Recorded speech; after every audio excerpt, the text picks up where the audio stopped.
A very good morning and a warm welcome to Trent Bridge Live for this county championship fixture against local rivals Derbyshire. Now, as always, on day one I'm joined by the captain Steve Mullaney.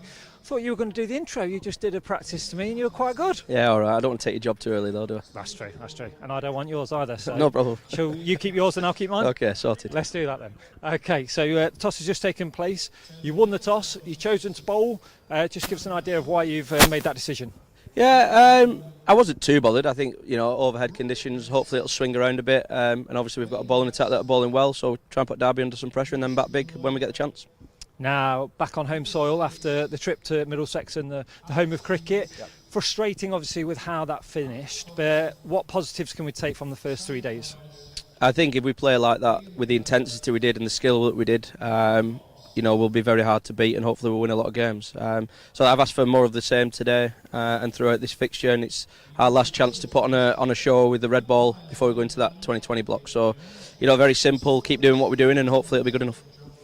Now, a lot of individual performances in those 3 days. Obviously, Haas getting the 100, Fletch with his 250s, but also yourself creating history. I know sort of those moments, you don't really take much in them. It's about the overall winning and the result to a certain degree. But how nice is it just to create those little bits of history along the way? Yeah, so I didn't really think about it. I said to a few people, I think I said to Clarkey when I was on about 80 that I might have a chance. There was a short edge one side. It's just nice to be on a list above Samet because there's not many that you get on above him. So, it's obviously really nice and the individual plaudits are brilliant, but I'd have swapped it for a win, that is for sure. But, I've got to start again this game myself personally and everybody else. And as I said, we've got a really important 4 days ahead against a side who's not lost yet, so they're going to be a good test for us. Well, I was just going to bring that up really, finally. Derbyshire, unbeaten so far this season. What can we expect from them? It's a lot, like you said to me a minute ago, local rivals, there's a bit extra in it for the fans in this one. What can we expect? I think a really tough, hard game of cricket for 4 days. I think they've obviously got a new coaching staff in with Mickey Arthur, who's an exceptional coach. He's obviously stamped his authority on it and they've looked like they've been hard to beat. They've got a really good overseas player in Shah Massoud, who's the leading run scorer in the country. And they're well led by Billy Godleman, and they've got some good players the whole way down. But we have a thing, I think I've said to you numerous times, that we've got an 80%, 20% thing where we focus 20% on the opposition, which we have a meeting yesterday, and then focus 80% firmly on us. And I think if we do that, and as I said, continue to play the cricket we've played, then we'll not be too far away at the end of these 4 days. Okay, well, thank you very much, sir, as always. Go well. Cheers, Aaron. Thanks, mate. Cheers, mate. Thank you very much. And we wish, obviously, the captain well this morning. Right, we caught up with a few of the boys and the head coach, Peter Moores, at training yesterday. Let's have a look and a listen to Luke Fletcher, Hasiba Mead and Pete Moores.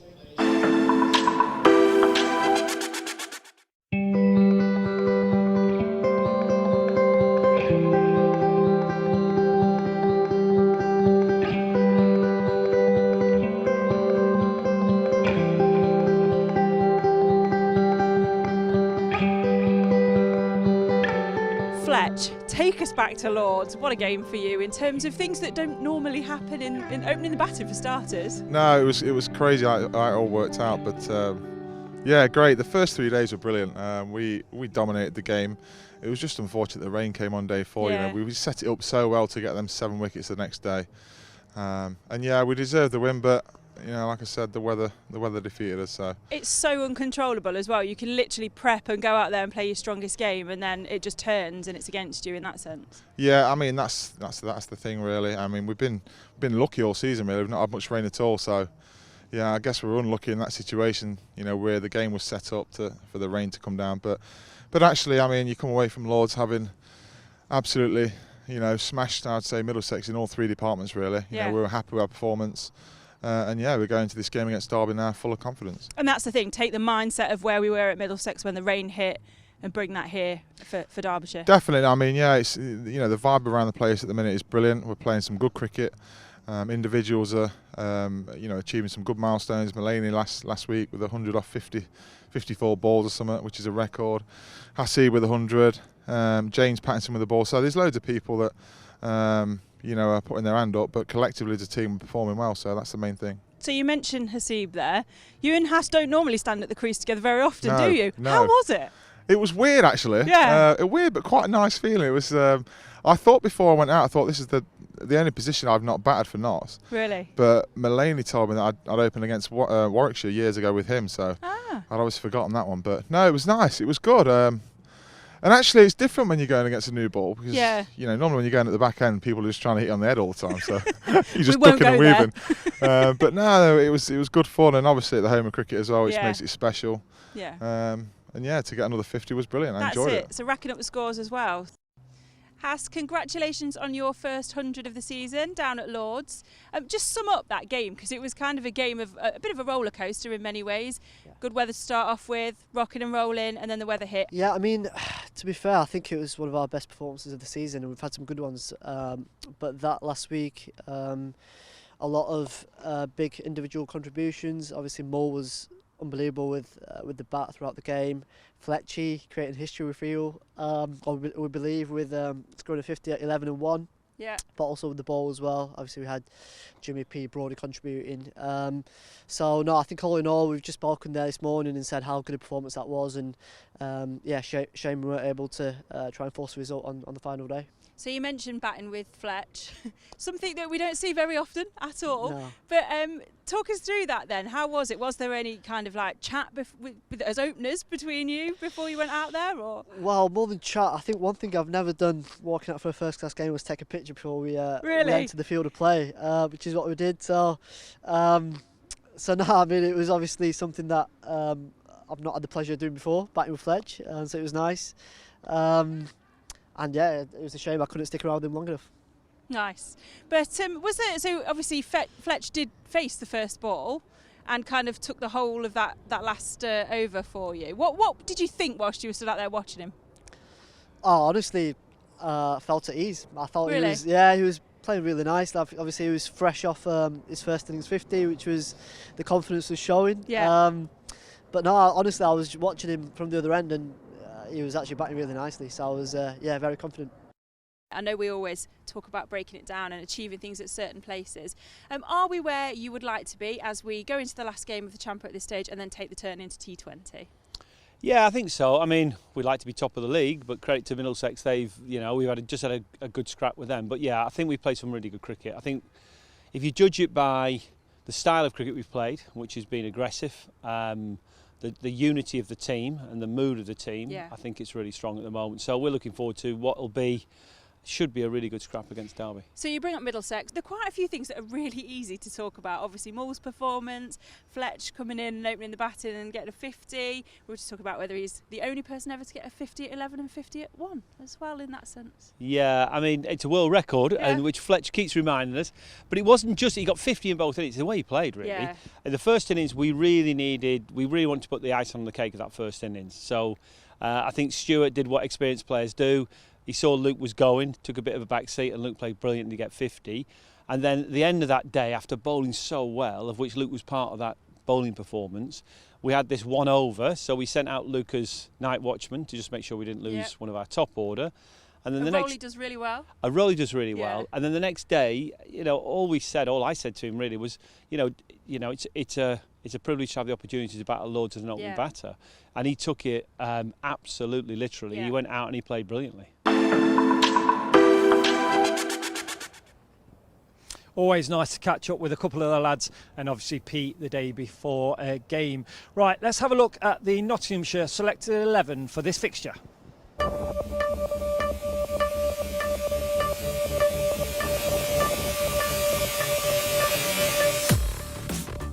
So when the time comes, it will be the familiar pairing of Ben Slater and Haseeb Hameed to open the batting for Nottinghamshire. Haas coming off that 100 in the first innings at Middlesex. Next three, Ben Duckett, Joe Clark and Lyndon James. Ben Duckett only needs 4 catches for 200 career catches, so we'll keep an eye on that. And Lyndon James, when the time comes, 115 runs to reach 1,000 runs in the first class. Steve Mulaney, the captain, Tom Moores with the gloves once again, and Liam Patterson-White are your next three.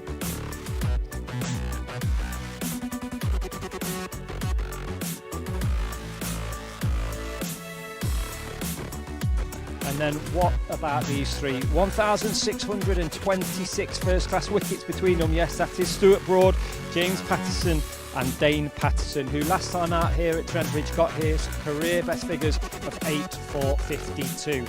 So that is your Nottinghamshire selected 11 for this fixture against Derbyshire.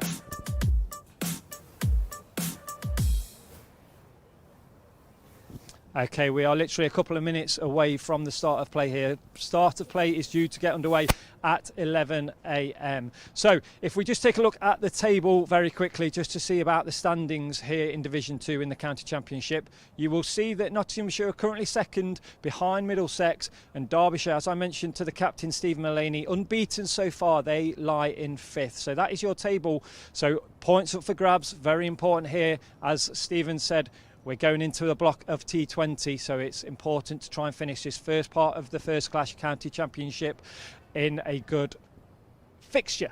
Right, it's time for me to hand you over to the two Daves, that is Dave Fletcher and Dave Bracegirdle, for commentary. And hello everybody, and a very good morning. Welcome to Trent Bridge for round 6 of the LV County Championship. Nottinghamshire at home to Derbyshire. We're at Trent Bridge. The sky, well, a little cloudy. We can see a little bit of blue sky, but we're going to get underway in a moment or two. And the news from the middle is that Nottinghamshire have won the toss, and skipper Stephen Mullaney has asked Derbyshire to bat first. So a very good morning to you. Derbyshire will be batting in just a moment. The team news quickly. I'll tell you the Nottinghamshire news. Just one change from the side that was soaked out at Lords on Sunday. Luke Fletcher, I think it's his turn for a rotation. Been playing well, and of course he's been playing well against Derbyshire. Had 2 really good matches against them last year, and he misses out, and Dane Patterson comes in. I'll give you the not side in full in a moment, but just before we get underway, it's time to just say hello to my good chum who's here with the visitors, as we say, from BBC Radio Derby. A very good morning. Welcome back to Trent Bridge to Dave Fletcher. Good morning, Dave. Morning, everybody. Yes, the Derbyshire team news, which I'll give you before I nip off next door. No Saranga Lakmal. Nick Potts replaces him in the side. Liam Hurt replaces Ryan Sidebottom, who obviously had a recurrence of that hamstring injury. Hurt making his debut on loan from Lancashire. And a late one after the toss. Anuj Dal is out, and in comes Alex Hughes, although I'm not entirely sure that yours is actually here yet. Interestingly, so they'll want to make sure that there are not too many wickets down before he does arrive, so that he can get himself warmed up and everything. But yeah, Shan Masood facing Stuart Broad. I was on the other side of the ground earlier and was listening to them. I wasn't listening to them; they were talking as they walked past me at long distance. And Shan Masood confirmed to Stuart Broad that he'd never been here before. Interesting. I had a good look through his career record last night. He hasn't played here. No. Here is Stuart Broad then, wearing the white headband, round the wicket, bowls to the Pakistan international, the run machine that is Shan Masood, and he pushes this through mid-off, and we'll get a single. He's up and running. Just quickly, Dave, and I don't want to put you on the spot, but just roughly what sort of ballpark figure is he in? Because we know he's leading the chase first to 1,000 runs. Where is he, 800 or so? He's now on 827 with that single. So he was 826 going into this one, so we'll keep abreast of that, folks. Yeah. The leading run scorer in the country is Shan Masood. His opening partner is the Derbyshire captain, Billy Godleman, who lost the toss and then was getting physios and coaching staff and all sorts of people quickly running up and saying, well, there's a bit of an issue. Saranga Lakmal couldn't play, and Nick Potts was being brought in, and now Anuj Dal had tweaked or twisted or turned something, and there was talk out on the field that Mikey Cohen might be the one to come in, but we now understand that having assessed him properly, Anuj Dal can't play, and they've sent for Alex Hughes to come across from wherever he was this morning. Here's Broad round the wicket then to Godleman, 2 left-handers opening for Derbyshire, and Billy Godleman defends this one. BBC Radio Nottingham, BBC Radio Derby, lovely to have you along. At Brace Cricket on the Twittery thing, at Fletch Sport as well, and as ever we'll try and get 1 or 2 guests in to join us during the course of the contest. Lots of packed that slip cordon. I've got 4 of them in there. Clark, Duckett, James and Pattinson, 2 others on the offside, and 3 fairly standard 3 on the leg side as Broad is in round the wicket and Godleman solidly behind it.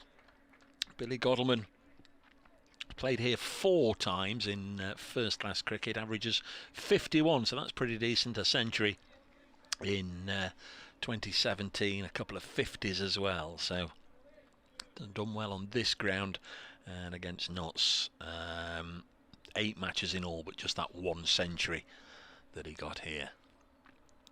Sun just peeking its nose through the clouds as Broad round the wicket bowls, and it goes through to wicket-keeper Tom Moores. Our umpires for this one, 2 of the most experienced on the county circuit. Neil Mallinder, who is at our end of the ground, so he's currently at square leg, Neil Mallinder, and David Milnes is at the pavilion end. Match referee Devon Malcolm. And our scorers are Roger Marshall and John Brown as ever. Ian Smith working the big screens. Paul Harrison looking after the players in the pavilion. They all like a mention. There's Broad again round the wicket. Bowls to Godalming, and again he gets solidly behind it. Broad right on target. And Godalming just happy to push it into the offside to Liam Patterson wide, who's already got a green smear down the front of his trousers, down the left leg of his flannels. We are playing, if you're coming along towards the Smith Cooper stand, towards the Bridgeford Road side of the ground, in a line, I guess, with the dressing rooms. As Broad is in again, and Godalming works it behind square. We've got a single here to conclude the over, 2 without loss. Been update for Radio Nottingham in a moment or 2. Interesting to see. Going to be James Pattinson. Here is that radio update. Yes, we've just got underway here. We've had 1 over. Derbyshire are batting their 2 without loss. Notts have made 1 change to the side that drew with Middlesex at Lords last week, a game that was sogged out with the rain on Sunday, ended in a draw there. Luke Fletcher is rested for this one. Dane Patterson, who got 10 wickets the last time Notts were at Trent Bridge, he returns. Notts won the toss. They've put Derbyshire in, and after 1 over, they're 2 without loss. So it's going to be James Pattinson to bowl the second over from down below us. At Lords last week, he was first change behind Broad and Fletcher. Got 11 wickets so far from his 3 matches for Notts at 31 or so. I'm sure he'll bring that down over the course of the season. Here is the fiery Australian bowling to Billy Godalming. Decent pace on his first ball outside the off stump, and goes through to the keeper Tom Moores. There's definitely that greenish tinge that we're used to seeing at Trent Bridge on the first morning, and hopefully as we go through the course of the match, if we have a little bit of breeze and even more importantly a little bit of sunshine, the strip will just become paler and paler as we go on. But certainly at first sight, challenging conditions for the Derbyshire batsman this morning with that greenish tinge. Here's Patterson, past umpire Mallinder, and Godalming shoulders arms, it goes through to the keeper. The great man's back with me, having traversed along the corridor to speak to the good folks of Derbyshire. I have got a question. How are you finding the wilderness of the second division, Dave? Come on, tell me. I saw you write that at the start of the season, and I thought, hang on a minute, it's not that bad, is it?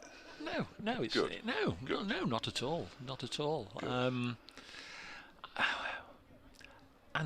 to be fair, Notts were relegated at the end of 2019, so we'd do a season in Division 2, but it's just all been the uncertainty during the COVID times, and the fact that you never really know what's going to happen, even almost when the season starts. Here's Pattinson again from our end of the ground, well wide of the off stump, and it goes through to the keeper. I mean, we've no idea what's happening next. That is a massive problem. Next year. Massive problem for me. I'll give you that. I'll give you that. So it's almost like the wilderness, as I perhaps described it. No, you did.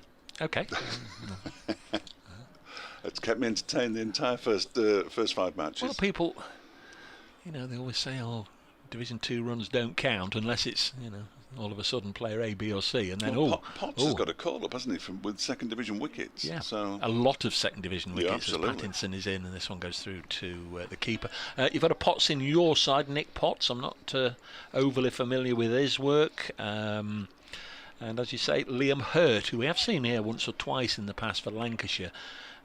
He makes his Derbyshire debut on loan, and if Liam Hurt says it's Wednesday because unit, he is. He's a unit. He is, and in fact, his last first-class match was here in the Bob Willis Trophy in 2020 for Lancashire. Not played since then. Not played a red ball game since then, which is a slight concern, I think, for Derbyshire. But I suppose needs must at the moment with the injuries that they're starting to pick up. James Pattinson, 10 balls into the contest. Godleman gets a bat on this one for the first time. First couple of games that James Pattinson played for Notts this season. This is just his fourth. He was really dogged by no ball problems to the point of almost every over we were getting one. But touching wood as I say this, I don't know, has he actually bowled one at Lord's last week? And so far he seems in decent rhythm here today, so he's obviously sorted that out. Blighted by no balls in the last match. Derbyshire's bowlers, 8 or 9 of them in one innings, which is too many. There's Pattinson, leaves a little pile of sawdust behind. It's not been disturbed yet. Bowls again well wide of the off peg and goes through to the keeper. So it's a maiden from James Pattinson, but bar one, Billy Godleman was able to leave them all alone. So I think the Victoria Express would just like to tighten his line a little bit, and already he's looking at where his feet are landing and having a little word there with the umpire. 2 without lost Derbyshire. They were stuck into bat at Brace Cricket, at Fletch Sport if you'd like to get in touch. I don't know if Dave's on the old emailing thing, but we'd love to hear from you through the course of the contest. And of course, if you're only listening to us and you've stumbled across us and want to see pictures, there are various means and ways you can get to the live stream. A link on, I think, both counties' website. Trent Bridge Live will steer you there. First delivery from a new over from Stuart Broad is defended by Shan Masood, straight back to the England bowler. You asked me about Nick Potts as well. He's only his third match. Made his debut in the second game of the season, and so far 7 wickets at 27, used relatively sparingly, I think it's fair to say. But they think very highly of him. Just a young man out of the academy. As Masood is struck high on the pad, might have been a bit of bat in it as well. There's a stifled appeal from the slip cord, nothing from Broad. And if there's no appeal from Stuart Broad, it's not even close. No, that's a fair comment.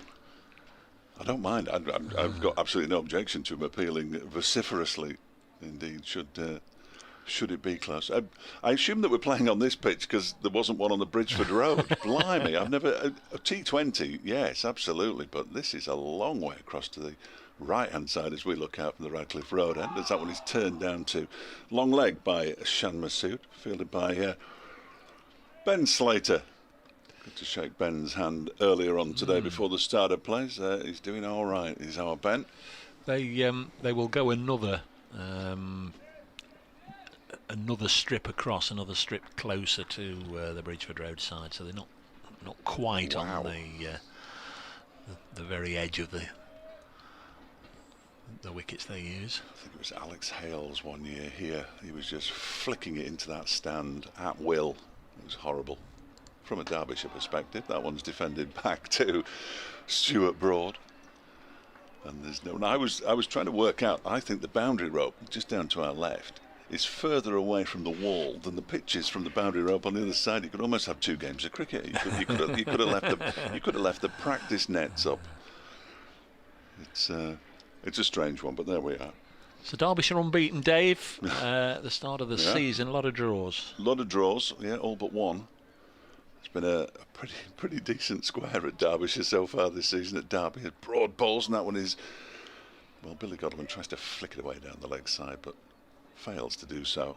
It's taken well by Moores, moving away to his right-hand side. His bright yellow wicket-keeping gloves. Yes, and the one thing that Mickey Arthur said when he arrived, and I think he was absolutely right, given the absolute dross we'd been watching for a couple of seasons prior, or certainly last season, was that he had to make Derbyshire hard to beat before he could turn them into a team that started to win a lot of cricket matches, and so far they've been very, very hard to beat. This next delivery from Broad is defended by Godalman, who's had a tricky season himself. The Derbyshire skipper, just 133 runs so far this campaign, compared to his opening partner Shan Masood, who's on a fairly impressive 828 now.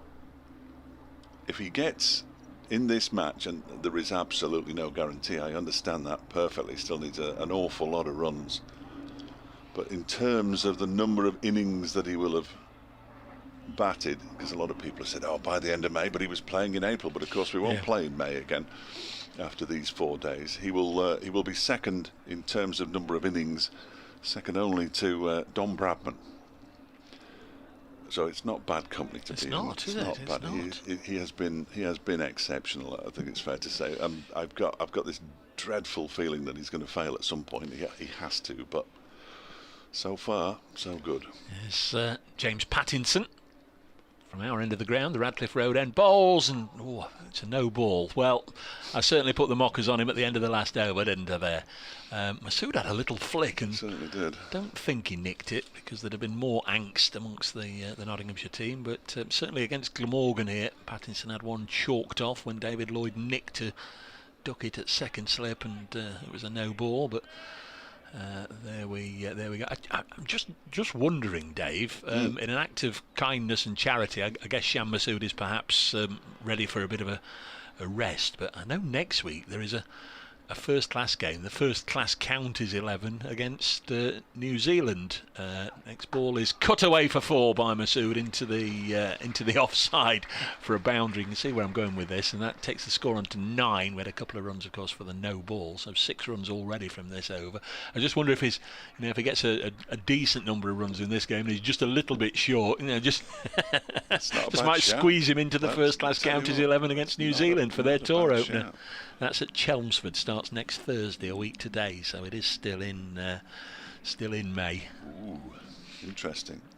9 without loss. So when that starts on? Starts a week today, the Thursday, the 26th, is it? 26, 27, 28, 29. So we part of the T20 side. Next ball is cut away for 4 more, and James Pattinson just feeding Shan Masood's strengths here. I'm assuming, I suppose he's got an awful lot of strengths, but too short and wide, and they've been cut away, handsomely dealt with. 10 from this over so far, and there's still 4 balls left.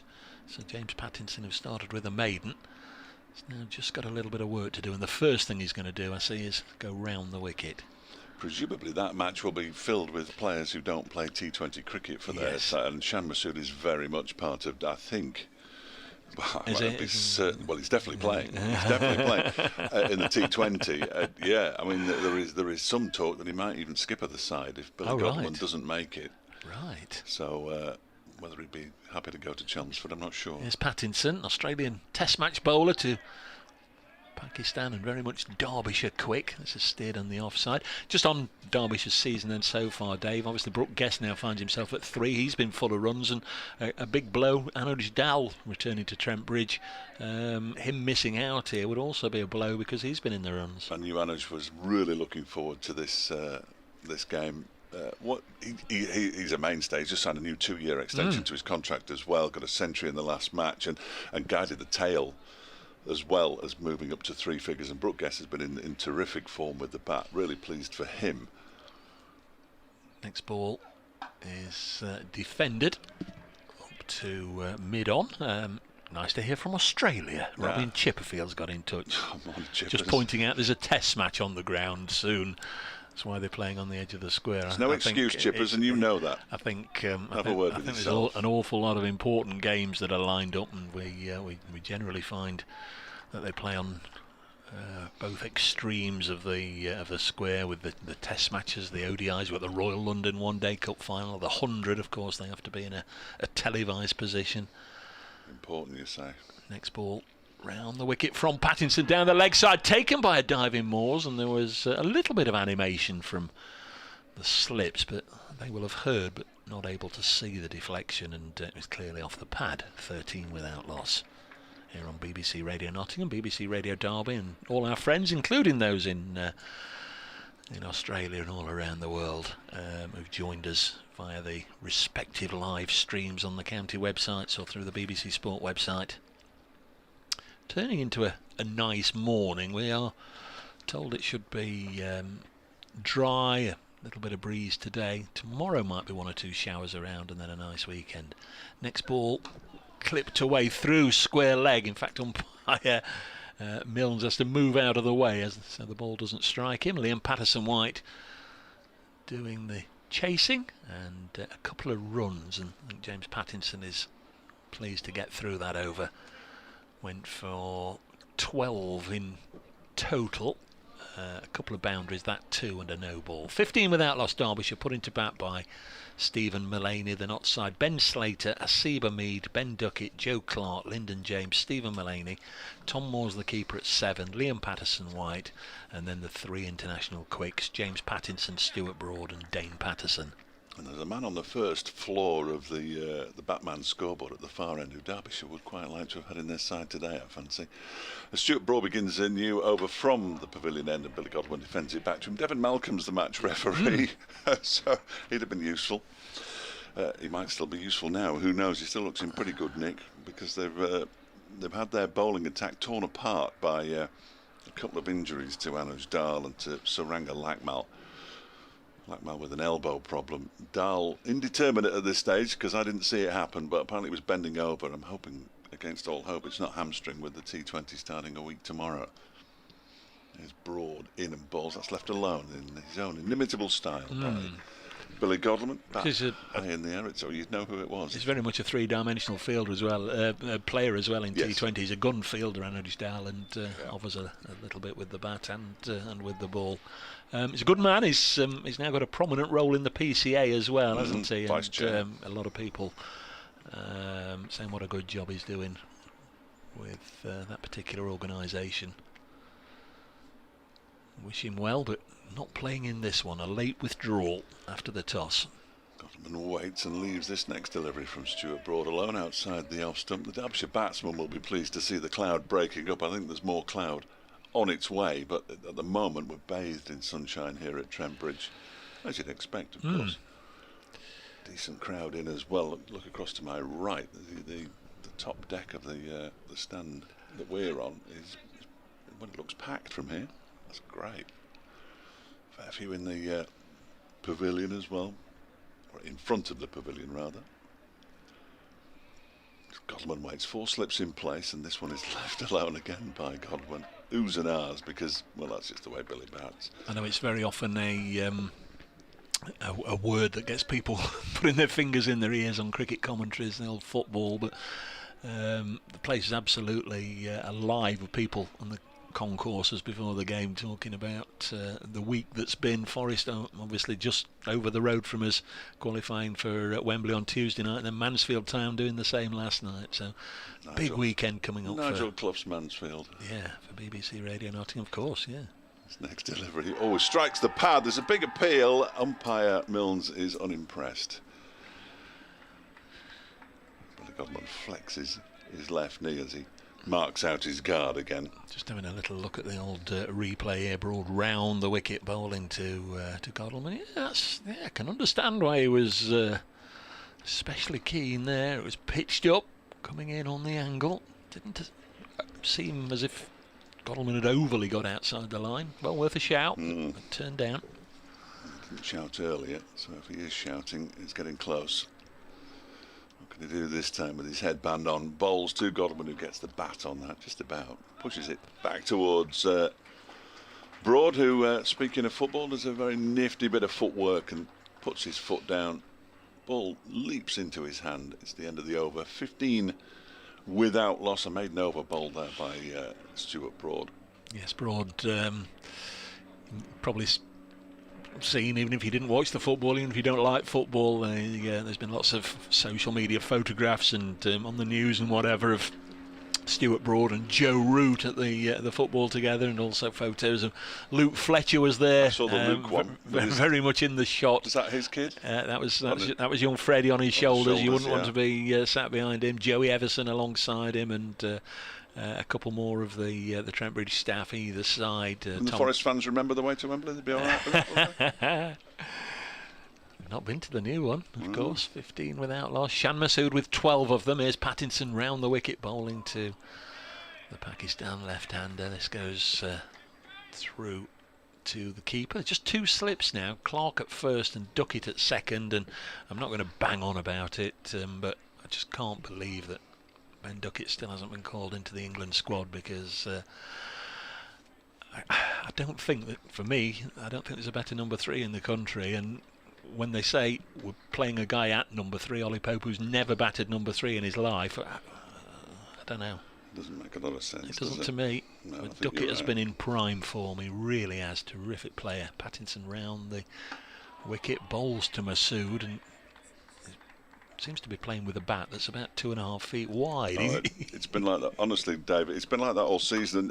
You're just waiting to wake up and think, well, hang on a minute. Sure, he's not playing for Derbyshire. It was just a dream, because some of his innings have been sublime. His strike rate in first-class cricket is 70. Yeah, which is ludicrous. And is he open with you? Does he engage with you? Oh, absolutely. Yeah, one of the nicest men you could wish to meet. Yeah. 15 without loss. Pick up for Derbyshire, that's for sure. Pattinson bowls, and Masood has missed out a little bit there. He sensed it was a half tracker from Pattinson, who's quickly onto it but mistimed the ball just down into the ground. Liam Patterson-White does the fielding and then calls Stuart Broad over to have a look at the ball and says it's gone out of shape already, umpire. And we've had this.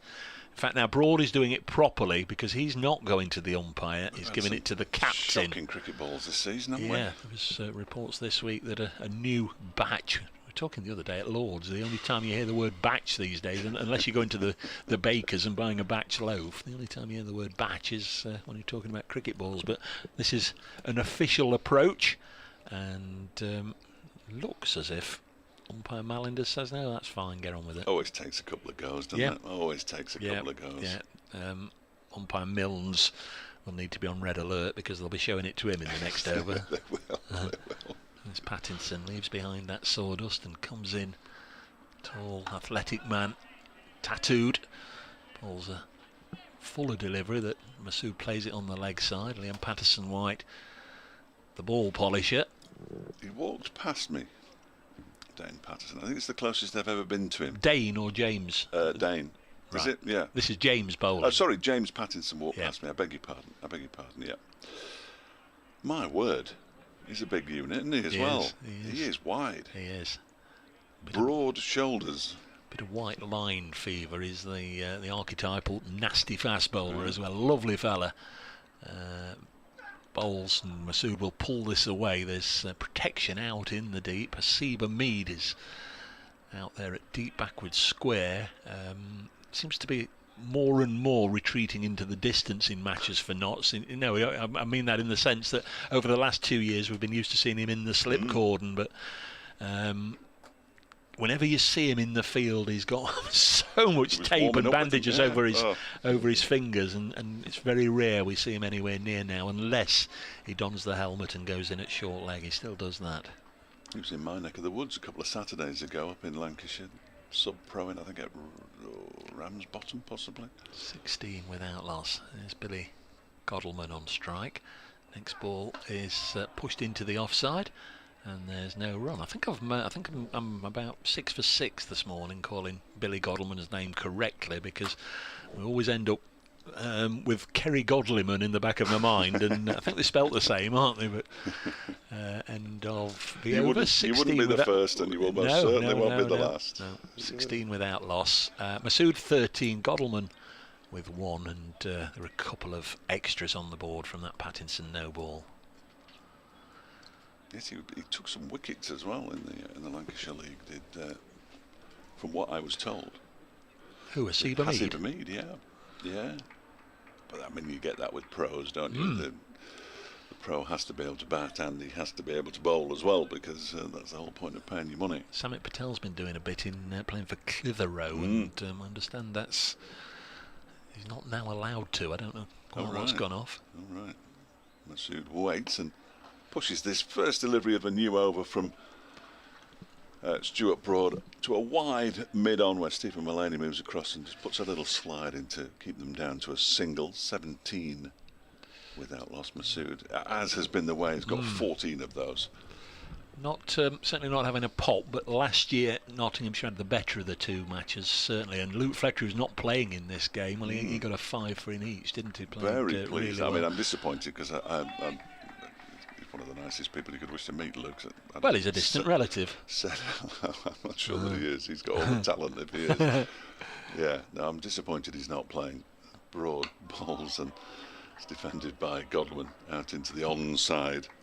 Not least because you've got Pattinson, Patterson and Broad as the three-pronged pace attack. Yeah, but you've also got, and I presume you haven't yet gone there, but we've got Patterson, White, Pattinson and Patterson. The three Patos are all playing in this one. Yeah, that's going to well, it doesn't take a lot, does it, really, to confuse me? People will know. So I apologise in advance. As Broad is in, and Godleman pushes this one out into the offside. On this occasion, into the covers, there's no run. 2 years ago here, the Bob Willis Trophy, just redressing the balance a little bit for our Derbyshire listeners. Derbyshire won here. It was a game that, technically, I think it's still going down as a Derbyshire home win, although the match was played here. I think it was Pakistan actually who were at Derby, wasn't it? That, they were. That necessitated the change of venue. It turned out to be a disastrous win in the end. It's this next delivery from Broad. Again, he's pushed out into the covers by Billy Godwin. It sounds like a Well, I was going to pass a message from afar, because the one of the heroes, Lewis Deploy, got a century in the first innings, but the fella that got you over the line, Finn Hudson-Prentice, when we were down at Hove a few weeks ago, he's currently out of the game with an injury, and he came on commentary with myself and Adrian, and he still says, that is one of his great days in cricket, steering Derbyshire over the line with his unbeaten 90 or so here at Trent Bridge. But everybody thought that Derbyshire had arrived, sadly, and it went very, very much downhill after that. Here is Broad in and bowls to Godwin, who gets a little squared up by that one, pushes it back to Broad. Broad will get infuriated if he bowls too much at Billy Godwin. I think he infuriates most bowlers. The Derbyshire skipper with his style of batting. Squeezy says, don't forget about Notts County in the National League playoffs. Yes, they play at home to Grimsby. That's on Monday. Trevor Welsh has said exactly the same thing. Darren Waitman not too thrilled about the short boundary. No, next delivery is defended into the offside. Backward square by Billy Godwin. Hamid comes in to do the fielding. It's the end of the over. And Derbyshire, after another over, a very frugal over from Stuart Broad, just one run from that one. 17 without loss. Darren says, it's not an under-15s game. The pitch position is disrespectful to the players. I don't think so. It's not. It's not that short. Andy Eastham says, morning to both Daves. Cannell's Pies make it a treble of teams who will lay siege on the capital, but think we've got the toughest task of the three. We'll see. Any news on Joey Everson and his recovery? I think he's there or thereabouts, Andy. James Birch says, absolutely ridiculous. Extra cover may as well be on the boundary. As Pattinson round the wicket. Bowls pushed into the offside by Masood. 17 without loss. Just hearing from BBC Radio Nottingham, we won't be doing an update at 11:30 this time. So thanks to the studio for letting me know that. 17 without loss. Just the two slips still, which is guess a little unusual this early on for a bowler as pacey as Pattinson. This one's run quickly off the outside edge and will take a very decent sliding stop to prevent it going for 4, and that's exactly what happens. Good work down there. There's a couple of runs. Ben Slater saves with a full-length dive. He's almost, you'd say, on that short boundary, deep backwards square rather than third man, but he had to move 20, 25, 30 yards to his right and dive right on the boundary edge, almost down by the Batman scoreboard. Made a good stop. 19 without loss. BBC Radio Nottingham, BBC Radio Derby. With you here at Trent Bridge, all the games from all the competitions brought to you by the BBC. Pattinson again in bowls, nice looking shot down the ground. Chase here for the skipper Stephen Mullaney. 19 without loss will become 21 without loss as Mullaney drags it back, picks the ball up, doesn't throw it in, but instead looks at it, gives it a bit of a polish and holds it up in the air as if again he's checking that it's completely spherical, or as near as a cricket ball would be spherical. I guess with the slightly pronounced seam, cricket ball is never exactly spherical.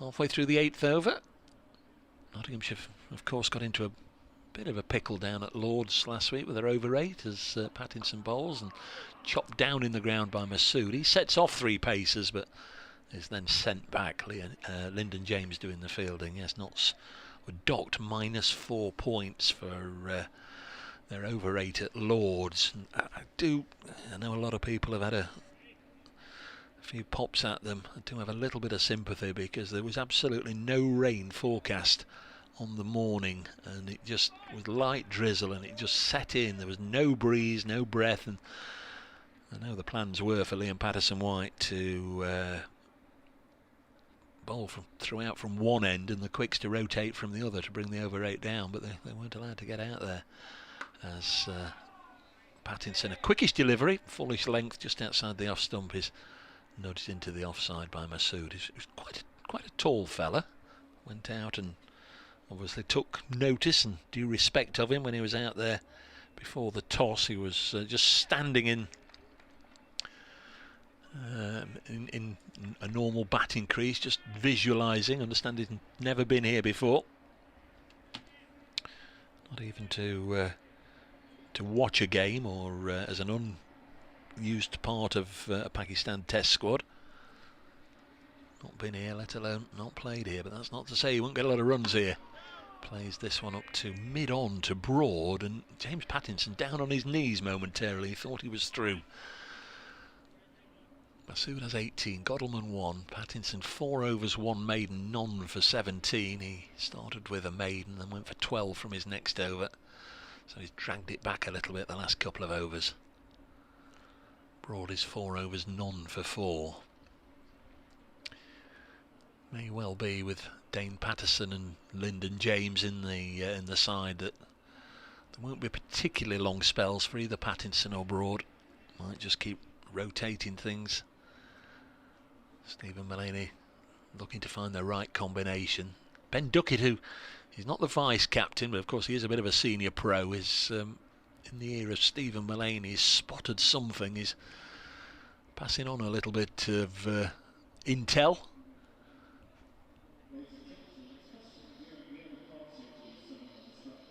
Box of balls is being brought on, the suitcase full of balls, so they are going to change it now. Does seem to be something every match up and down the country. They have an issue with the balls. Speaking of which, just very quickly, let's have a look. 1, 2, 3, 4, 1, 2, 3. So 7 matches, 4 in Division 1, 3 in Division 2. They have all started on time, and whilst they are looking for a replacement ball here, I can tell you Essex 15 without loss at Old Trafford against Lancashire, Kent 22 without loss at Northampton against the home county, Somerset 13 without loss at home to Hampshire, Warwickshire 20 without loss at Headingley against Yorkshire, so no wickets in Division 1. Durham are 21 without loss at Lords against Middlesex, and Leicestershire 16 for 1 at New Road against Worcestershire. The only player to be dismissed this morning is Sanazad of Leicestershire He fell victim to Dylan Pennington, that match at New Road. I think we're just about ready. They've selected a replacement ball. Will be Stuart Broad, who will be continuing his round-the-wicket assault on the batting skills of Derbyshire captain Billy Godalming. We're just about ready. Third slip is in there, Lyndon James, but James Pattinson now brought out of the slip corner. He was in there in fourth slip to begin with. Godalming gets this away on the leg side, straight to Dane Patterson, who's at square leg. Godalming, 33 years of age, born in Islington in London. He had brief spells with both Middlesex and Essex before finding his adopted home at Derby, where he skippers the side, 22 first-class hundreds, and as I mentioned at the start of the day, got a century here against Notts in 2017.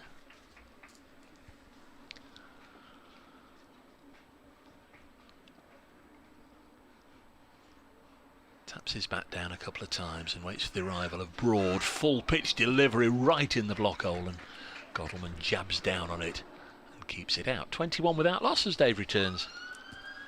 It was a movable feast, those half-past ones, aren't they? Yeah. Yeah. Sometimes you can be in and out in a jiffy.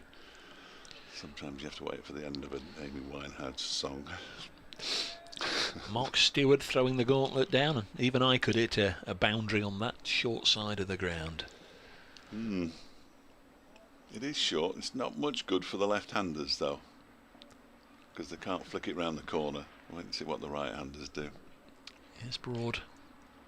And once more, good delivery goes through Godalming, misses the stumps into the gloves of Moores. Lyndon James at third slip was the only one to react, and then once he'd come back down to earth, having leapt up, Tom Moores then threw the ball skywards. It was a very disjointed non-appeal, really.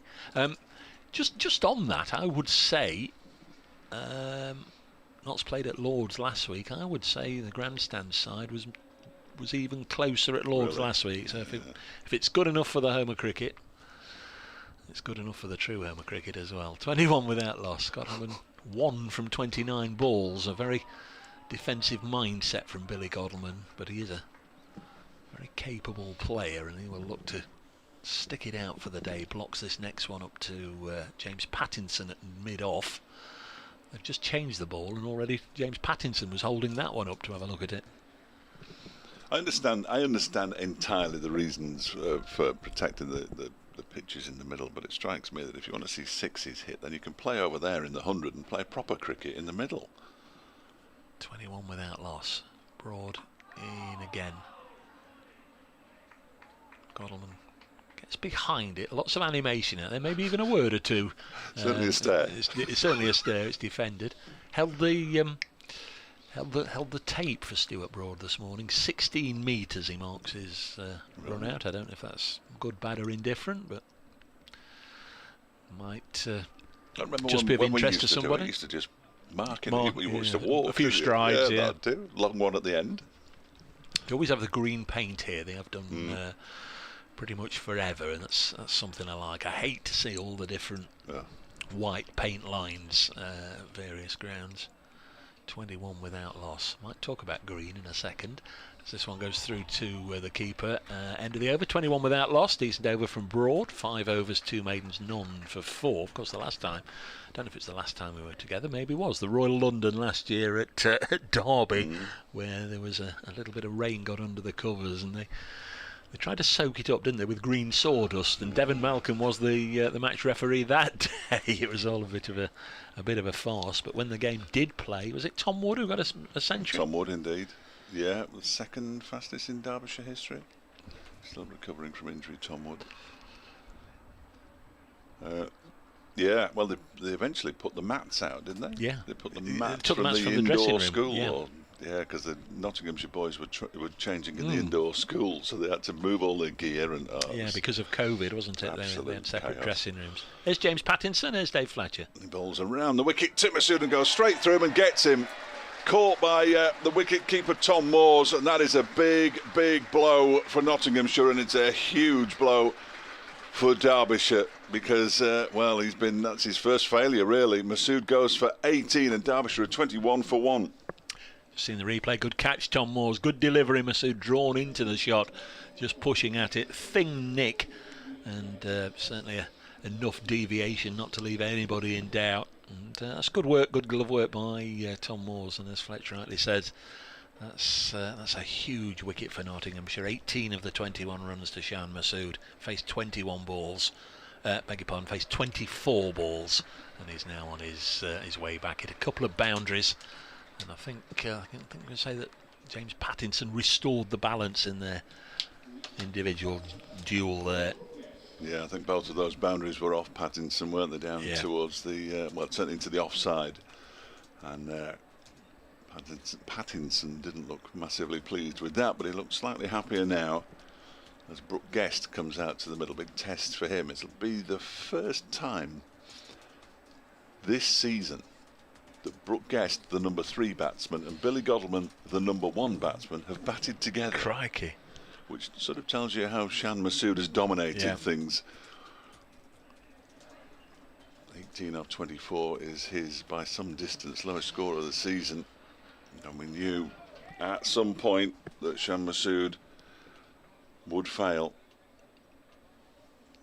I'm not sure whether Dawes is being slightly pessimistic there with the message he just sent me, but a big weight of expectation now on Brooke Guest, on Wayne Manson, Liz deployed, Lewis Rees, Alex Hughes, Thompson, of course. Alex Thompson can bat. They're all looking at the ball again, Dave. Yeah, they're going to change it. I just said in the update there, this, again using the word batch, but this batch of balls we've been using this season have been absolutely hopeless. We've had at least one innings, if not more. Yeah, I think they've changed it, you know, because there are 2 balls out there. I've no idea whether we've got the original one or a different one. Anyway, it's like club cricket where they fetch one back from the pub car park, isn't it? Oh, we were waiting for Billy Godleman. He'd gone for a comfort break. It's allowed Billy just to nip off for a moment. I didn't realise we were a batsman light as well. Into the groundsman's area, and I think he knows where he knows where all the toilets are at Trent Bridge. And Billy Godleman is back now, so he hasn't. I don't think he's actually spoken to Brooke Guest. So while he's putting his gloves and stuff back on, Brooke Guest's come down to have a chat with his skipper. Just crept up the order over the last year or two, hasn't he? With just simply sheer weight of runs. Well, he must have something about him. Well, he has got something about him clearly. The evidence of your own eyes. But both Dave Houghton and Mickey Arthur have decided that he is the number 3 batsman. Well, that's quite it's quite onerous, really. We'll never get going. He lined up nowhere near the wickets, and James Pattinson was tearing in. I think he thought it was a free go. Here is Pattinson, bowls to Guest, who tries to flick this one away down the leg side. It's not taken cleanly by Moores. I'm not surprised. It's a leg bye, I fancy. It's a bye. Just didn't hit anything on the way through. And Moores did well to dive away to his left-hand side and get something on it to prevent it from running down to the boundary. Derbyshire's score moves on to 22 for 1. He's a rhythm bowler, James Pattinson, and I think all that, the lengthy delay, and then Brooke Guest sort of stopping him in his stride and everything. He just didn't quite find that rhythm with that one, and he's annoyed with himself, really is annoyed as he makes his way back to the end of his mark.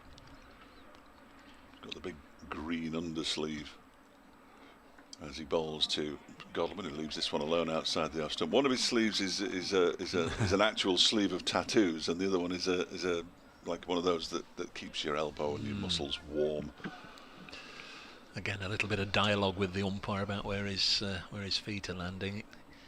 It must detract from his performance. I don't remember in either 2017 or 2019 his previous spells with Notts him having so many problems with no balls. He's only bowled 1 this morning, but you can see it's a worry by the number of times he speaks to the umpire and scratches away at the footmarks. Where am I landing? He's in now, and that one has gone straight through Billy Godleman. Terrific delivery. Yeah. Absolutely terrific. And that's why it's important to make sure your feet are landing in the right place, because then he can concentrate on doing that. Yeah. You don't, in the back of your mind, to think, where is that foot landing? And then if you do get a nick and it's a no ball, that's about the worst thing that can happen to a fast bowler. Of course, the one test quick we haven't seen yet, Dane Patterson, didn't play at Lords, rested after getting 10 wickets in the match last time against Worcestershire, including a career best 8 for. Absolutely unplayable that day. Took a catch at Derby, didn't he, last year, I believe? He did. In he comes Pattinson, that's turned into the leg side by Godalming Hamid. Who was it, Connors? Does the fielding. Or Aitchison? Aitchison, I think, was teeing off at the end in a game that was clearly heading for defeat. He ran around. He'd take it one-handed on the boundary. Yeah. At the far end to us. Yeah. You'd gone off to do a football match. That's right. Yes, I had. That's right. You'd given up the ghost. No, yes, I think most Derbyshire followers had given up the ghost by then. And that was the win that got Notts going again. They'd gone 32 matches without a victory, and they won at Derby, and they've not looked back since. 10 wins out of 15 since. Anything we could do to help.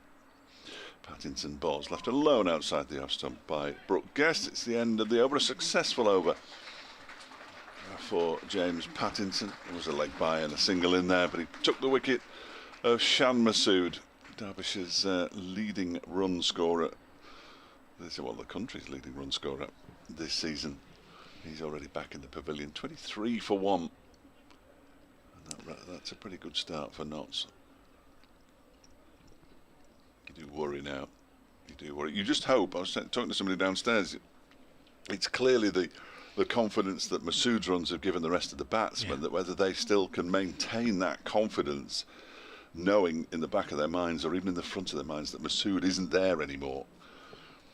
You just hope it stays with them. Broad into his 6th over, bowling on. There's going to be runs here for Godalming. Played forward, bat and pad together, just opened the face, guided it down towards third man, and it's going to be dragged back. It is indeed. It's good work. A couple of fielders down below us.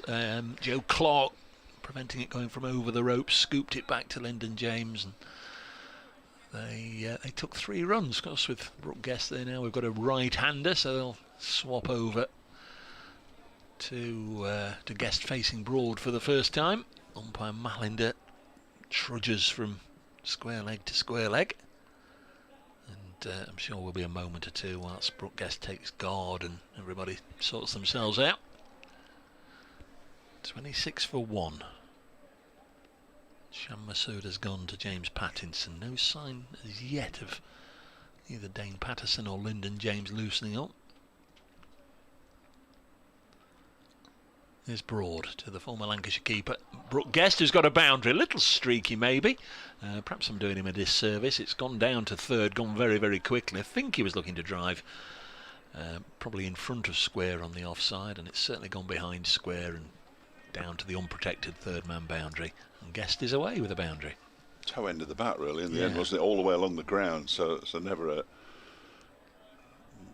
chance, or even a missed chance with going past the right hand of third slip, but a false shot nonetheless.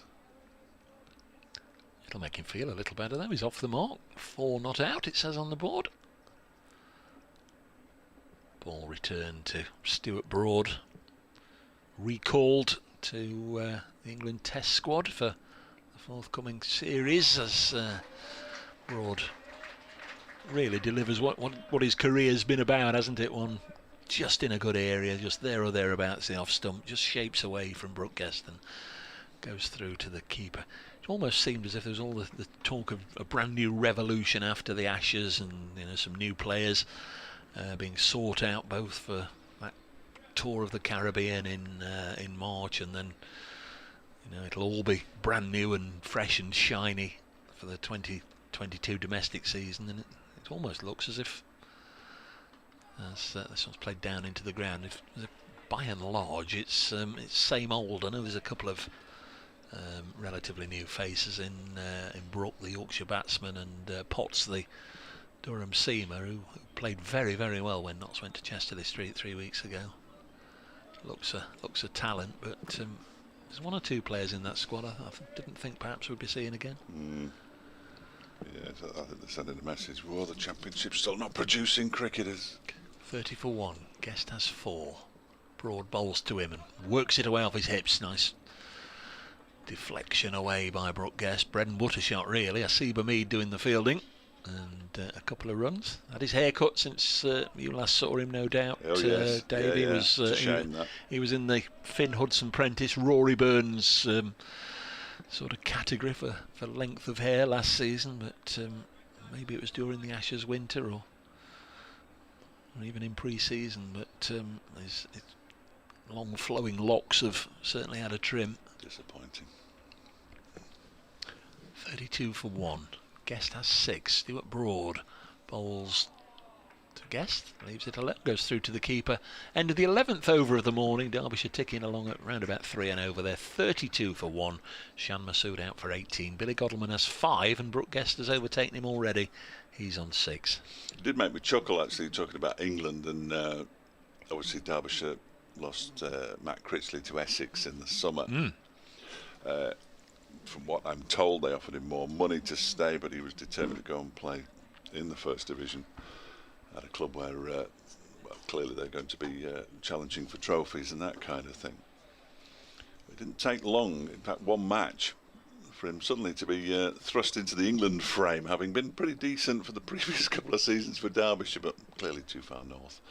Pattinson bowls to Godleman, who pushes this one into the offside. Then he has that little trigger move that suggests he's going to take a run, which sparks Brooke Guest into life, and Guest fortunately hadn't gone too far down the tracks. It went straight to a fielder in the offside, and there is no run. 32 for 1. This is Pattinson's 6th over as well. I'd be surprised if a pair of them have any more. In truth, they're putting an awful lot in this opening burst, aren't they? Absolutely, absolutely.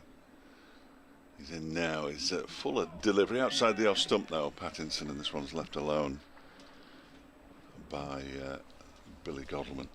It goes through to wicketkeeper Tom Walls. Again, there's no run. Still people arriving. Trying to find their seats on the Yep.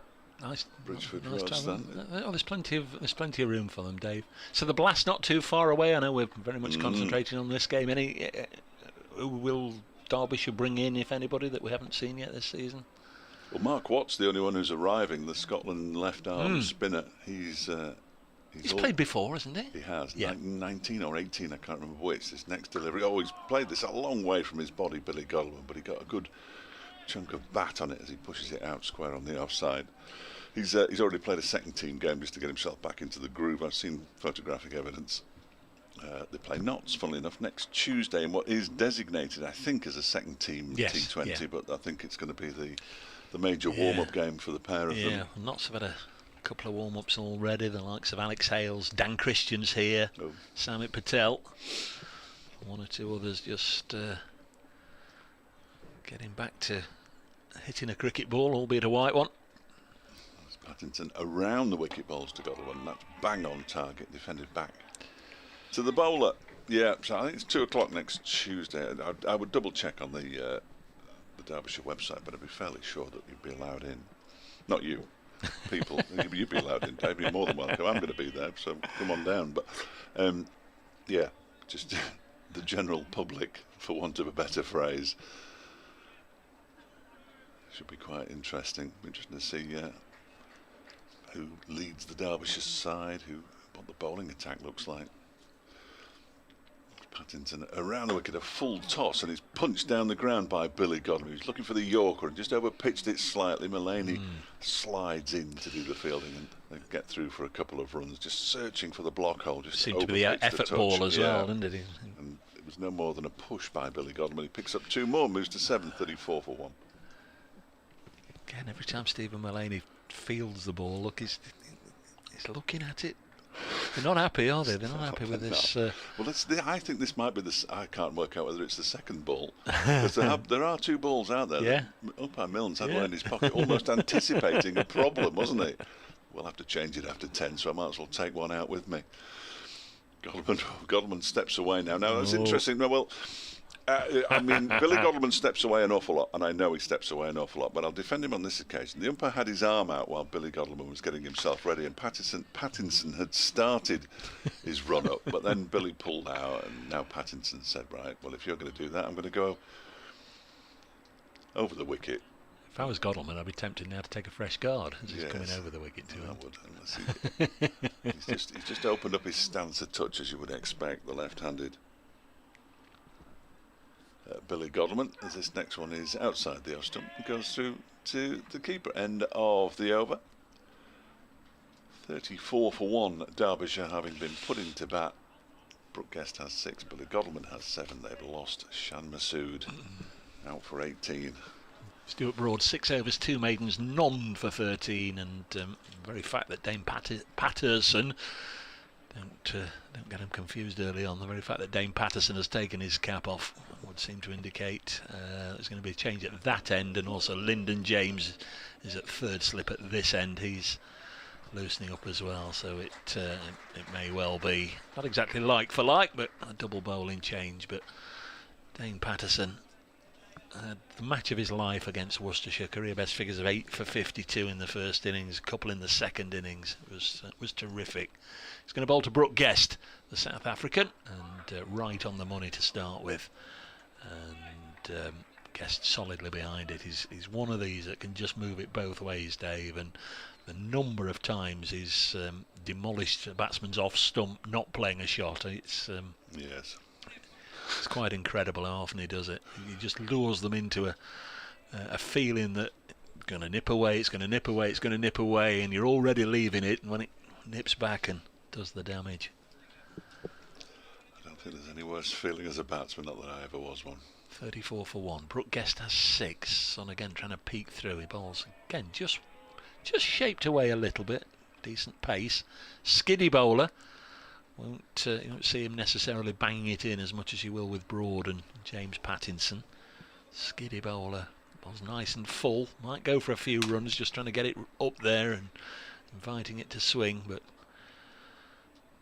when it does get some late movement, he brings the keeper and the slips into play with the outside edge, and as we said, the inside edge can go onto the stumps, or it can just come straight back and bowl him. Brooke Guest, though, plays nicely, eases it into the offside, and James Pattinson finds himself in the covers, which I've not seen him there before. 34 for 1.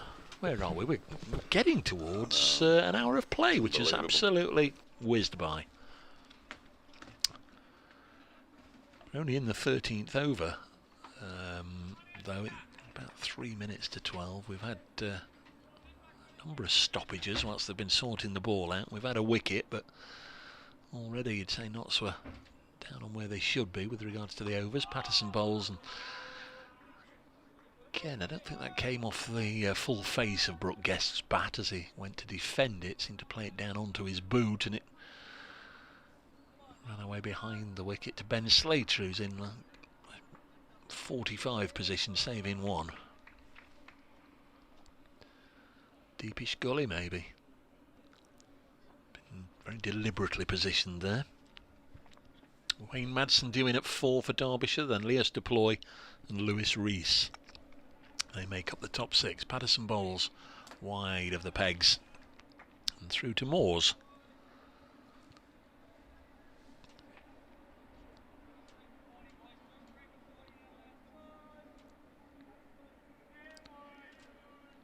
Put a tweet out earlier. 50 years ago today, Barry Stead, dear old Barry Stead, sadly died in his 40s. He took a hat-trick here against Somerset. Roy Virgin, Richard Cooper and Brian Close. 34 for 1. Next ball left alone by Brooke Guest. So Patterson starts with a maiden. He's able to leave several of them alone. James Pattinson's going off the field, so it's going to be a double change. And it will be Lyndon James to come on and have a bowl from this, the Radcliffe Road end. Just 4 wickets so far this season for Lyndon James.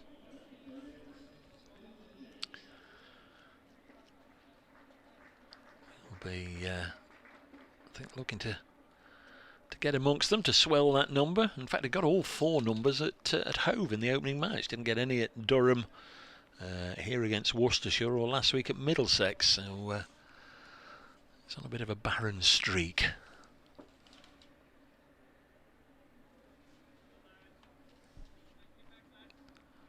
34 for 1. Godalming on strike on 7. Here is Lyndon James. Tall young man, lively, medium pace, bowls outside the off stump, goes through to the keeper. Went to Oakham School, the same as Stuart Broad. He had to endure a little bit of ribbing from his teammates over the last few days because he's a Sheffield United fan, and those of you that don't follow football, Sheffield United were beaten by Nottingham Forest, and there are several Forest supporters in the Notts dressing room, so Lyndon getting a bit of stick. Here he comes to bowl to Godalming on the stumps. Godalming drops it on the leg side. Asiba Mead comes in from mid-wicket to field, and there's no run.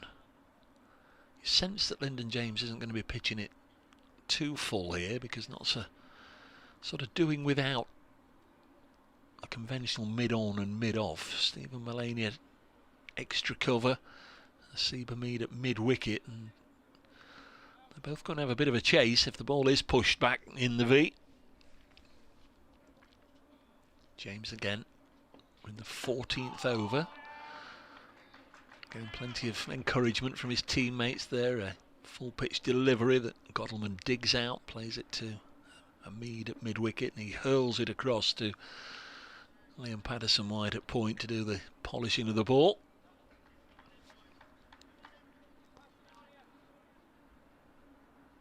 Coin was tossed this morning. Billy Godalming shouted heads. Devon Malcolm went and had a look, the match referee, and said it's a tail. And Stephen Mullaney said we'll have a bowl as it's pushed back towards the bowler who lets it go. Just had to be careful that Stephen Mullaney could get there and prevent a single, and he did.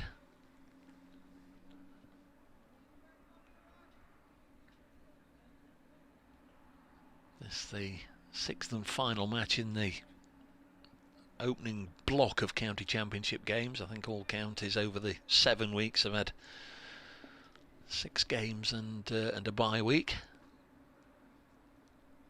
Next ball again wide of the pegs, and it goes through to the keeper. But then the T20 blast will start. I think it actually gets underway on Wednesday. Nottinghamshire's first game is here against Worcestershire on Friday, a week tomorrow.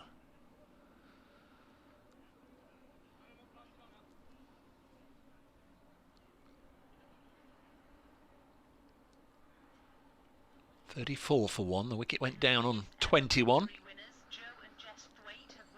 As James bowls, lovely shot through the offside from Godalming. He set off a couple of paces and then realised he didn't have to run, as that one would race away to the boundary. Here's an update for Radio Nottingham. Yes, we've had an hour of cricket here. Nottinghamshire with a wicket. They won the toss, put Derbyshire in, and Shan Masood, the country's leading scorer, has gone. James Pattinson with the wicket, found the outside edge, and Tom Moore's a good diving catch. Guest and Godalming are at the crease. Pattinson and Broad have both bowled 6 over spells, and they've just come out of the attack. Derbyshire 38 for 1 after 14 overs. Going to be Dane Patterson, who began with a maiden in the last over. Brooke Guest only had to play at one of them. He plays at this one, and was the one that came back. He deflected it down to long leg to Asiba Mead, and Patterson concedes his first run. 39 for 1. Guest on to 7.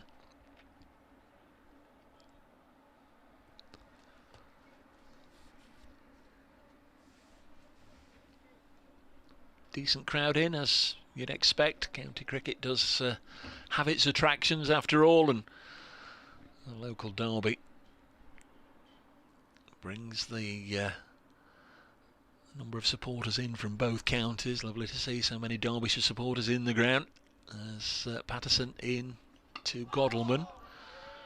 Plays this square of the wicket on the offside. Asiba Mead, effervescent presence in the field, comes in from backward point and Fields lobs the ball to Liam Patterson White to again commence the ball polishing routine. 39 for 1. It's a proper Billy Godalmans shot, that. The kind of shot we haven't really seen him play too many times this season, in fairness to the Derbyshire skipper, who hasn't been in particularly good form. It's Patterson to bowl to him. Defends it again out on the leg side. He almost blocked the ball there and literally almost stopped at his feet. In comes Liam Patterson-White to do the fielding. Wayne Madsen due in next, happily recovered. He didn't play a deal last year, did he? He had one or two injuries that ruled him out of the game for quite some time a year ago. Yes. Yeah. Big loss, but big player for Derbyshire. Has been for many years. Now 38, but still a key member of the top order as Patterson bowls. Godalman pushed it into the offside. He went forward a pace or two, but I think without any real intent of trying to steal a single.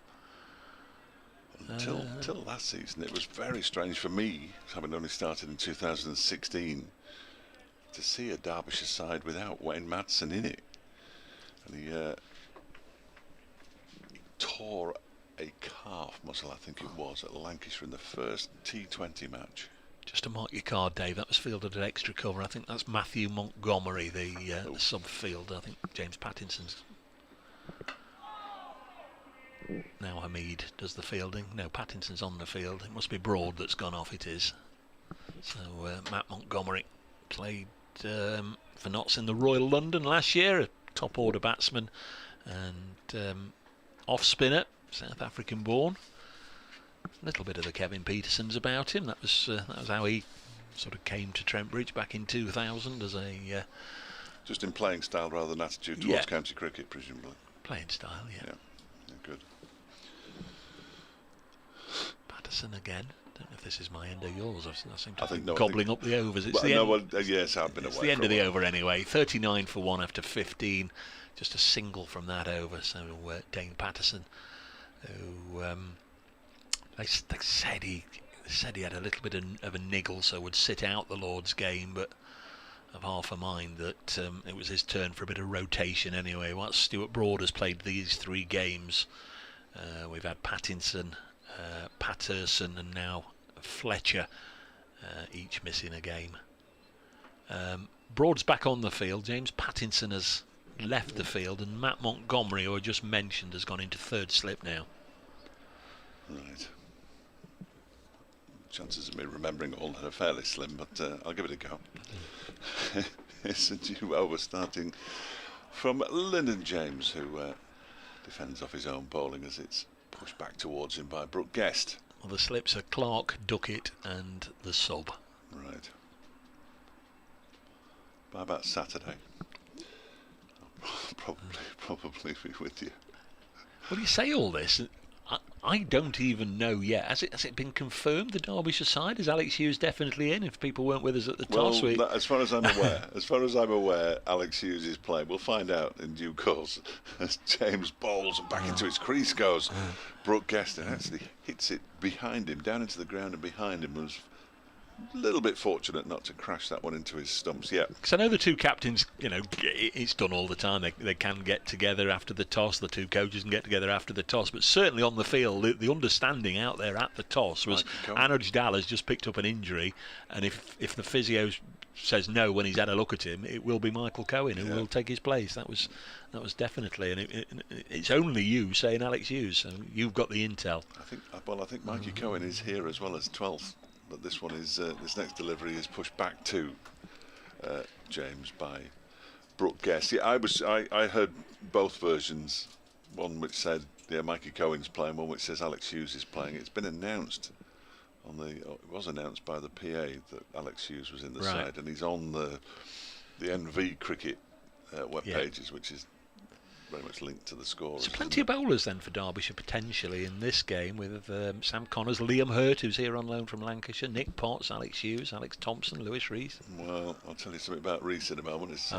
That one is left alone by Brooke Guest. He's bowled 5 overs this season, and they were in the last match. He had knee and shoulder operations in the close season.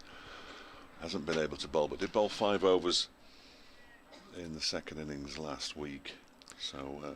Well, he was one of those that always got good value for his £5 match fees, wasn't it? Because he opened the batting and opened the bowling for many years. Yes, yeah, absolutely. Of course, Mikey Cohen's got good memories of this ground. Made his debut, didn't he? And didn't bowl.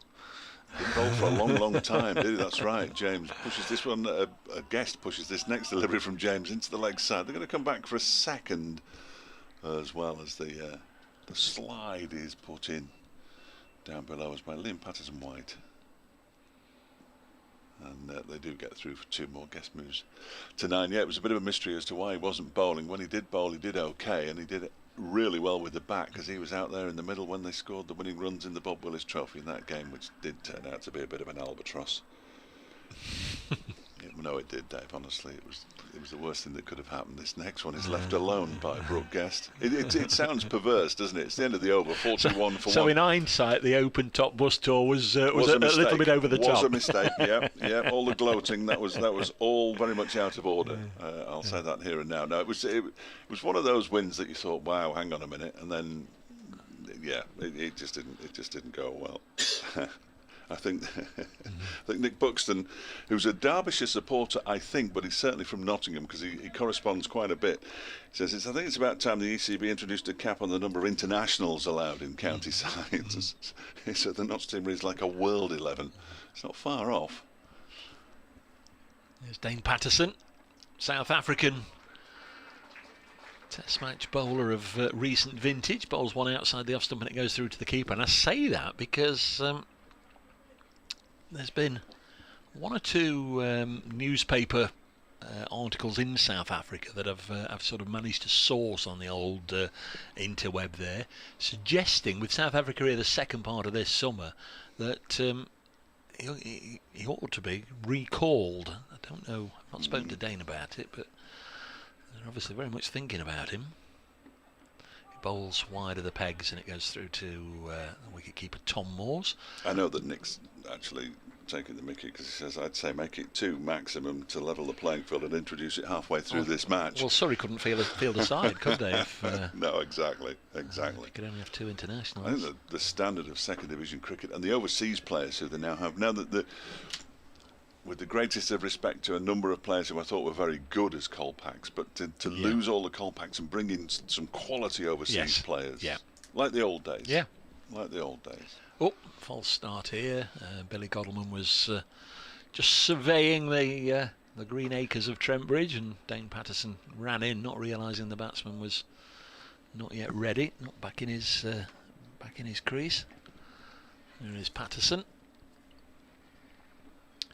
To bowl to Godalman. He's hit him on the pad, asking. Huge appeal there. He's left Billy Godalman hobbling. It's certainly got him on an unprotected bit of his leg. Oh dear. Yeah, Dane Patterson. I think he thought that was out from both from the appeal and the reaction afterwards, but turned down by umpire Milnes, 41 for 1.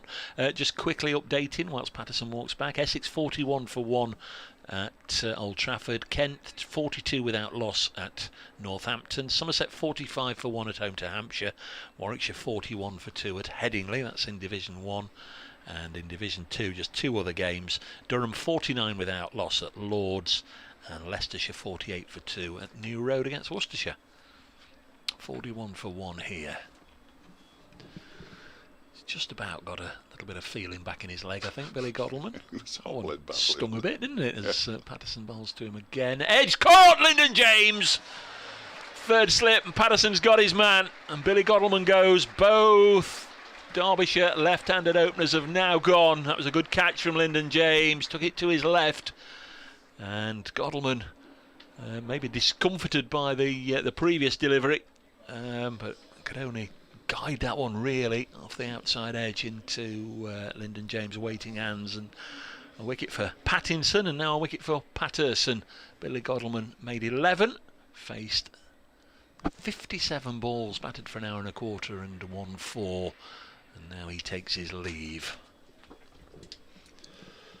Yes, his poor trot goes on. Billy Godalman, he can't buy a run really this season, I'm afraid, and his average continues to go south as a result. He'll be hugely disappointed. I think the previous delivery, as Dave said, had an effect. He played that one a long way away from his body. Wayne Madsen marches out to the middle. Two relatively in-form batsmen. Madsen coming into the game with an average of 86, has had one not out in his 7 innings, but he's got over 500 runs already in the Championship this season. And of course Brooke Guest with his 2 centuries. Madsen's got a couple of centuries as well as 3 halves. So these two crucially important for Derbyshire's hopes in this match, you would say, with Lewis Deploy in next. It was just starting to show signs of a return to red ball form. Lewis Rees, who hasn't got a half century yet this season, and then Alex Hughes and Alex Thompson, who's already bettered his first class score this season with 54, I think. Alex Hughes, of course, hasn't played this season in the Championship. It's interesting to hear that, because no Nottinghamshire batsman has yet scored 500, but the flip side of that is they've had 6 different Centurions. Duckett, Mulaney's had 2, Slater, Asiba Mead, Lyndon James and Joey Everson have all scored centuries this season, 700 so far. So Duckett 496 runs, Mulaney 458, and Slater in the 300s, Mead and James and Clark in the 200s. Derbyshire have had 9 Centurions, which would account for the fact that there's been a lot of draws because they've been playing on some very, very good pitches. Madsen on strike, his first ball has gone! Patterson's on a hat-trick. Wayne Madsen goes first ball, edging behind to Moores. Doing things with it now, Dane Patterson. Shades of the Worcestershire game. They found him almost unplayable at times in that one, and Dane Patterson gets fellow South Africa-born batsman Wayne Madsen caught behind. I don't know how much cricket they've played against each other, but I don't know, he lured him in just to leaving his bat out there a little bit, didn't he? Just had a little fiddle for it and nicked it through. Yeah, but I mean, early in his innings, obviously, first ball, but should not have been playing at that at all. Wayne Madsen, he'll know that as he walks back. It's not for me to tell Wayne Madsen how to bat, goodness me.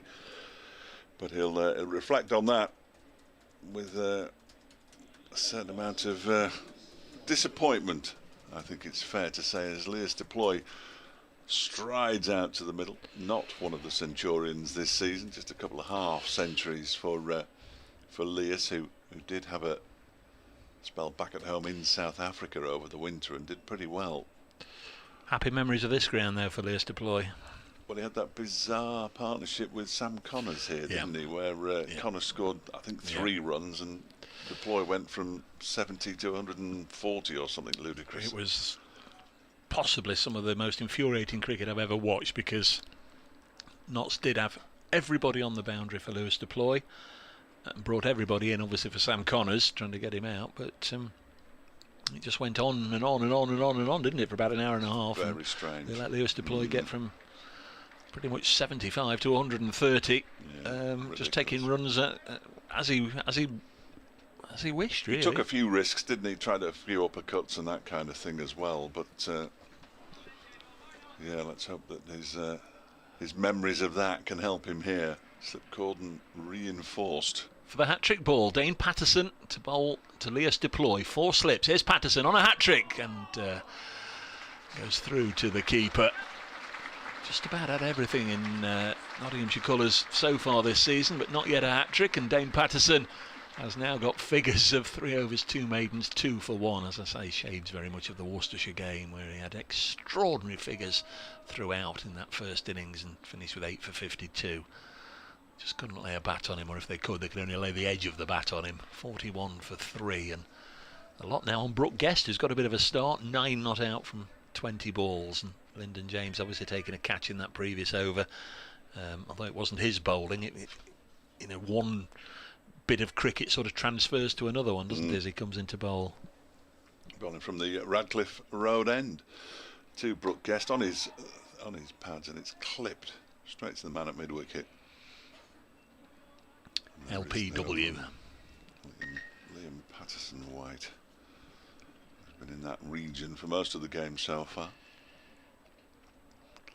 2 little ducks on his back. Yeah. Of course, if you insert a side, always say it, you're looking for probably 3 wickets in the first over. Of course, now Notts will be greedy. They've got 40 minutes to try and add to it. James is in again past the umpire now, and that's left alone by Brooke Guest. Goes through around about ankle height to Tom Morse, who does well to cling on to it. I think it missed the off stump by too much as well, but that's good judgment by the Derbyshire wicket-keeper Brooke Guest. So if Alex Hughes is playing, would he? It'd be Lewis Rees next, you'd imagine, at 6, and then probably Alex Hughes at 7. Hughes would come in ahead of Thompson. I think. Certainly historically he would, but Thompson has been playing and Hughes hasn't.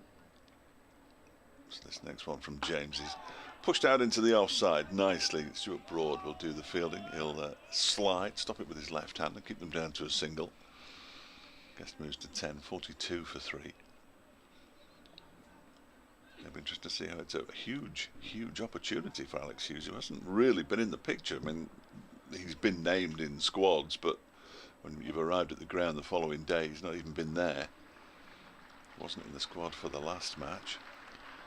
Dane Patterson just getting the applause of the supporters and the members in front of the pavilion.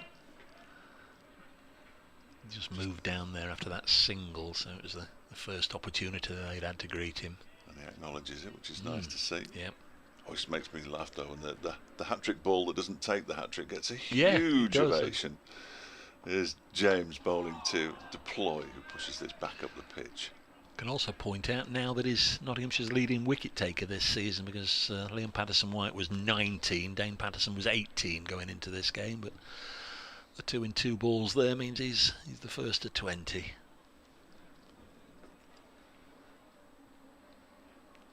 James moving back slowly to his mark. Not quite reaching the pile of sawdust, which fortunately we haven't seen used yet. He's in now, bowls to Deploy, who fiddles this down to the backward point boundary. The Chesterfield churner is down there. It's been a little bit of byplay with Ben Slater. Obviously, his local football team as the Spirites, and Mansfield getting through. There's a Mansfield element as well in the Nottinghamshire dressing room, so they've been giving him stick. And Chesterfield in the playoffs, but by the skin of their teeth. Mainly thanks to Dagenham and Redbridge's ineptitudes. As James bowls, and that one, well, it strikes Brooke Guest somewhere and dribbles out into the offside when he was trying to play it into leg. No damage done. He's on 10. Deploy has 1. 43 for 3. Derbyshire, having lost Masood, Godleman and Madsen. That is a fair old chunk of Derbyshire batting that we've already seen and that is already gone. Madsen with his 500, or you've got 1,300 of the Derbyshire runs have disappeared in a matter of moments. Of course, third in the batting averages is Anuj Dal. Oh dear. Here is Patterson. 3 slips. He's bowling to the left-handed Elias Deploy, who leaves this alone. It goes through to the keeper. I would imagine Deploy is also one who's very much aware of the talents of Dane Patterson. There was a little bit of thought about, with Notts having a bye week and then Dane Patterson not playing, might be able to get him away for a break back in South Africa. He's left his family, his wife and family over there, but it didn't happen. He didn't go back. 43 for 3. Bowls to Deploy, turns it away on the leg side. James Pattinson will field at square leg, but they take the run. 44 for 3. Big old chunk of time, isn't it?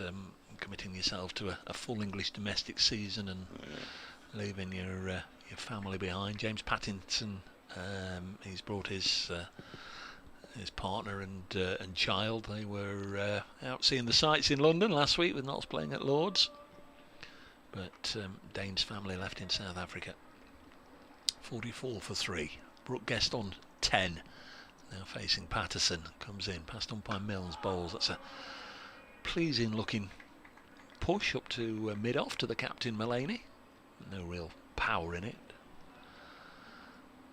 And it remains 44 for 3. The wicket's going down at 21, 41 and 41. So Notts have a bowling bonus point already. These two really want to be there in half an hour's time, don't they? Slightly longer than that. Comes in once more, the right arm medium pace, and this one's the one that really goes a long way away. I fancy that was the ball that got Madsen. He was just drawn into chasing it a little bit. It's almost like catching practice, wasn't it? That you see them do with if they use a bat. They tend not to use bats these days. They use the old bowling machines to fire the balls at the wicketkeeper and the slips as they practice before a day's play. Just sort of hung his bat out there. Got a edge through to the keeper. Notts understandably were jubilant. Patterson in again. That's a leave from Brooke Guest. He didn't really shoulder arms, did he? But he didn't play at it, and I fancy it was a little closer than he perhaps anticipated. What do you think? I mean, batsmen, because he can move it both ways, batsmen sort of have to cover their stumps, don't they? So therefore you have to sort of play at the ball. You're right, you were a little way away from it, but you've got to play at it, because if that one nips back, you're going to look very foolish. You won't be the first, as you were saying, but you would look relatively foolish nonetheless. Mid-wicket dropped out onto the fence away to our left. Bowles and Brooke Guest again pushes it out as far as the captain, Stephen Mullaney, who was in terrific form at Lords last week. 92 in the first innings, and as always when a batsman's out in the 90s you feel a little bit for him, but he's certainly made up second time around with a swashbuckling century, 100 from 55 balls, and I think it's been confirmed during the week that it's the quickest century in terms of balls since records were kept, but that's only 30 or 40 years ago where they've started keeping balls, but in the championship for Nottinghamshire. Here's Lyndon James continuing from the Radcliffe Road end with 3 slips. That one is pushed out into the offside by Leah's deploy, slightly unconvincingly. We have found a Mark Elam one of 43 balls, but that was in the what they always call the curtain raiser when Notts were champions in 2005. The curtain raiser at the start of the next season. He got one in, I think, 43 balls against the MCC at Lords, but the quickest championship century. That was one of 2 records that were set. The other one set by your namesake, Mr. Fletcher. That was a terrific one as well, by the way. I saw it on Twitter. This next delivery from James is a full one that's defended by Leah's deploy. Is he the only person to have scored a half century as a number 11 and as an opener? Yes, in the same game. In the same game, yeah, that's what, yeah. You know, we you know, all the statisticians with more time on their hands have been away and looked at it, and you know, supposedly that is correct. I wondered if it might have happened the other way round. A top order batsman had, you know, got 50 or more in one innings, then picked up an injury, and maybe second time round coming into 11 with a runner. But apparently it's never happened. Terrific. James is in again, and that one is defended into the leg side by Leah's deploy. So he's hoping it'll make the Guinness Book of Records. I don't think it will. I don't and think they're going 32, I would have thought. Well, whatever number it has to be. I don't think they go into that sort of minutiae of cricket records in the Guinness Book of Records. Might make a note in Wisden, but it's quite extraordinary. I couldn't quite work out what was going on, but of course he came in as a night watchman, didn't he? One over left in the end of the day. Yeah. It took me a while to click that one as James bowls at wide of the off stump. Deploy leaves alone. He asked if he could do it, and captain, well, yeah, why not if you fancy it? Because he had batted earlier in that day. It was the second morning where he'd really played nicely, played properly, and obviously he felt good about himself getting a half century at number 11. And well, there's only one over, and can I do it? I mean, all along in commentary, we were sort of saying, ideally for Notts, they don't want to get the wicket for another over. No, for another over, so they didn't have to make the decision that night. Ah, yes, of course. This one's played into the leg side by Deploy. It bobbles a little bit, but Stuart Broad still manages to haul it in. Again, it's to 345 for 3. It's one of those, just 200 in front with 2 full days left in the match.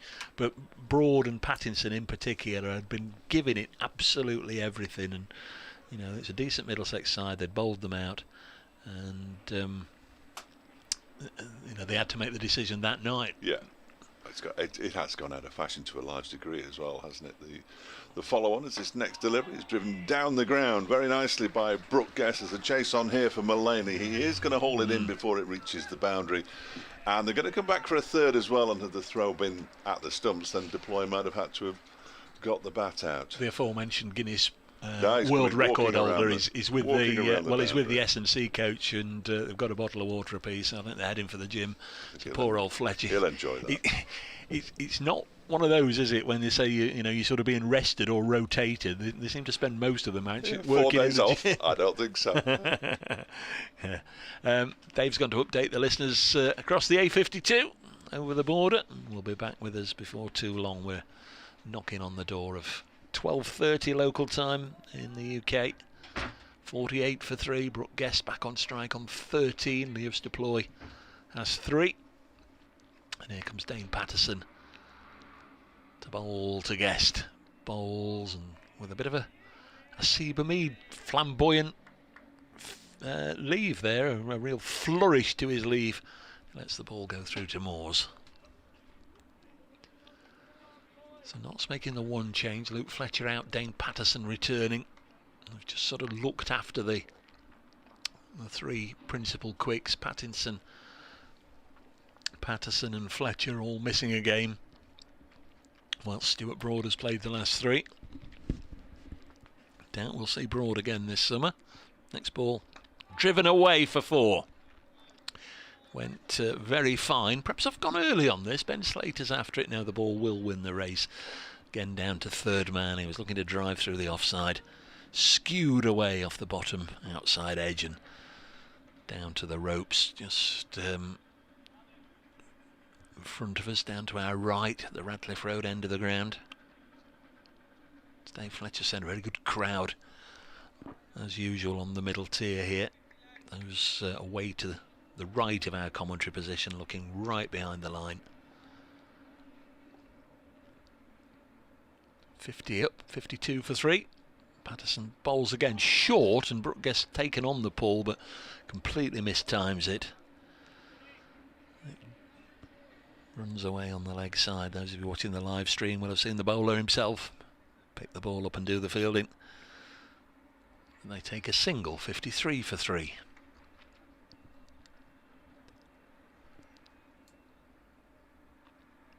Deploy on strike, the 3rd left-hander in the top 5.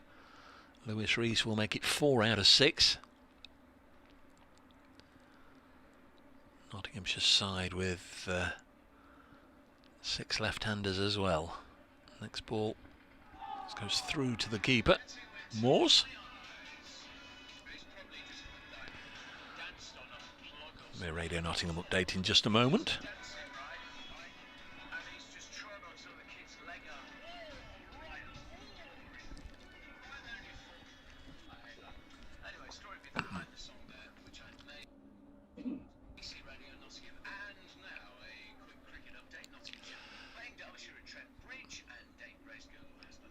Where Dane Patterson is enhancing his reputation as a real crowd favourite. You may remember the last game here a couple of weeks ago at Trent Bridge. He got 10 wickets in the match, including 8 in the first innings against Worcestershire. Well, he's just come on to into the attack over the last 20 minutes or so to replace Stuart Broad from the pavilion end, and straight away picked up 2 wickets in 2 balls. Billy Godleman for 11 and Wayne Madsen first ball. Didn't get the hat-trick, but Patterson riding the crest of a wave. James Pattinson, not to be confused, got rid of Shan Masood at the start of the day. Derbyshire put into bat by Notts, a 53 for 3. So here's Patterson bowling to Deploy. Squad number 76 just nudges it into the space on the leg side, takes a single, and it is the end of the over.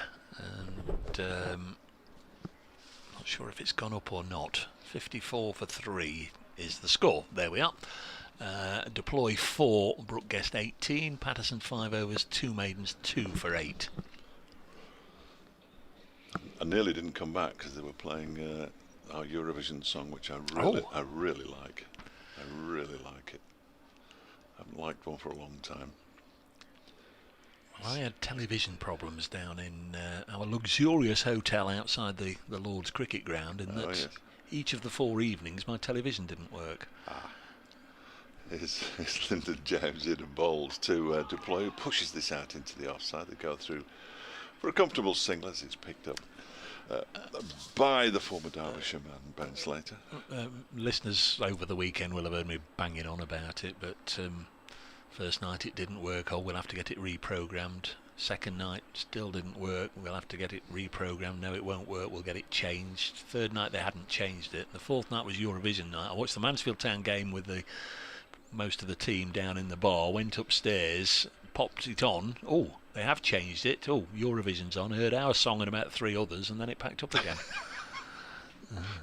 In goes James outside the off stump, left alone by Guest. So I didn't watch Eurovision. I can't be doing with it, but I think our song is terrific. Was and is terrific. Absolutely, he seems a very likeable young man as well, which is nice. 55 for 3. People did take the mickey out of me on Radio Derby for saying that I liked it. Well, it's an ambitious project for somebody from the UK to come up with a song called Spaceman. I mean, we're not exactly known for our space pioneering. No, indeed. This one is driven by Brooke Guest down the ground. It's a chase on here for Stuart Broad, and the ball is slowing. It's slowing, and Broad's going to reach it now, and the batsman he has to put the slide in as well. I'm not sure he really did, but he did put the slide in anyway. And they come back for 3 runs. Derbyshire move on to 58 for 3, and Brooke Guest is on to 21. Played nicely, isn't he?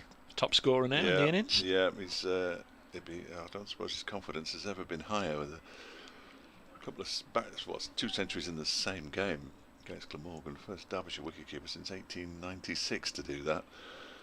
As James is in again, and Deploy defends it. Bill Storer. Previous one. I knew that. Yeah. Well, I didn't until the other week, I have to say. But one of my top men was working on it, and then he got 70 odd last week in the only innings that Derbyshire were asked or needed to bat on another good pitch. Neil Godrich and the team producing some very good batting pitches at Derby. Are they good cricket pitches? Are they good cricket matches to watch? The Glamorgan one was exceptional. They were 8 down at the close on day 4 at 25 past 6 on a Sunday night, which I think in fact, yes, I watched that. Yeah, because we'd finished. I think that is a good cricket. I'm not so sure whether it was as good. And the Sussex game was ridiculous, really. The one before. Round the wicket now, James. Full delivery, defended by Deploy back to the bowler. Was Pajara? Is that the one Pajara got a double as well? Yeah, Haynes and Pajara. They both got doubles. That was after Masood had got one, so we had 3 double centuries in the same game. I'm not sure whether that's what is entirely required, but the record books say Warwickshire were county champions at the end of last year. Don't get me started. They are 43 for 4 at Headingley against Yorkshire. So I like last year's system. Here is James, not because of that. That's left alone outside the off stump by Lears. Deploy goes through to the keeper, 58 for 3. It also sparked a very interesting discussion about Chesterler Street one afternoon. Oh, where I almost throttled the. Don't even go there. Almost throttled Don't Martin. even go there. It was terrific fun. Because we've all had the same conversation. So, it's the end of the over. We're 22 overs. Liam Patterson-White making his way out to the boundary edge away to our left, but all the while he was running, he was whirling his arms around as if. Perhaps Stephen Mullaney had said, traditional pre-lunch over for you, young man. As Patterson comes in, bowls one that swings away from Brooke Guest. I don't think there was anything in that, in truth. It's only about 20 to 1, isn't it? But he was running, whirling his arms over. Just the exuberance of youth, maybe. Go out and run on grass, and you can't just run. You've got to whirl your arms around as if you're having a bowl. He'll get one in 20 minutes, won't he? You'd imagine. Notts are back with their starting 11, their playing 11 on the pitch. Matthew Montgomery's sort of done a round whilst the others have gone for a comfort break. Lovely looking shot from Brooke Guest here. Filling his boot, shall we say. It was an off-stump half volley that he just crunched away into the barriers at the base of the Smith Cooper stand. Lovely looking extra cover drive. And, it was there to be put away, to be fair, but he accomplished it without any frills. Lovely shot. He's benefiting from this idea of ownership of the number 3 position. That's all one of the buzzwords, isn't it, in sport these days? They like to give the players ownership of their role in the side. There's Patterson again. Hit this one, he'll be saying. Oh, and he does, and worked it away through mid-wicket, but it was the one that came back. I think that was probably to be expected. And a couple of runs just helped it into the mid-wicket region. LPW, Liam Patterson-White doing the fielding. 64 for 3 Derbyshire, put into bat by Stephen Mullaney at 10:30, and then there was all sorts of kerfuffle out there whilst news was sort of being fed at the toss to the Derbyshire skipper and the coaching staff that I think Saranga Lakmal was the first to reveal that he wasn't available to play. This is short and pulled away nice and fine, very, very fine by Brooke Guest. And for the second time in the over, finds a boundary. That's 10 runs in 3 balls. And then once the team sheets had been exchanged, Anuj Dal was announced, or it was revealed that he'd picked up a bit of a knock in the warm-ups, and they were going to get him properly checked out. Was it okay with Notts if they could just get him back to the dressing room, have a look at him at the severity of the injury, and then at the earliest opportunity just let the umpires and the Nottinghamshire team know whether he could play or not. That was all agreed, which is nice to hear. This is pushed back to the bowler. 68 for 3. I mean, that's how it should be, isn't it? Oh, absolutely. It's like, when can we change a wicket keeper? Yeah. Can we bring a wicket keeper in? An absolute. Of course you can. Where's the fun in beating a side that's playing with somebody who's not going to take the field or bat or bowl? Well, there's points at stake, obviously, but there was a game, and we're going right back now, 2011 or 2012, where Nick Potas of Hampshire picked up an injury. 68 for 3 in the 23rd over. Patterson bowls. Oh, this one jags back, strikes him above the knee roll, end of the over. Guest remains 31, deploy 5 here, obviously, and they asked for permission to bring up. I can't think who it was now. The Hampshire backup wicketkeeper, who was obviously down in Southampton, and Notts lent Hampshire Adil Shafiq, who was young academy keeper, to keep for them for. In the end, I think he kept for about 25 overs or something of that ilk. Whilst they got the replacement up here, very sharpish. Darren Smith managed to get from Derby to Hove after Harvey Hussain broke a finger in the warm-up. Wayne Madsen kept wicket for a brief spell until Smith had arrived a few years ago. We're going to see James Pattinson return.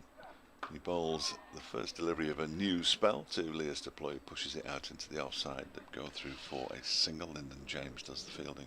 And Stephen Mullaney's just been loosening up. They're all at it. And Mullaney hasn't bowled for a while. He's only got the 1 wicket first game of the season. He got Delray Rawlins down at Hove, but he's not bowled very much at all. No, he's only bowled a handful of overs against Glamorgan, didn't bowl against Durham, handful of overs, 0 for 12 against Worcestershire, didn't bowl at Lord's last weekend, so hardly used. Guest waits as Pattinson is in and then goes back into his stumps and pushes it out into the offside. Hasib Hamid does the fielding. Sun shining, plenty of blue sky, but in fact plenty of blue sky away to the west, which is generally where the weather comes from in these parts. I mean, the East Midlands in general, rather than Nottingham in particular.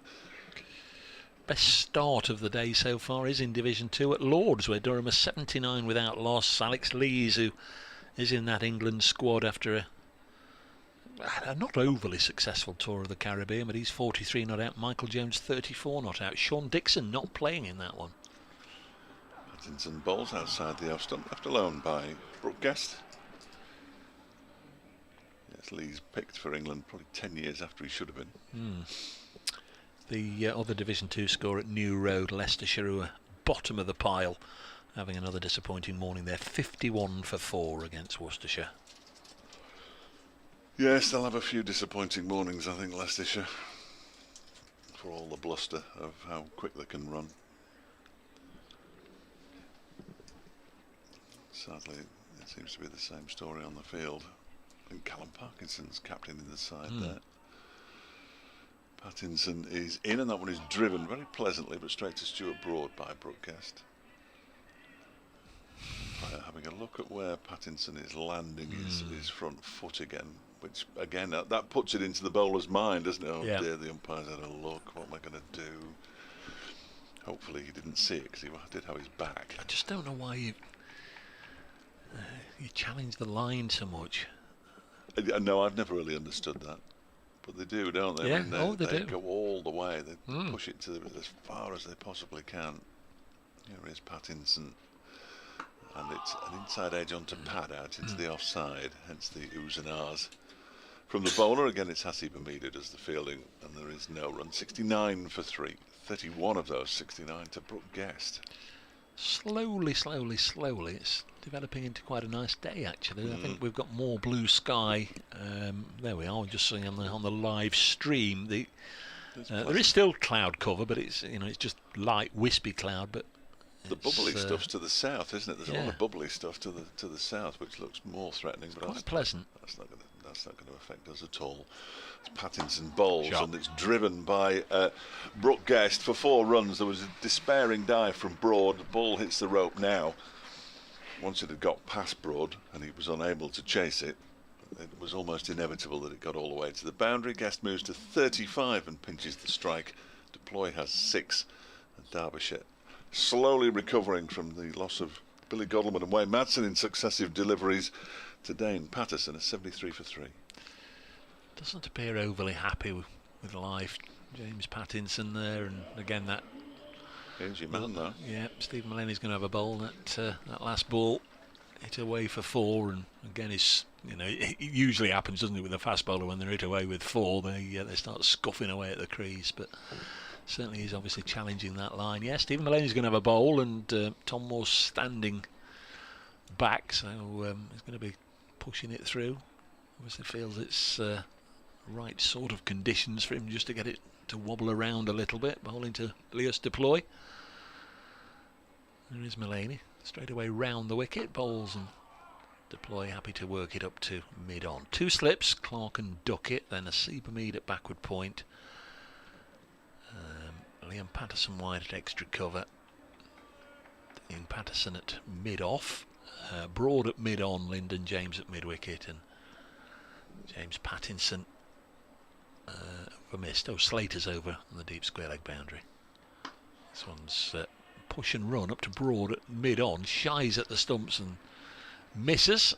Liam Patterson white backing up. Of course, another feature of Luke Fletcher's performance at Lords was throwing the stumps down to run out Josh De Cares, the son of Michael Atherton, in the first innings. Absolutely astonishing stuff from the big man, and we had a terrific celebration. He was running round Lords with his arms waved aloft like he'd won the cup final, the Derby and Wimbledon all in one go. All of Lords rising to greet him. Amazing stuff. Mullaney in to bowl to Brooke Guest, who turns this off his pads into the leg side for, I was going to say a single. It was a single, but Brooke Guest, I think, was looking to turn for 2, and then he slipped at the non-striker's end. Having run straight down the middle of the pitch as well. I'm surprised the umpire didn't have a quiet word with him. He may be doing now with his arm. Yeah, there's a bit of head nodding going on. He ran straight down the middle of the pitch. Brooke Guest. De Cares is a fascinating batsman, because my word, he looks like his dad. 75 for 3 as Mullaney bowls, and that's a good delivery. That one did just nip away off the seam and goes through to Moores. Well, we didn't really see him because he was he was run out by Luke Fletcher for a single-digit score. I don't know what he got, 6 or 7 or something, and then Fletcher bowled him for 0 in the second innings. So he'll not remember his first encounter with Luke Fletcher with any fondness. Oh, that's so 25 for 3. This one is just blocked by Deploy. His dad was in the press box. I'm not overly sure he was too keen on what Luke Fletcher did to his lad twice either. 1 ball left in the 25th over. That'd be quite a lot of county cricket that Michael Atherton's watched then, because he was at Worcester on day one of the game against Durham when Ben Stokes didn't feature at all and didn't bother for the rest of the game. Well, Rob Key was there as well, watching on as it's pushed up to mid-off and there's no run. But obviously nice and handy, an opportunity for all the London cricket media to pop along, watch a bit of cricket and get their sound bites from Rob Key. North of the river's a bit too far north for most of them, isn't it? I think. This is the over. Where are we? About 10 to 1? Yeah, 3 overs maybe? Yeah, I would have said so. We've had 25 so far. We've had an awful lot of discussion about the ball, and we have had 3 wickets as well. But here is Pattinson continuing from the Radcliffe Road and is driven but straight to Hasib Hamid by Guest. This is the largest partnership as well, Dave. 34 they've put on, Guest and Deploy. We won't be celebrating that just yet. 2 deciding they might go and seek out some refreshment ahead of lunch.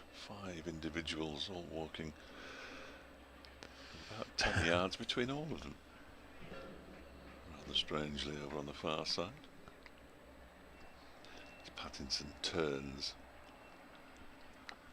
3 slips crouch down and the ball is left alone outside the off stump by Guest. Rob Collins says, Dave, perhaps you should invest in a bell that you can ding every time you refer to Warwickshire as the defending county champions. A kind of audio asterisk, if you like. Yeah, that's a good idea, Rob. And Patrick Anderson asking me about Brett Hutton. Is Brett injured at the moment, Dave? Or is it just that we have an abundance of riches in the pace department?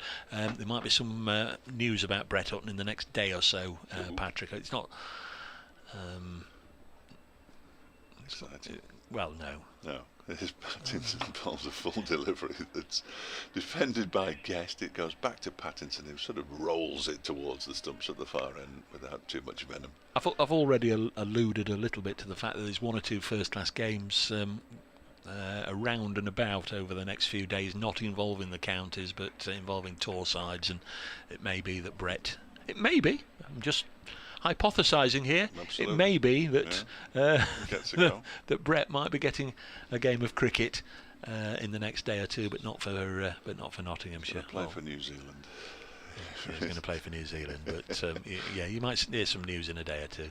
Pattinson ball short. It's gone straight up in the air. It's gone miles over the boundary. Mind you, it isn't that far, but it's gone a long way over the boundary, probably 5-6 rows back. They're applauding a 6. I don't think they should really. That was a poor shot to a short delivery that if we'd been playing on a pitch of ordinary dimensions, he would have been caught. As it is, he gets 6 and he moves on to 42, 81 for 3. Out the middle? No. It went very high, didn't it? Went a long way up. Yeah, it was a top edge. It was a top edge that when we saw where the pitch was, we fully expected to see a few edges disappear to that boundary. Perhaps not for 6. It but might make a text or a WhatsApp message later, and hooked James Pattinson into the crowd as well, don't you? Exactly, yeah. And he's relaying it to family and friends later. Well, he waits now. Pattinson will be disappointed with being hooked for 6. In whatever manner he was, and this one is clipped up towards mid-on where it's fielded by Mulaney. It's Ben Slater, I think, out there on the backward square leg boundary. He also doubles up as a leg slip, standing in that. So I'm surprised he didn't have to wear a helmet, if I'm honest. He's that close to the bat. He just watched it sail over his head. He didn't stand a chance. As Pattinson turns, bathed in sunshine, he's in and bowls to Brooke Guest, who gets an edge on this one. That's an edge down to 3rd man. He might pick up a couple here. He's coming back for the 2nd. He might have to hurry. In fact, he got back comfortably enough in the end. And that's Dane Patterson down there in the far distance who hurled the ball in. And they do pick up a couple more. Guest moves to 44 and Derbyshire to 83 for 3. But 8 of those runs from that over, in fact all 8 of the runs from that over, were a little fortuitous. He won't mind at all. He won't. He won't. Captain's having another one. Stephen Mulaney's first over went for 2 runs. Going to be bowling to Lewis Deploy at the start of this. The 27th over of the morning. We're very close to lunch, and it's whizzed by. Thanks for your company, and if you want to get in touch during the break, at Brace Cricket, at Fletch Sport, we'll give you a mention afterwards. See Luke Fletcher must be nearing lunch, look, because Luke Fletcher's making his way back to the dressing room. We can see him, he's done his little bit of work in the gym. Only to refuel. There's Patterson. Bowles cut away for runs by Deploy through the offside. Liam Patterson-White chasing. I think the ball will win this particular run to the rope, and it does get there. Nice looking shot, and runs coming thick and fast at the moment. Derbyshire ending the session on a bit of a high. Yeah, nice shot from Liz to play. He benefited greatly from the ball going across the square, because we've seen a couple of times it's sort of held up. We've had a bit of rain, but the covers when I first arrived this morning, ridiculously early of course, the covers were underwater. It's a fantastic draining ground, of course, as all the test grounds are. 87 for 3, Deploy on 11, partnership of 46 now, and he blocks the next ball. The wicket has gone down at Lords, as Alex Lees is now out, and our BBC Newcastle correspondent says he looked away down the track to me. I don't think a Durham batsman's ever been out. Come on, Martin, you're better than that. 87 for 3. Deploy has 11. He's on strike. Just 2 slips. This is pushed back to Mullany. I'm not entirely sure that either Joe Clark or Ben Duckett has touched the ball this morning. Certainly not while it's been live. No, I think you're right. It's one of the things of standing there all day, isn't it? You've just got to be ready, and it may well be that 5 to 6 one has nicked you, and you'll be remembered for whether you take it or you put it down. You can still build an appetite up though. Oh, you can. Oh, yeah. Next ball from Mullany is confidently and competently pushed up to mid-off by Deploy. So this morning we've lost Shan Masoon, Court Moores and Paul Pattinson for 18. That was 21 for 1 in the 10th over, and then in the 17th over Dane Patterson got 2 wickets in 2 balls. Billy Godalman caught Lyndon James at third slip for 11. It was 41 for 2, and then it became 41 for 3 when Wayne Madsen edged Patterson behind first ball. Next one is down the leg side, taken by Moores. That's nothing. The umpire started walking in there as if he'd miscounted, and there's one ball left. Umpire Mills, I bet he's peckish. It's Hartley at this end, isn't it? Yes, Peter Hartley at this end, David Milnes at the far end. No. Next ball down the leg side, taken by Moores. Milnes at this end, and Neil Mallender at the other end, isn't it? Is this it's Mallender at this end. Is it yes, it is. Yes, sorry, it is. Yes, yes. Already he says, I'm anxious about Sunday afternoon and Leeds, Dave. I think we'll be relegated. That's how he greeted me this morning. Wow. I said, well, if you're still playing Sunday afternoon, I'll try and convey a message down to you. Big Leeds fan. The big thumbs down. Big Leeds fan. 87 for 3. So this is going to be the last over, isn't it? Whatever. We've often seen them, according to our watchers at Trent Bridge, it'd be 1 o'clock, and we've seen them sneak in another over, but I make it a minute to 1 o'clock, so I think this will be the last. Be bowled by Dane Pattinson, who bowls 2 broadcasts and strikes the pad. Not out, says umpire Mallender. This one's James. This is James Pattinson. Sorry. I know. Yeah. It's so easy, mate. James it's so easy. Pattinson. What is it with the human mind? And I'm sort of putting that out there as a rhetorical question, that it's just so easy to confuse James Pattinson and Dane Patterson. Well, yes, but it shouldn't be, should it? It is actually my job, or it's one of my jobs. To try I know for years, many golf commentators would always get the 2 Australians mixed up, Robert Allenby and Stuart Appleby, and they both look different. One's blonde hair, one's dark hair, but they did, and it must be something about the human mind. Pattinson bowls, and that one is defended by Brooke Guest. It'd be better if Pattinson was a bowler and Patterson was a batsman, wouldn't it? They have them both as, they bowl differently. Clearly, they're different shapes and everything. They're not even from the same country, for goodness sake. No, but we know that. We can rationalise that. We can form that feeling in our mind, and then the wicket will go down, and straight away you'll say, and Pattinson strikes again, and it's Patterson, like I did. No, it's madness. We'll get there. We probably won't. Here is Pattinson. James bowling to guest Brooke. The thing with this, Dave, every day we've got about 7 hours to correct our mistakes as well, haven't we? Oh, We've got to find something to talk about. And if it was perfect all the time, then 7 hours to make, so sort of 3.5 hours to make them and 3.5 to correct them. It's pretty much the balance of a day's cricket, isn't it? 87 for 3. Well, of course, we've got Liam Patterson White, and as one or two other people have pointed out, we've also got Peter's son keeping wicket. Yes, yeah, that doesn't help. That doesn't help. 3 deliveries to go until lunch, potentially. I think it will be. As Pattinson is in again and bowls to guess who has a wild swing at that one. Did he get anything on it? Well, we'll find out. No, Yeah, it's a no, bye. it's It's a bye. It's going to just be a solitary bye. It swung away in front of first slip. Tom Moores went across diving, trying to pluck it out of the air with his right hand, but merely parried it. But they do go through for a bye. It was an interesting shot to play. 3 deliveries before lunch. It's a good job the umpire didn't forget to signal then, isn't it? There'd have been accusatory glances towards the keeper. He did have to go a long way, to be fair. It was in front of first slip, wasn't it, by the time he parried it? Yeah. So really, that could have been the opportunity for Joe Clark to touch the ball in the morning session. It could have gone straight into his hands. Didn't quite go as far as Ben Duckett at second. There is Pattinson. Penultimate ball of the morning is defended by, it was a full length delivery as well, defended by Lewis Deploy up towards Broad at mid-on. See if Hamid goes up. Perhaps we're going to see another short one here. You do well to leave this alone, would Lewis Deploy.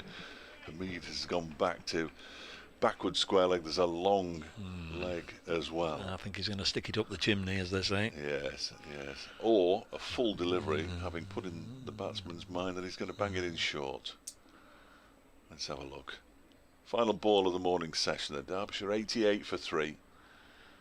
Pattinson is in, bowls just a length ball really that's turned into the leg side by Lears to play. Picks up a single to move to 12 12 at the end of the session. Brooke Guest has 44. 89 for 3, a half decent recovery from Derbyshire, but a really good little spell of 45 minutes for Notts as they picked up 3 wickets, including 2 and 2 balls from Dane Patterson. Thanks very much, Dave. Very much enjoyed your company and your commentary this morning. I'm sure the listeners have as well, and obviously we'll be right back on it when the players return in about 40 minutes time. There you are from Trent Bridge, Derbyshire, put into bat at 89 for 3 at lunch. We'll be back with you when the players return.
Well, hello everybody, welcome back to Trent Bridge in time for the return of the players to the field for the afternoon session of this LV County Championship game between Nottinghamshire and Derbyshire.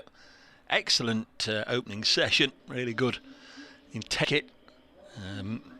Nottinghamshire picking up 3 wickets after inserting the visitors, Derbyshire fighting back strongly, and I guess not too far away from it being just about even Stevens. Derbyshire 89 for 3.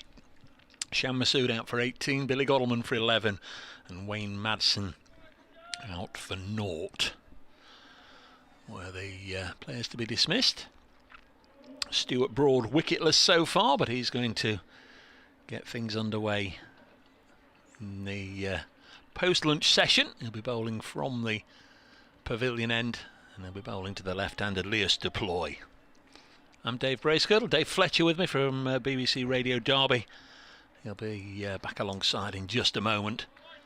And hopefully we'll try and get 1 or 2 guests for you this afternoon to come and join us in the commentary box. It's going to be Broad to kick things off in just a moment. David Milnes, the umpire, just heard him say play then. He obviously wants them to get on with it, so we're about to start. 3 slips posted here for Deploy, and first ball goes through to Tom Moores. 89 for 3. Didn't feel like 40 minutes there. Blimey, what's going on? It's that cue, isn't it? That little cue, which is absolutely fine. All sorted out nicely, fed and watered. Oh, absolutely. Well looked after, yeah. Good man. We have news of Lackmell. We knew was an elbow issue, which has worsened apparently. Anasdal slipped on a wet practice pitch in the warm-up and has twisted his ankle. Oh dear. 89 for 3. Here's Broad. To bowl to Deploy, leaves it alone, goes through to the keeper. There was a lot of rain in, I mean, I'm 18, 19 miles away in Newark. Rain pretty much all afternoon and evening last night, so I'd imagine they got it here as well. But it's been nice and dry this morning. I've not noticed anybody slip over except Brooke Guest. His feet went from under him once when it looked as if he was going to turn for 2, but I'm not entirely sure that was anything to do with a damp patch. We have had piles of sawdust positioned at each end, but they've not been used, so I'm a little surprised he's slipped over on a damp bit. Nice looking shot into the offside, fielded by Liam Patterson-White, and there is no run. I don't know which is better or worse, but I always think that a slight slip on the ankle and a bit of a jarring or a bit of a twist might be better than a hamstring, which is what we thought it might have been initially. So, but yeah, no, I know what you're saying. Steve Rowe says, good afternoon chaps, just been enjoying listening to 2 chaps sat in front of me in the Smith Cooper stand comparing the ground staff to council workers. I don't think Steve Burks and his crew would be too happy at hearing that, he says. 89 for 3 as the oohs and ahs greet the first run of the afternoon. I think the Nottinghamshire close to the wicket catchers thought that was through, but I'm sure Leas Deploy knew he'd played it nice and late, deliberately. Soft hands behind square, gets a run. 90 for 3. Steve Crawley says I'd put not slightly ahead purely because one of the 3 wickets to fall has been Shan Masood. Brooke Guest playing very well though. He is indeed, and the partnership worth 49 right now. He played a couple of very strange shots. The 6 that he got troubled me a touch, but he got away with it. And then he played that shot 3 balls before lunch when he chased one that was wide-ish and went further away, which I thought was a bit strange. But he's got 44. Broad bowling to him, banged in short, goes through to the keeper. You've been with your able staff, you've been trawling through the records, and you see that's not Wayne Madsen's first duck at Trent Bridge. Well, no, we got one as recently as first ball duck. First baller in the T20 in 2020 when he was opening the batting. It happens though, doesn't it? If you play as many, I think Griff said he's now got 32 ducks and 33 centuries for Derbyshire, which is pretty much how it works, isn't it? It is. It is. If you play as much cricket as he's played, you will have a few off days. Again, banged in short by Broad, and Tom Moores has to leap high to claim it. A fairly insignificant opening to the afternoon session. 90 for 3, 1 run from the over. Broad is now through 7 overs, I beg his pardon. 7 overs, none for 14. Who's this running on? It's the Derbyshire physio, but no, it can't be, surely. No, it can't be, because they're bringing on something for Joe Clark. Player. Yeah, glasses, sunglasses. Sunnies. It's the sunglass carrier. All the top teams have them. This is James Pattinson. He's going to be bowling from the, as he was before lunch, from the Ratcliffe Road end, 3 overs for 14 before lunch. He's bowled 9 overs, 1 for 34. Up to press. His body language tells us he feels he's a little bit out of sort, but he's bowled quite nicely. Yeah, he's had 1 poor over, I think. He's in now and bowls to Leas de Ploy, leaves alone. It's a no ball. There you go. You've done it twice to him now. Twice in one day. Well, no, I did say his body language. But and we cannot affect what's happening out there in the middle, but it is bizarre how many times it happens. 2 more to the top. 50 partnership, 50 partnership, yeah, absolutely. 50 partnership from 74 balls. Broadcaster's got 35 of those. 51 runs as it is, and 13 have been scored by Leas de Ploy. Pattinson looks to the sky as he turns at the top of his mark. He's setting off again. Bowls now to de Ploy, leaves alone outside the off stump. This time the umpire leaves his hands firmly clasped behind his back, which Pattinson will approve. It's that nice post-lunch hum around the ground, really. Came up in the lift with a couple of... I assume they were members, given that they had lanyards, Nottinghamshire lanyards around their neck. One of them said, pretty even, I think. So I'm not so sure. Not so sure. I think that was just nosed in front before lunch. Or up to lunch, as Pattinson bowls a short ball that barely gets up. De Ploy thinks about ducking out of the way and then realises it's wide of the off stump and allows it to go through to Tom Moores.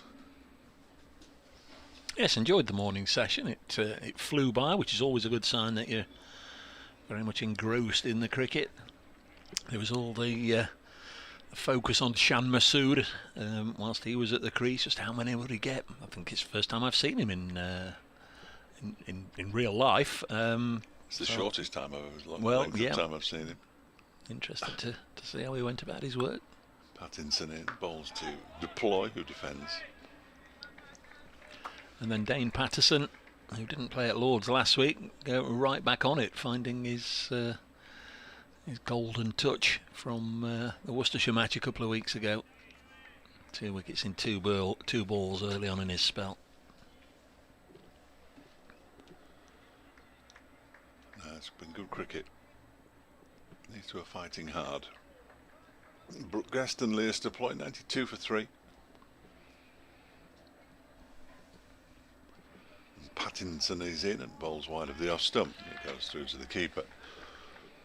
It's the most runs, 92, that have been scored in any of the 7 county championship games. Durham are 89 for 1 at Lords against Middlesex. Kent 88 without loss at Northampton.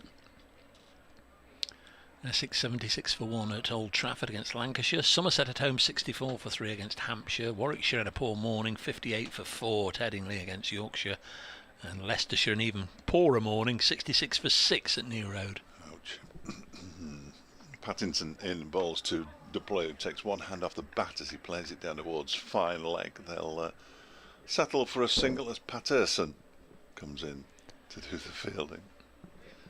That Kent score at Northampton 88 without loss. Obviously Ben Compton is there, 30 not out, looking to grind out another big score. What a move it's been for him. Could hardly get a game for Nottinghamshire, and when he did, it didn't really show.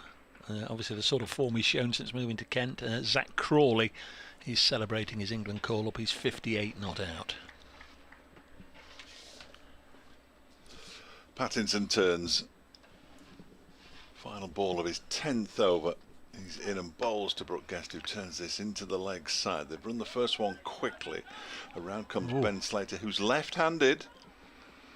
Hurls the ball to the bowler's end, and Brooke Guest turns and gets back, was it? It wasn't. No, that was Liam Patterson-White. I was just about. Also left-handed. Well, does you're going to tell me that having watched Ben Slater for all those years, he throws with his right hand, aren't you? Well, he bowls right arm off breaks on the rare occasions I think he does throw with his right hand, actually. I was just going to say. Yeah. So that was all complete nonsense. Other than the fact that it went to a left-handed fielder. Yeah, it's Liam Patterson-White. Yeah. And they didn't take the run anyway. 94 for 3. Yeah, I should have thought I'd have probably spotted that over the 2 or 3 years I watched Ben Slater. Not throwing the big guns at this. Broad and Pattinson at the start of this session. Here is Stuart Broad bowling, and Brooke Guest just helps this up to Stephen Mullaney at mid-off. He's played very nicely, Brooke Guest. 45 from 59, now 60 deliveries. He's been happy to take them on, as Dave was saying. He hooked a 6 away off James Pattinson. It went a mile high, but had enough horizontal as well as vertical to clear the ropes and land in the Smith Cooper stand. Played 1 or 2 very elegant straight drives and punched a couple through the covers. Broad bowls to him, and a little push up to mid-on here. There's no run. Best conditions of the day now, with clear blue skies. My commentary box on the side of the commentary box that I'm at, the window wide open. Dave's still behind glass. I don't know. It does open. I know. I wasn't sure if I blocked that one up, it would irritate you, would it not? Not in the slightest. You can either push them that way or push them the other way. Oh, look at that! But, I can sell that. How much out there? That's where it. Well, you can push them both that way if you. Whatever.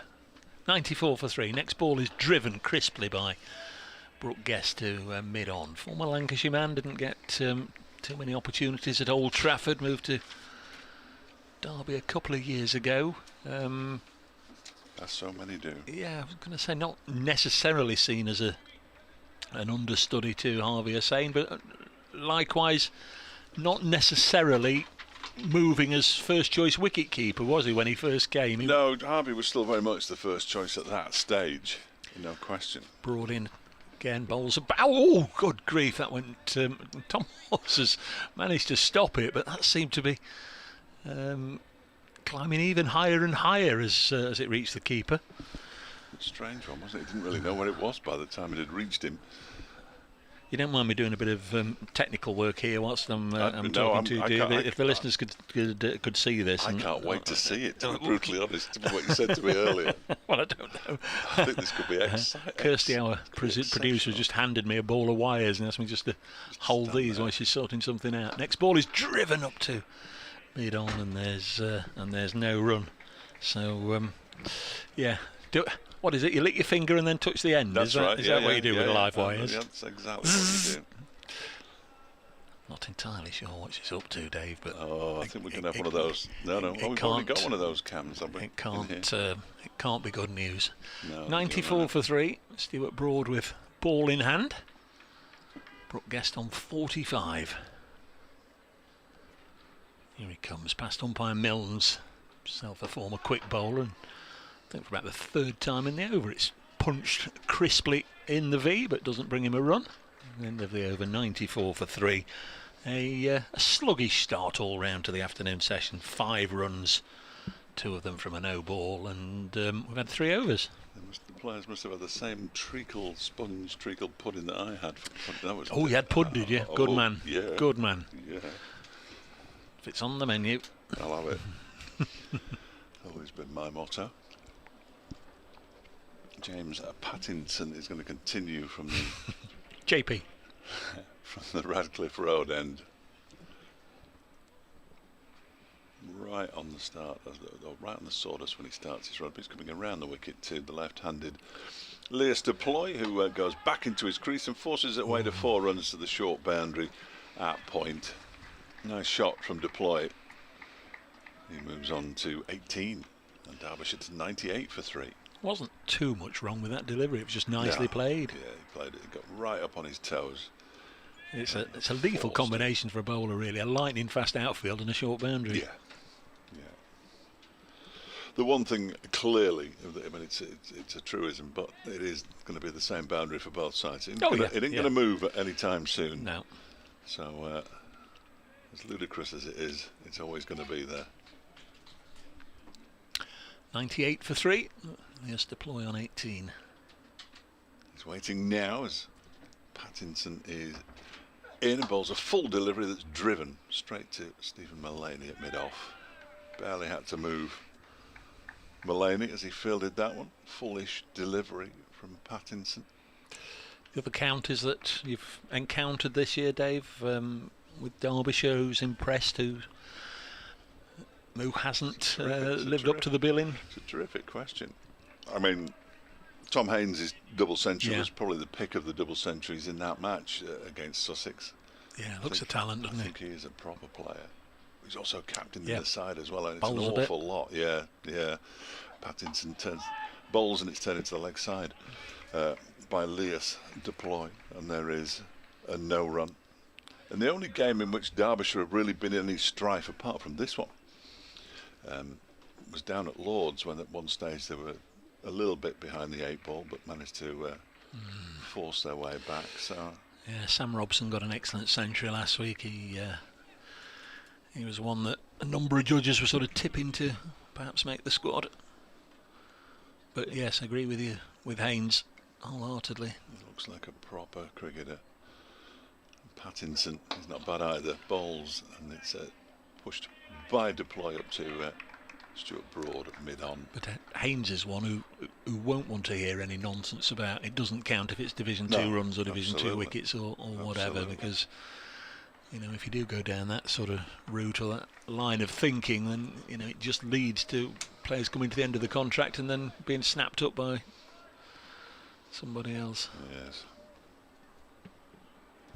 Derbyshire in a very fortunate position to have Mickey Arthur on a 3-year contract. I'll explain a bit more in a moment as Pattinson goes around the wicket and bowls a short delivery to deploy, who's down on his knees as it goes through to Tom Moores.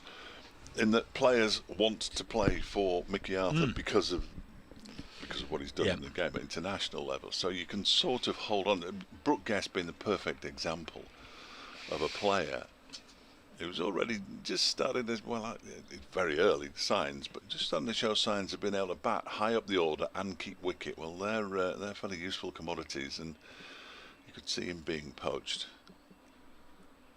He's at the non-striker's end at the moment as Pattinson bowls to Leas deploy. That's a little uppish as he gets 4 more runs down the backward point. There is a man at point, but it went past him at a rate of knots. Lyndon James, and all the way to the boundary.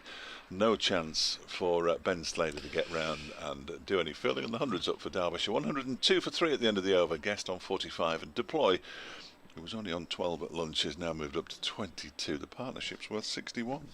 Listeners might have heard a yelp of frustration there. That was from James Pattinson.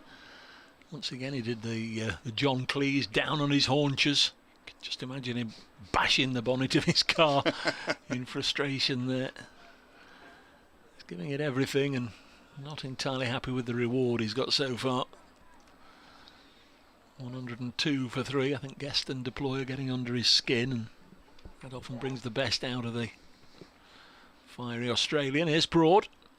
Similarly eager to make the breakthrough, feels off his own bowling, and there is an example of perhaps just a touch of frustration, because it was drilled straight back to Broad by Brooke Guest, and he took it on the bounce and wasted no opportunity in throwing it back in the same direction, and it missed Brooke Guest. Fortunately missed the stumps as well and went through to Moores.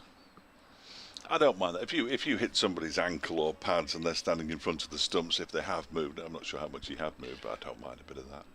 I love taking an overthrow when they do that. Oh yeah, that would be the ultimate, wouldn't it?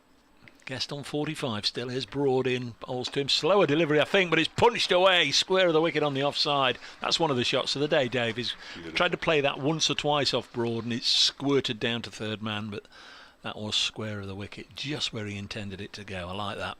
Lovely shot from Brooke Guest. Yes, he's developing into quite the batsman, Brooke Guest. Can only boost your confidence playing Stuart Broad and James Pattinson like this as well. Yeah. He's one of those strange, because he hasn't got the big body of work behind him. He currently has 3 centuries and 2 half-centuries in his first-class career, which is entirely the wrong way around, clearly. But it rather shows that if he gets to 50, he's got a good chance of going on to 3 figures. He's on 49. He's got more runs at number 3 this season than England's Test number 3. In case you didn't hear us earlier talking about Ollie Pope being selected at number 3 when he's never batted there. As Broad is in, bowls to this one's gone up in the air now. Then how high has it gone? It's going to fall between keeper Moore's running back and Asiba Mead trying to come in from the long leg fence, and they come back for the 2 runs that'll take Brooke Guest through to his 50. Very well batted young man. 100 minutes, 68 balls, 6 fours and 1 6. That top edge hooked 6 off James Pattinson. Not entirely sure he knew where that had gone, but he had no idea. No idea. It fell. It's very timely though. Betwixt and between. Tom Moore's running back and Nasiba Mead down on the boundary down below was running in, and it fell between them both. 108 for 3. So Guest on to 51.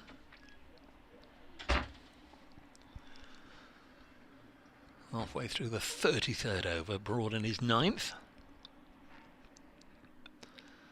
And here comes the England man bowls. And Guest shows a little bit of restraint, pushing it out as far as Lyndon James at point, no run.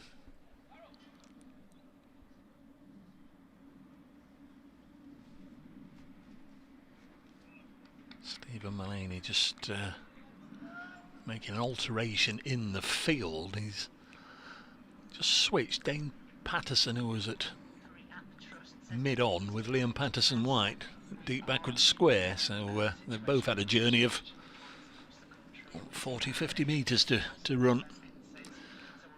There's Broad, bowls another bouncer over the top of Brooke Guest. 108 for 3. Time to speak to the local radio listeners on BBC Radio Nottingham in a moment or two. Where are we? We're in the 2 o'clock news.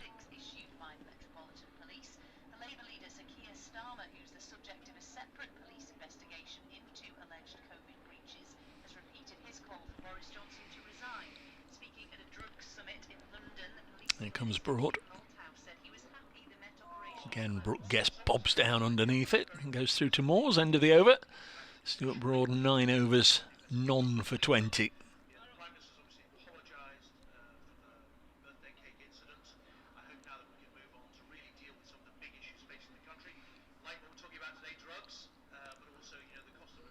James Pattinson to continue.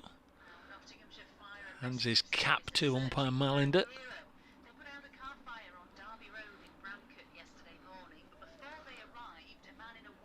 Looking at the offside field, where a couple of boundaries, of course, went in the last over. We've got a point, we've got an extra cover, and we've got a man on the fence at deep backward square. It's a mid-off as well. Here's Pattinson into bowl to deploy. Oh, he's run through the crease.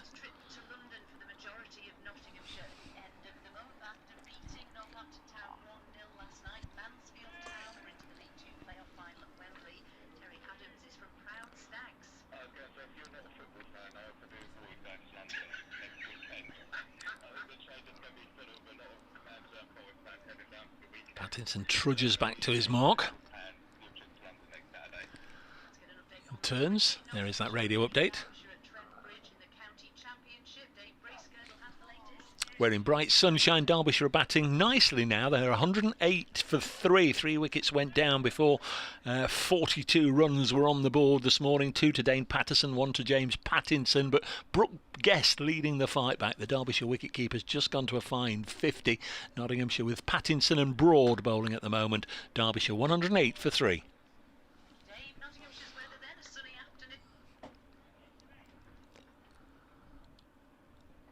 Here is James Pattinson. Previous ball went through to the keeper. Comes in to bowl to deploy, who's on 22.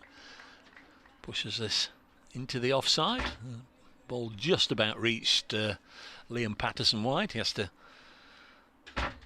move forward just a little bit. Picks the ball up to retrieve it, wipe it, give it a little bit of a closer inspection before sending it back round the ring. Where it now returns to the hands of the bowler. Comes Pattinson in once more, balls, and deploys solidly behind it. Happy to be watchful in defence. Runs are coming at the other end, and deploy not particularly bogged out. 22 from 56 deliveries. And it remains 108 for 3. This partnership of 67 has come up from 101 deliveries. They missed me. Unbelievable. Unbelievable. It's only switching a button. Pattinson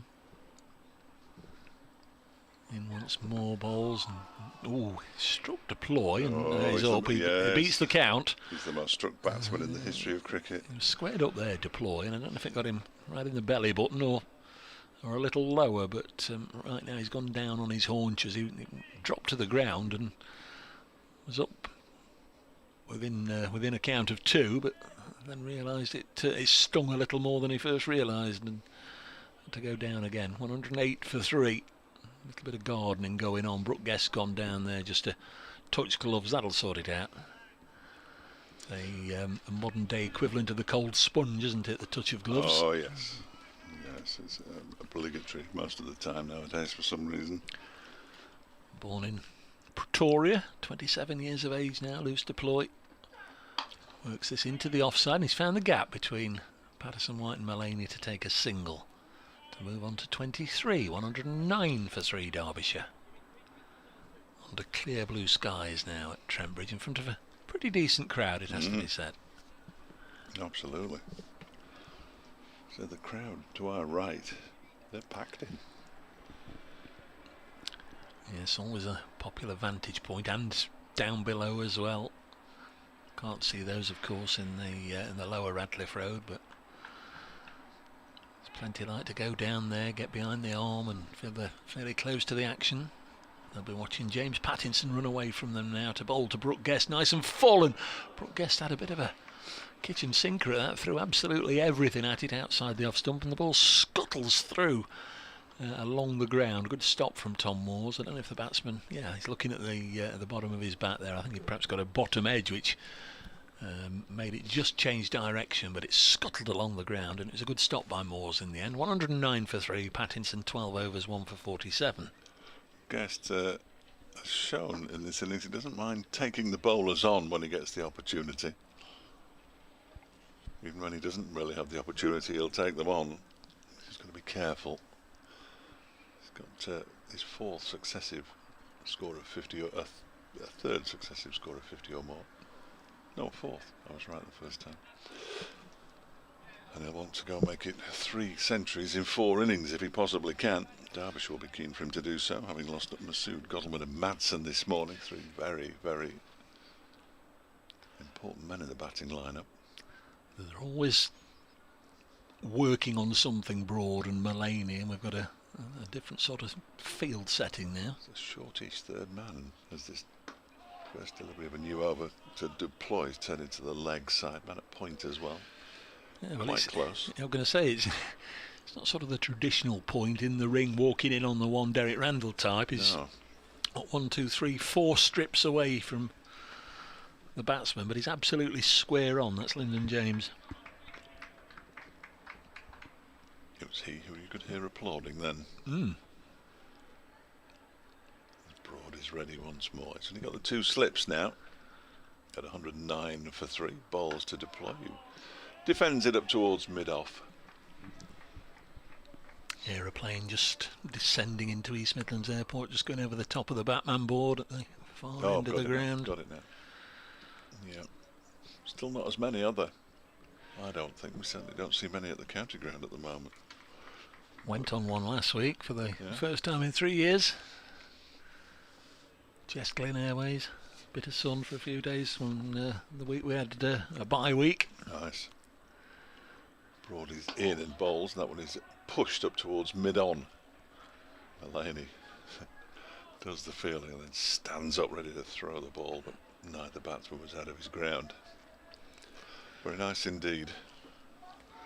Well, the idea was to have a bit of sun to try and get rid of my cough, and of course all it did with the dry prickly heat was make it worse. But touch wood. It's not been so bad today, as yet. as yet. Well, given your ability to get Pattinson to bowl no balls, I don't think I'd have mentioned it. Here is Broad. Over the wicket to deploy, who pushes this out towards the mid-wicket, the straight mid-wicket boundary really. And it's fielded by Mullaney, running around from mid-on. They go through for a single, deployed to 24, 110 for 3. As a captain, he doesn't hide himself very well, Stephen Mullaney. He nearly always ends up having to chase a lot of balls and put in a lot of dives and whatever. You look around on the players' knees, and these are among the dirtier, certainly, at this stage.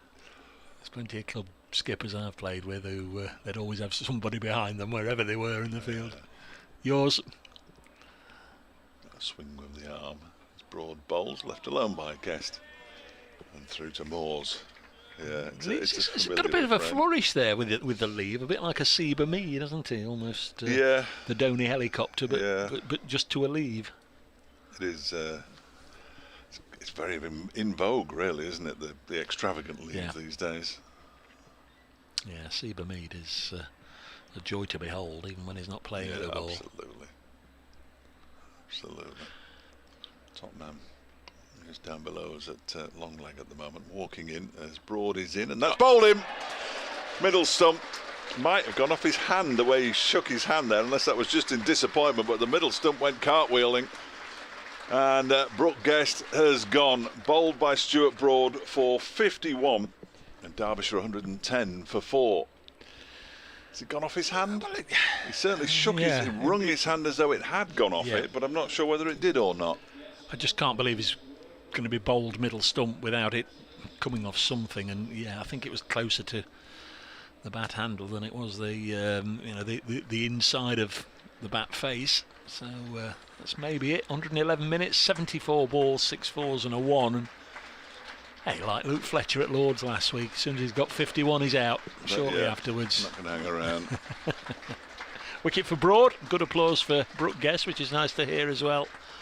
And the game moving on apace. Derbyshire 110 for 4. Should be Lewis Rees next. He's pretty much in the side as a batsman at the moment. The left-hander, so 2 left-handers out there once again, along with Lears to ploy. But obviously a man who's more used to opening the batting in recent years for Derbyshire. Been batting down the order to make way for Shan Masood, and isn't bowling either, or hasn't been. He's actually had 5 overs this season. They were all in the last match against Worcestershire. And we were very surprised to see him bowling, if we were honest, because we were told he wouldn't bowl until at least the T20. They had lost Ryan Sidebottom to injury, though, at that stage, and I think he was just trying to take a bit of the pressure off the rest of the Derbyshire bowling attack. But who knows, he may well get a little go here at Trent Bridge, given that we've already lost Anuj Dal and Suranga Lakmal, and that they've been replaced by Alex Hughes and Nick Potts, who are both more than capable of bowling in first-class cricket, in any form of cricket, let's face it. That was the last ball of the Stuart Broad over. 10 overs, 3 maidens, 1 for 21, his figures now. 69, that partnership. There's Pattinson in now, bowling to deploy. Certainly a bit of a responsibility for him right now to just stay there and chaperone Lewis Rees through the tricky early overs. He takes a single though, first ball, brings Nelson up on the board.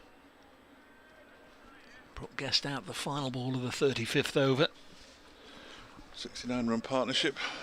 You may have said that for the 4th wicket. I did. I was sort of stabbing at the sums, but I said something along those lines. I thought you might have done. As soon as I'd said it, I thought, I'm sure I've heard somebody say that, and the only other person I'm listening to is you, so it must have been you. Just having a go at the old Rachel Rileys. Subtracting 41 from 110.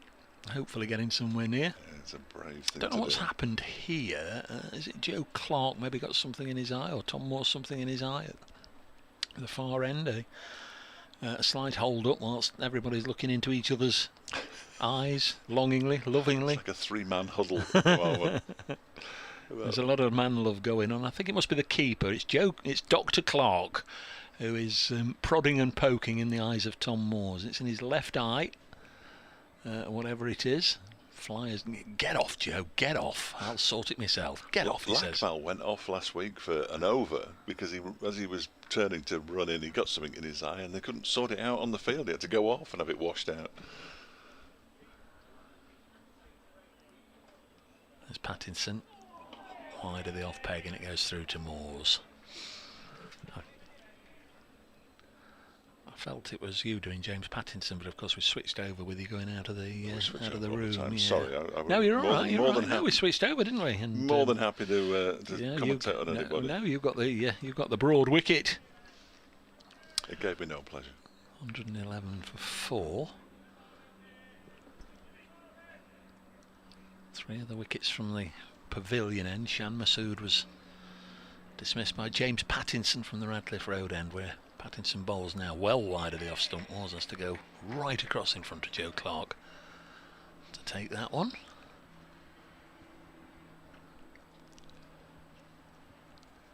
Another light aeroplane somewhere about, so we can hear on the effects microphone but can't see it.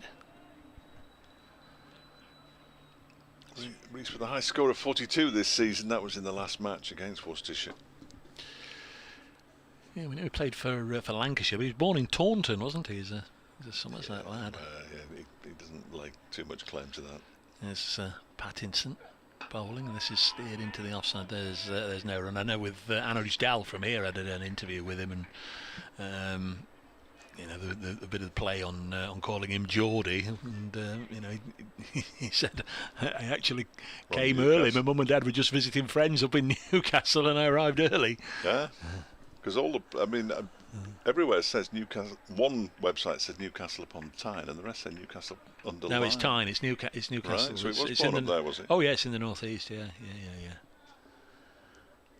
Right. 111 for 4.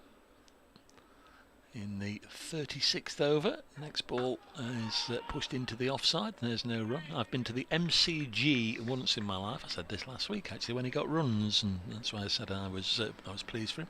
I've been to the MCG once, and I went with Anoj Dal. Right.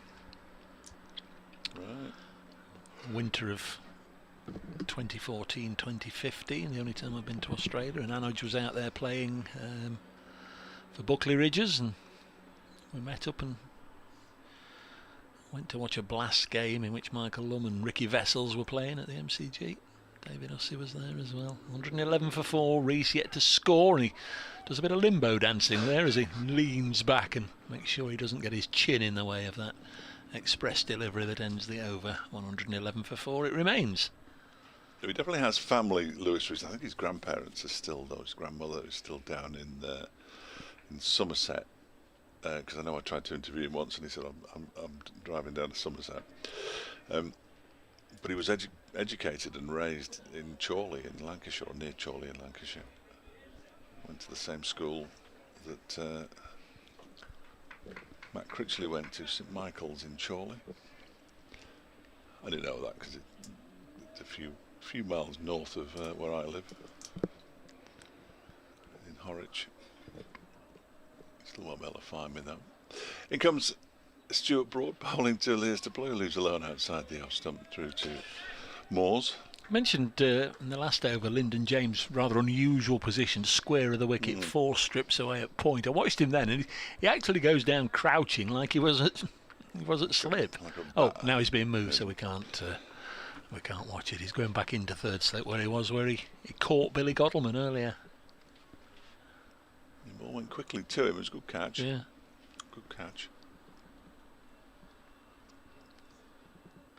Just marking a line on the turf where he should stand as he crouches now. Broad bowls outside the off stump, left alone by Deploy. He's very much in advance of Ben Duckett at second slip, isn't he? He's sort of fourth slip, nobody at third, and Lyndon's at fourth, but by far the closest. Yes. Tall man. I know Ben Duckett to his right isn't the tallest, but you know it really accentuates just how tall Lyndon is when he's stood close to him. 6'5", something of that order. He crouches again, and Deploy leaves this next ball from Stuart Broad alone as it goes through to wicketkeeper Tom Moores. 111 for, it's been Nelson forever. Keep getting tweets or whatever saying my parcel has been delivered. Oh, lovely. Have you ordered anything? Well, it's obviously got my name on it. I've presumably paid for it. Oh dear. Another aeroplane, look, over the Batman board. You've bought another aeroplane. Yeah. And there's one high up in the sky. Yeah, We've got a vapour trail. Here comes Broad again. Bowls, and that one is played out by Lears Deploy. Pushes it out into the offside when it goes straight to the feet of Liam Patterson-White, who does the fielding. And again, there's no rum. The other one, you can get those fishing ones. You've got to be careful of them. Those parcel delivery notice. Please reply now, and we'll take all the money out of your bank account. Thanks very much for coming. Yeah. And if you're not in, if you leave the back door open, we'll pop in and put it somewhere safe. Whilst removing everything else, here is Broad in and left alone by Deploy once again to go through to the keeper. Yes, I'm now full Dave Fletcher with Leos Deploy. I called him Loose for many years until you got fed up of ticking me off. No, Leos. people can call people what they want, blimey. I've always called. Well, I did ask him when he first arrived, and he said, "Yeah, Leos is fine." So I thought, well, that'll do, because it probably isn't. I mean, I did watch him playing in South Africa on TV as he waits and gets tucked up by that one. There was a woody sound, but unless his box is made of wood, I'm not entirely sure what it hit. But either way, he survived, and he's not limping. Pushes it out into the offside. It's a made no, but from Stuart Broad, it's fourth. There was He's down on his haunches now, though. South African that played for Somerset and Surrey 8 or 10 or 12 years ago, Xander de, and at one of them they called him Xander de Bruyne, and were adamant it was Xander de Bruyne, and at the other it was Xander de Bruyne. Kevin De Bruyne. Yeah, I know, it's a minefield names, isn't it, really, unless you get it from the horse's mouth. And I always struggle when these two are batting together, because one is Lewis spelt ridiculously, L-U-I-S, that's and right, the other one is Leas spelt, it's probably spelt exactly how you'd spell Leas, but we're getting some twirly-whirly stuff, Dave, for the first time today in the 38th over, and it's another pat out. Of course it is. Liam Patterson-White, 19 wickets, I think, and somebody will tell me I'm wrong, but I think is the leading spinning wicket taker in the county championship up to this point. It's going to be bowling to Lewis Rees with, well, just a slip. This might just be a bit of a fact finder over. He bowls, and Rees, who's yet to score, drops it down on the leg side. Normally see him with very attacking fields, but they've not gone overly attacking to begin with, despite the fact that Rees has yet to score. Next one sees him, a little push and run to mid-on, and I thought there was trouble round the corner then, but he sends Deploy back. Well, he pushed and run, but I don't think Deploy really was interested, was he? But anyway. Next ball, short, pulled away, and Mead does the fielding. Dan White tells me that Matt Parkinson's the leading spinning wicket. There we are then. Nonsense, praise girl. All right, is the leading slow left arm. It was a rhetorical question, though, wasn't it? Next ball is defended. Well, Dan should know because he's Liam's dad. He would know if he was number one or not. Rattling through this over, which is what he wanted to do at Lord's last Sunday afternoon, but was denied by the weather. Next one tossed up and driven away for 4. It's a nice idea, just float it up there, a little bit of flight, but nicely put away. I think it's going to hit the rope, but that was one of those that if the rope was another yard further out, it wouldn't have reached it. 4 runs, 115 for 4. Lewis Rees off the mark. Was a nice shot, wasn't it? Yes, yeah, made it on the half volley, didn't he, in the end, and once it had beaten the man close in, he managed to get it away. Public walkway, gentleman just making his way along the television gantry. Completely oblivious. Yep. There's Liam Patterson-White bowling, and Rees this time just defends it out as far as Lyndon James' end of the over. 115 for 4 at lunch. Derbyshire were 89 for 3. And since then they've lost Brooke Guest shortly after he'd reached his 50, out for 51, bowled by Broad. It looked like it uprooted his middle stump, and I think there must have been some sort of deflection. He was playing tight enough defence not to lose his middle stump, certainly, so we think there was a bit of deflection, maybe off the glove onto the stump. I told you about my trying to get into a hotel last night. Parked the car in the hotel, in the car park that the hotel recommended. Thought it was quite a long walk, but I walked to the hotel. Stuart Broad begins a new over from the pavilion end, and Lewis Deploy leaves that one alone. Didn't miss the off stump by much, but he's left it alone, and there's only 2 types of leave, as we know. And that was the good type. And I walked into the hotel reception and said, reservation, Dave Fletcher. Looked on the computer. Have you you've got your booking reference number, have you? Which I've never been asked for. No. I said, well, I've got this email on my phone and showed it. Oh, you want the other Premier in? Oh, good. I'm in the 3rd different one of those hotels in my time coming to Nottingham, bizarrely.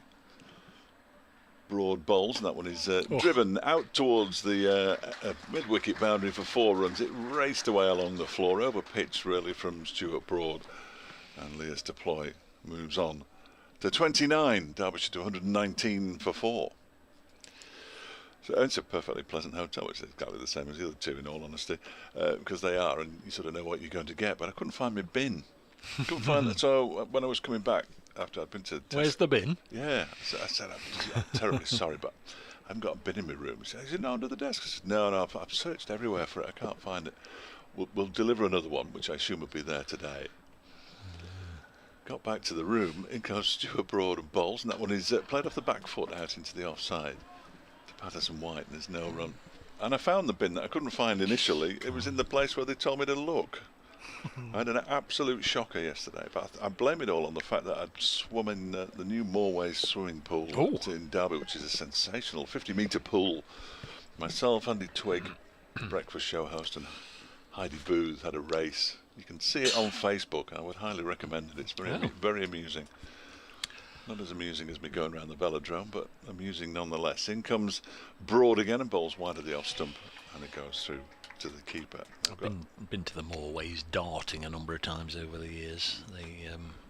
The gym part rather than the swimming pool. Well, it's been completely refurbished now and rebuilt, knocked out and rebuilt. Yeah, it's beautiful, beautiful. It opens officially at the weekend, so whoever's going will enjoy themselves. I can't say that I absolutely enjoyed myself when I was swimming, to be brutally honest, because I kept forgetting that, of course, you can't breathe when your head's underwater, can you? I'd forgotten all about that. Here's Broad.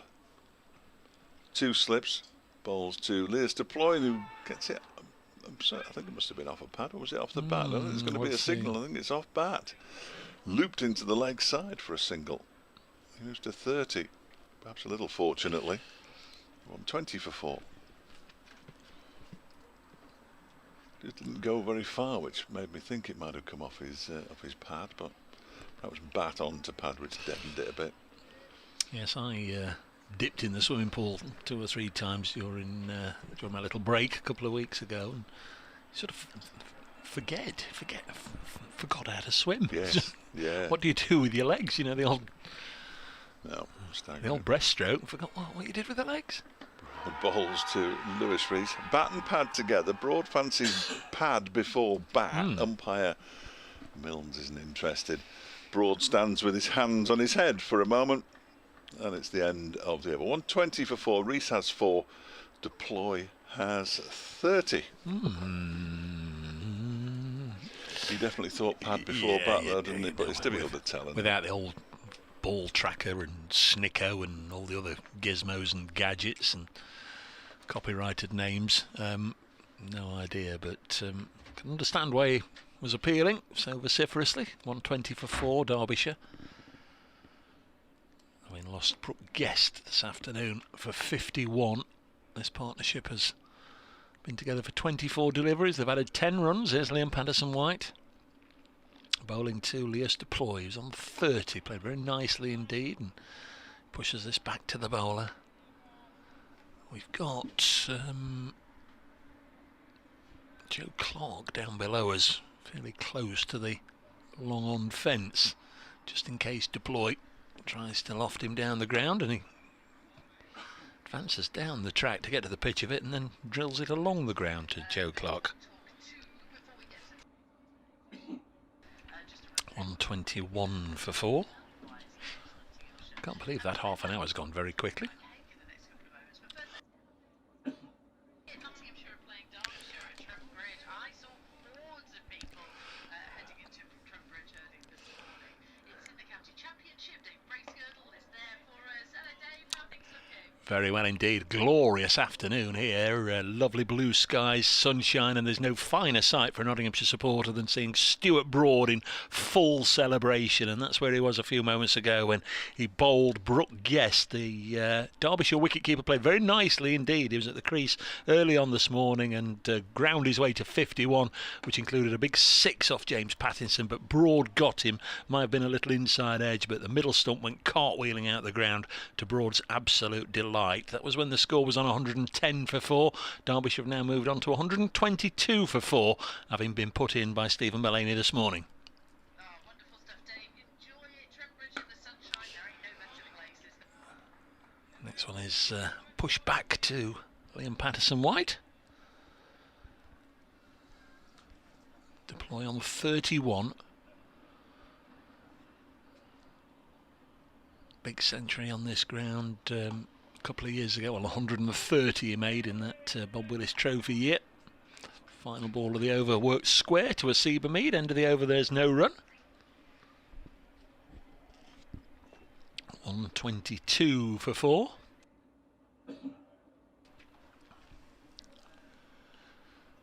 Fancy a few more people have come in this afternoon, which is great to see. Decent crowd in. Always a very popular fixture, of course. 2 local rivals. Lovely to see so many that have come in.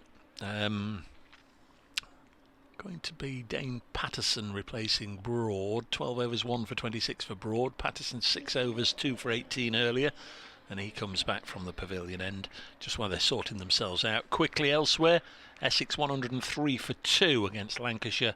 Kent 122 for 1 against Northants. Here is Patterson to bowl to Deploy, who defends. Kent 122 for 1. That includes 39 not out from Ben Compton. Somerset 85 for 4 against Hampshire, and Warwickshire 90 for 4 against Yorkshire. They're the Division 1 scores. Division 2, Durham 100 for 2 against Middlesex at Lords, and Leicestershire 98 for 8 at New Road against Worcestershire. And the wickets have been shared 2 apiece to Morris, Pennington, Waite and Barnard. Next ball is played by Lewis Rees on the onside square of the wicket to get a single. Patterson-White doing the fielding.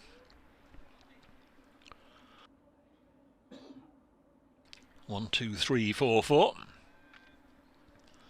As I often say, when not so bowling and we get that score, wouldn't it sound a little bit better? Says he tongue-in-cheek. 1, 2, 3, 4, 5. See if Dane Patterson can do it with Deploy on strike on 31. We think Alex Hughes will come in next, drafted into this game having not been in the original squad. Next one's pushed onto the onside, fielded by Lyndon James, who was fairly close in there, and then there's a change of field placing before the next delivery. Swaps positions with Liam Patterson-White. Lyndon's gone out onto the leg side fence. Patterson-White into mid-wicket. So Alex Hughes, Alex Thompson, Sam Connors, Nick Potts and Liam Hurt is the Derbyshire 11. Patterson round the wicket to the left-handed Deploy. Just plays it up to Mullaney at mid-on. Mullaney lets the ball come to him, sticks his boot there, and the ball in the time-honoured fashion, strikes it and runs up and pops in his hand. 123 for 4.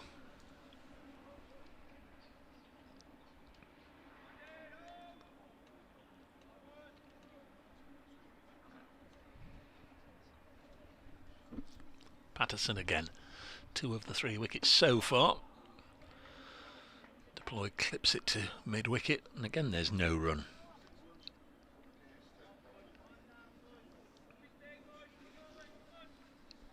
In home matches over the years, Nottinghamshire have won 40 against Derbyshire, lost 16, and there have been 49 draws.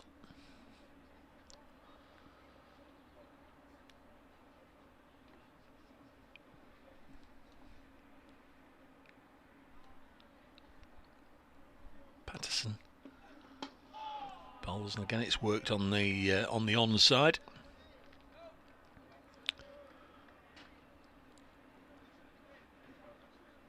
Derbyshire's last 2 wins, obviously the Bob Willis year of 2020, and before that you have to go right back to 2002. Not played every year. We had draws in 2007, 2013 and 2017. Notts winning last year. 3-day victory.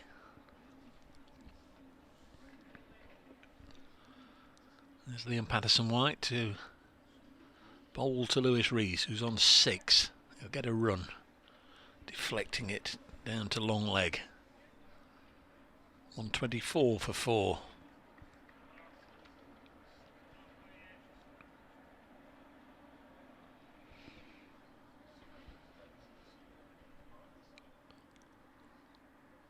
Patterson-White in off just a couple of paces. This is drilled back to him on the bounce by Lewis Deploy.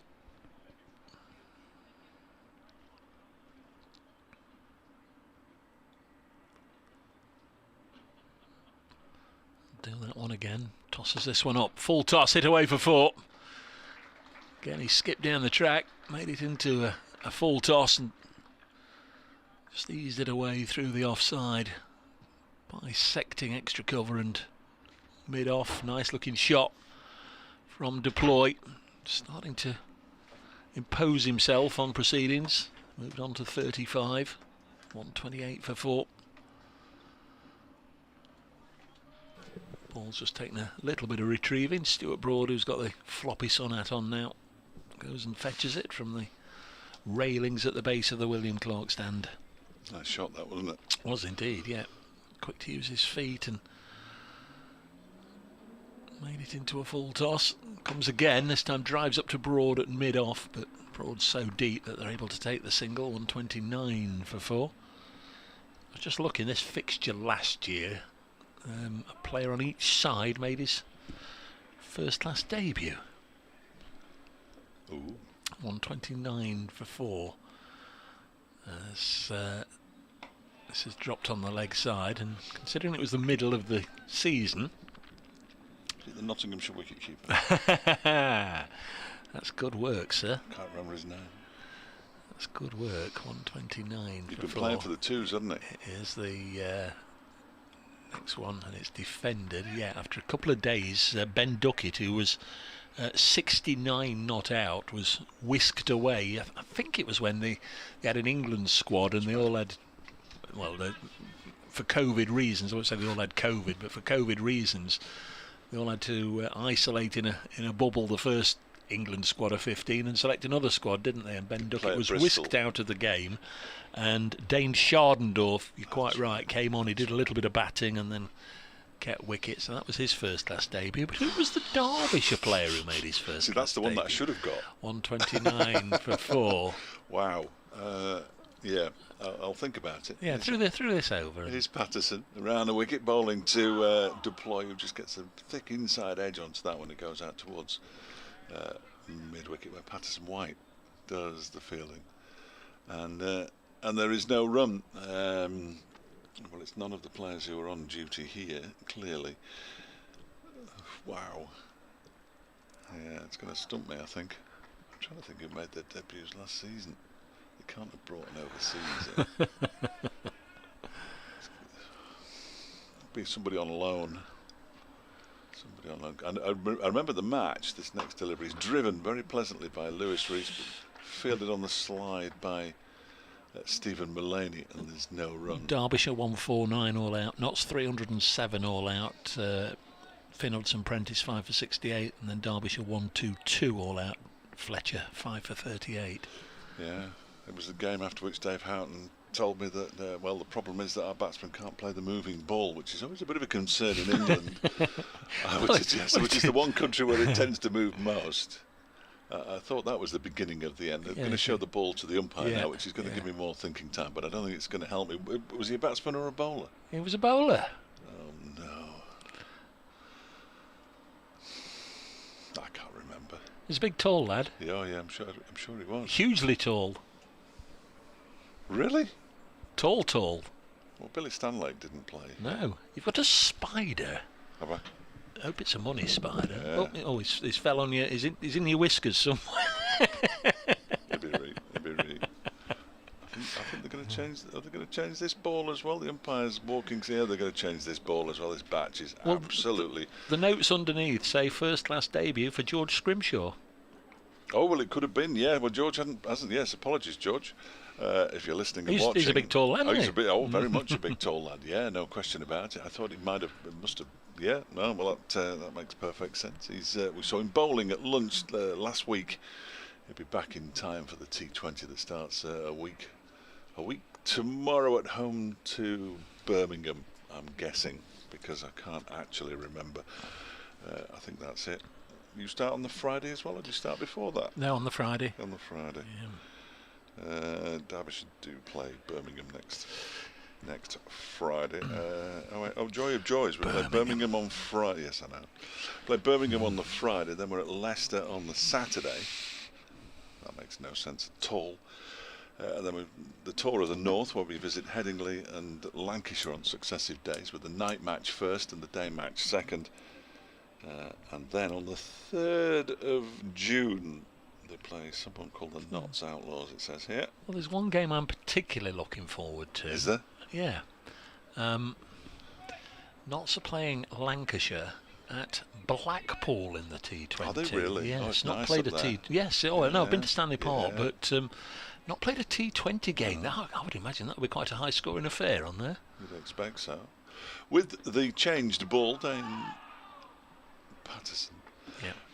It's killing me now. Bowls to Lewis Rees, who pushes it out into the onside, and there's no run. It's fielded by Patterson White. There's no end to it. We were talking about Patterson and Pattinson. Chris Coles was doing the afternoon show this afternoon. He said, well, you've got a Lewis and a Elias as well at the moment, haven't you? I said, yeah, we've got a Patterson White as well. It's an absolute mess. Help. Come and listen to us online, I said. So welcome if you've switched across. This next one is pushed out into the offside by Rees into the covers. And there is no run. It's fielded, I'm guessing, by Matt Montgomery. Yes, it is. It is he, wearing number 14 on his back. Presumably Stuart Broad's going to change his... no, Broad's there with the floppy sonnet at mid-off. Yes, I did him a disservice. James Pattinson, I think. Well, if you say sort of Patterson, you've got a pretty good chance. I can't see JP.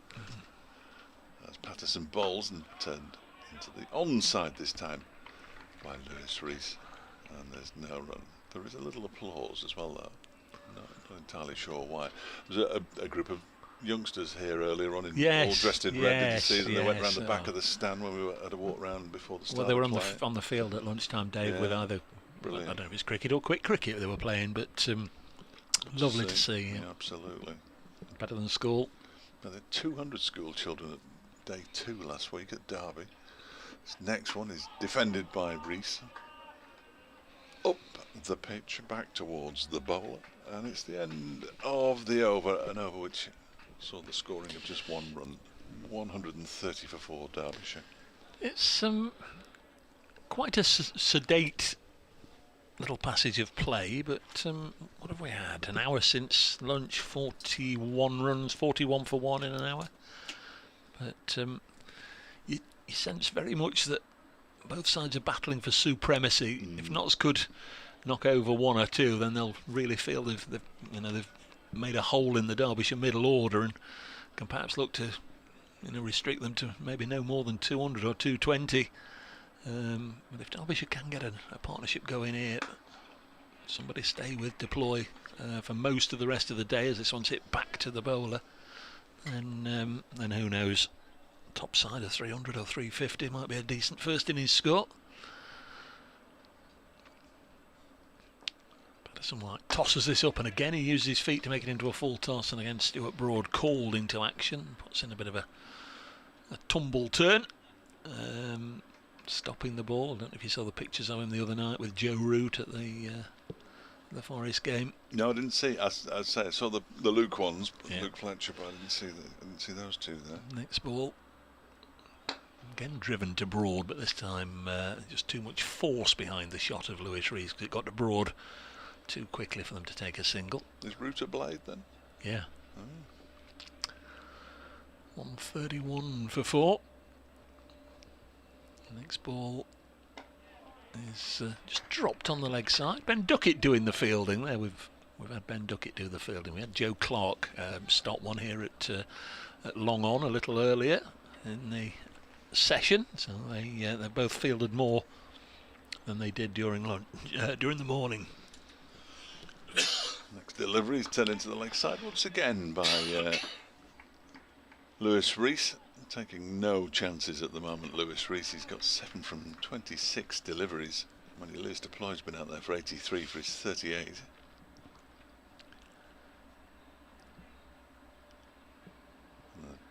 Next delivery is driven away into the offside by Lewis Rees. Not quite as well timed as one that he executed earlier, and it's just going to reach the boundary before two fielders who were converging on it. Looking through 2 panes of glass, and quite a heavy reflection.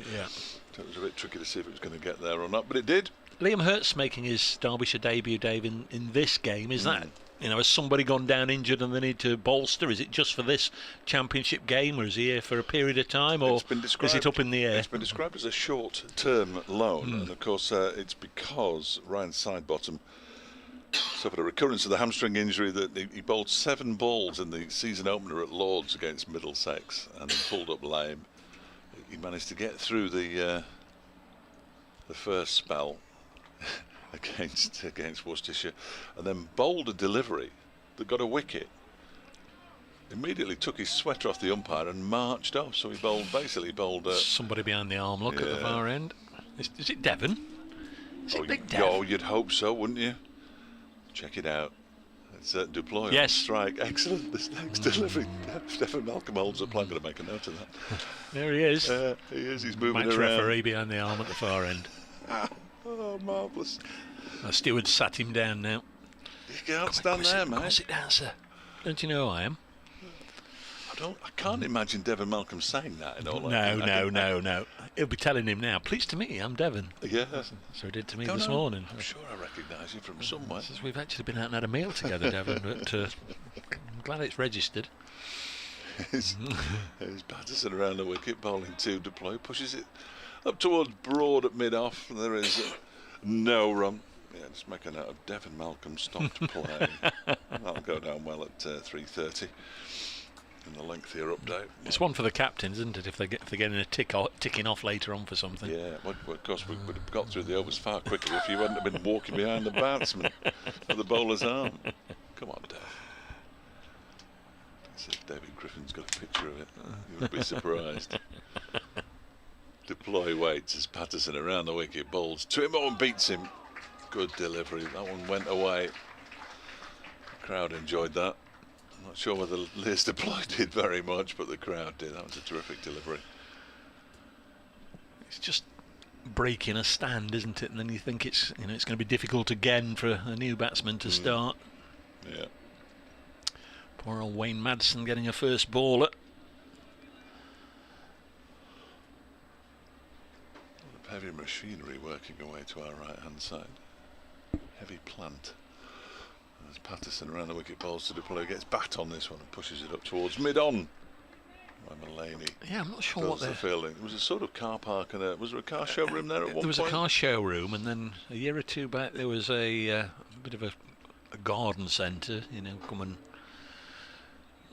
and get your big bags of compost and what have you, and this season it all seems to be dug up. But as you say, they've got some breeze blocks I can see in big packets of breeze blocks, so they're going to build something soon. Yeah, all of Bob the Builder's toys are over there. Patterson bowls. Oh, and edged along the floor. He's got away with that one. As Leicester ploy Joe Clark has touched the ball now, but it bounced a couple of times by the time it reached him. He's I suppose he'll say soft hands. Leicester ploy, but that was a genuine edge.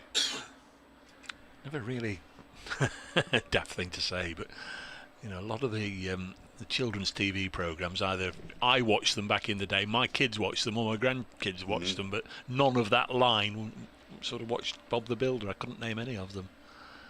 Next one is left alone outside the off stump by Leicester ploy, and it's the end of a good over, a maiden over from Dane Patterson. His third, 9 overs, 3 maidens, 2 for 20. His figures. Derbyshire 135 for 4. Wendy was his wife or girlfriend. Was that right? There was all sorts of dumper trucks and things like that, weren't there? But yeah, I couldn't tell you the names off the top of my head, but my children did watch it. Steve Crawley says, if Dev can hear you two, to coin a phrase, you guys are history. Very good, yes. Is it the South Africans he ran through, or the Australians? South Africans when he got his 9 for him. Yeah. It's going to be Liam Patterson-White to continue. Spinners bowled 4 overs, none for 17. The low full toss has been put away 2 or 3 times. He bowls now to Lewis Rees, drops this on the leg side, and there's no run. One of a number of players in the game with Lancashire or former Lancashire connections, Lewis Rees, as Liam Patterson-White bowls, drives to mid-off up to Broad. Again they scamper a single. They're not skipper Mullaney started there. Tom Moore's had a loan spell there. Liam Hurt is currently on loan. Is that it? Yeah, Hamid. Asiba Mead. Yeah, so that's Brooke Guest. Yeah, so that's 6. You mentioned Guest, didn't you? We did. Excellent. Next ball is eased out as far as Lyndon James. There's no run.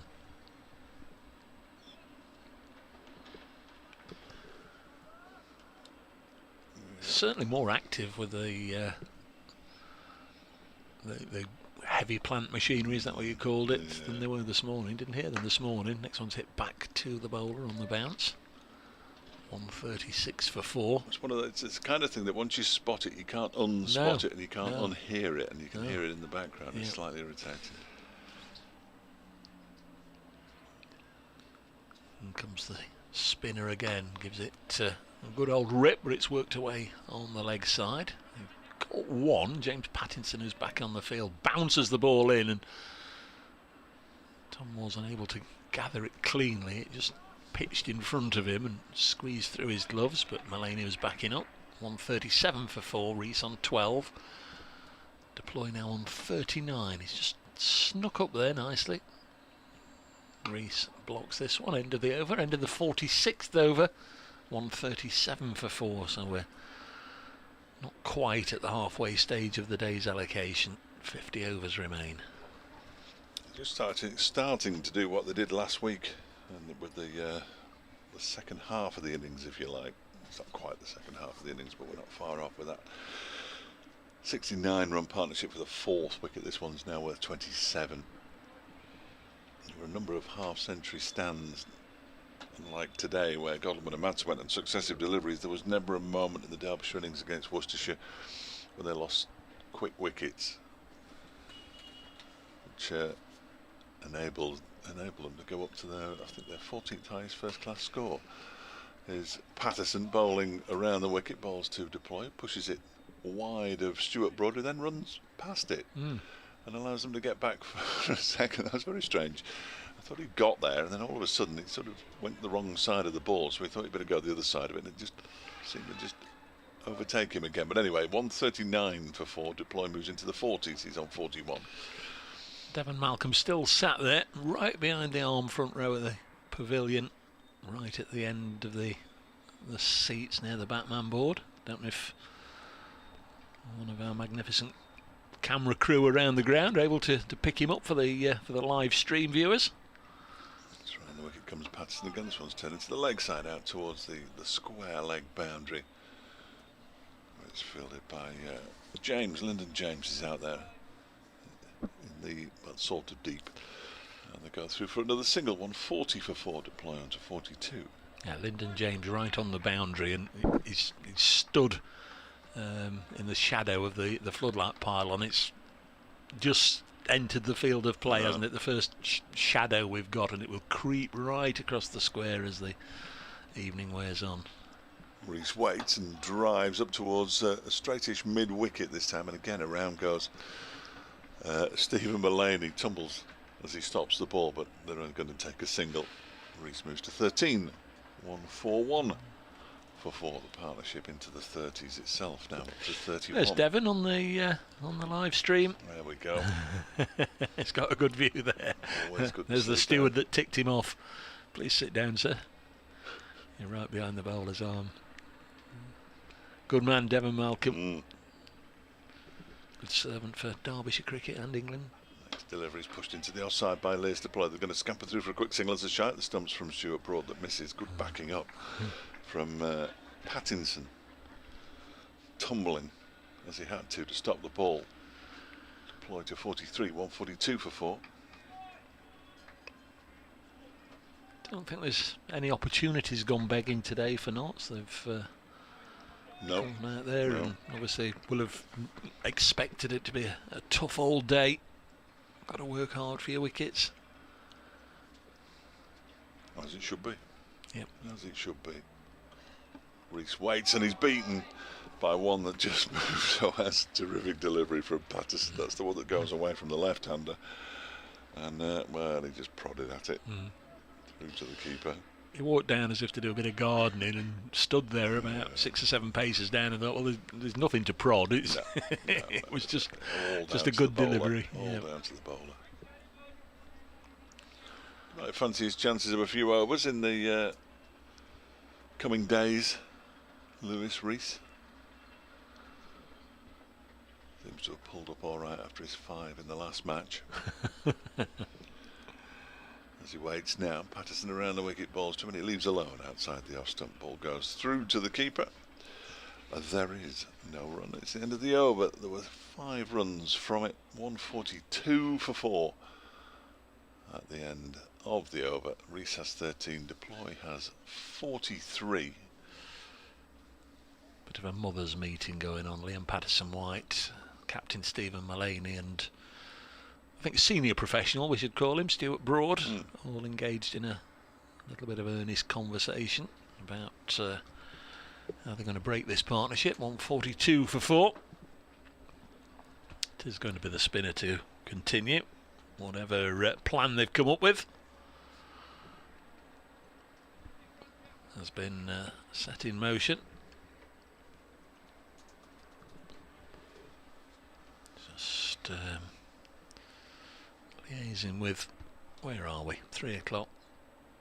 BBC Radio Nottingham will be coming along before too long. Yes.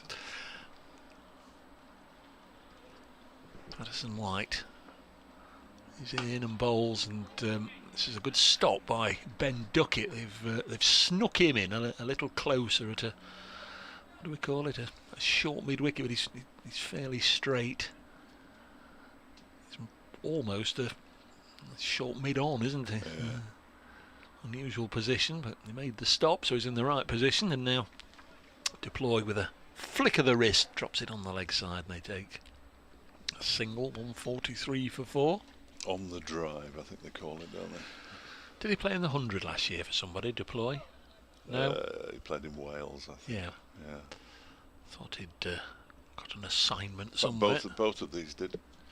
Next ball is worked away onto the leg side. Well, unless it was after the first 2 games, the Welsh Fire were then skippered by Ben Duckett, who's in there close. It was Luke Fletcher joined them as well. Jake Ball was there at the start of the 100 competition. Nice stop of his own bowling here. Patterson White. Ball ran through and Joe Clark picked it up. 143 for 4.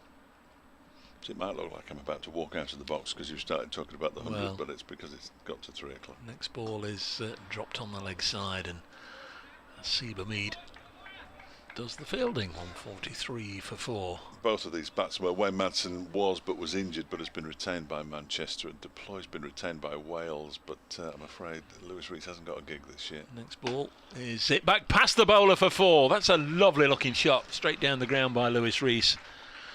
Moves on to 17. Really nice shot. 147 up there, Dave's highest snooker break on the board, and we have reached the halfway point in the day. 48 overs have now gone, 48 overs remain. 147 for 4. Just a really lovely sporting arena, this Trent Bridge, and with the blue skies overhead. Lovely way to spend the afternoon for the spectators that have come in, for those of us that are here watching and enjoying it, all of you watching on the live stream as well, and hopefully those of you that are listening to us on the BBC Sport website and app enjoying the coverage from Trent Bridge. Here's Dane Patterson bowling from the pavilion end. Right arm, medium fast bowler, South African international, couple of tests against England 2 years ago. Bowls, and Elias Deploy, another South African born cricketer, drops it on the leg side. Deploy from Pretoria, Patterson from Cape Town.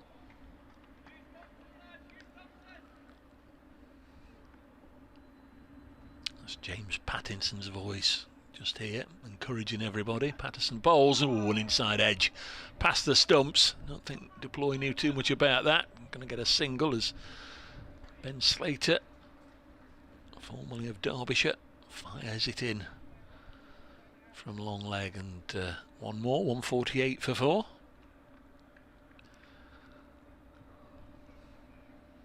Apart from playing for both Nottinghamshire and Derbyshire, Ben Slater, because in 2020 he had a little loan spell with Leicestershire, and we think that's a very unique little band of players that's played for all 3 East Midlands counties. We know AJ Harris, but I think at the time we looked it up and nobody could find anybody else, as this is pushed back to the bowler, or if indeed perhaps 1 or 2 more, but you'd think 3 East Midlands counties pretty much on the doorstep of each other. More players might just have represented all 3 over the years, but no, it's not something that's happened all that often.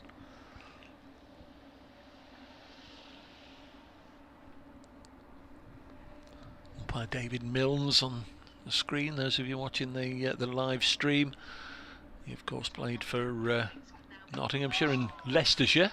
He didn't play for Derbyshire. Next one's dropped on the leg side, fielded by Pattinson.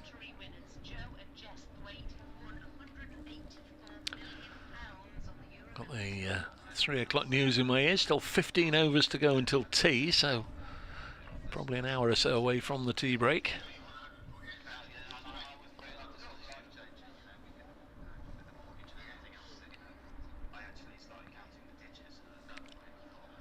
.148 for 4. Next ball is wide of the off peg, goes through to the keeper. Where Derbyshire are enjoying themselves under the afternoon sunshine. 148 for 4, having been put in this morning by Stephen Mullaney. They're 89 for 3 at lunch. A couple of wickets to Dane Patterson, 1 to James Pattinson, and this afternoon Stuart Broad has got in on the act, bowling Brooke Guest for 51. Lewis Deploy is on 45. Lewis Rees on 17. Derbyshire 148 for 4. Next ball on its way from Patterson. Ball's deflected away on the leg side. Patterson goes down on his haunches in frustration. There's been a time or two where the Nottinghamshire bowlers thought they'd perhaps breach the defences of the batsmen, but not to be. 149 for 4. Rees will keep strike now on 18. Deploy has 45. 149 9 for 4 at the end of that over. Lyndon James is going to come on and bowl.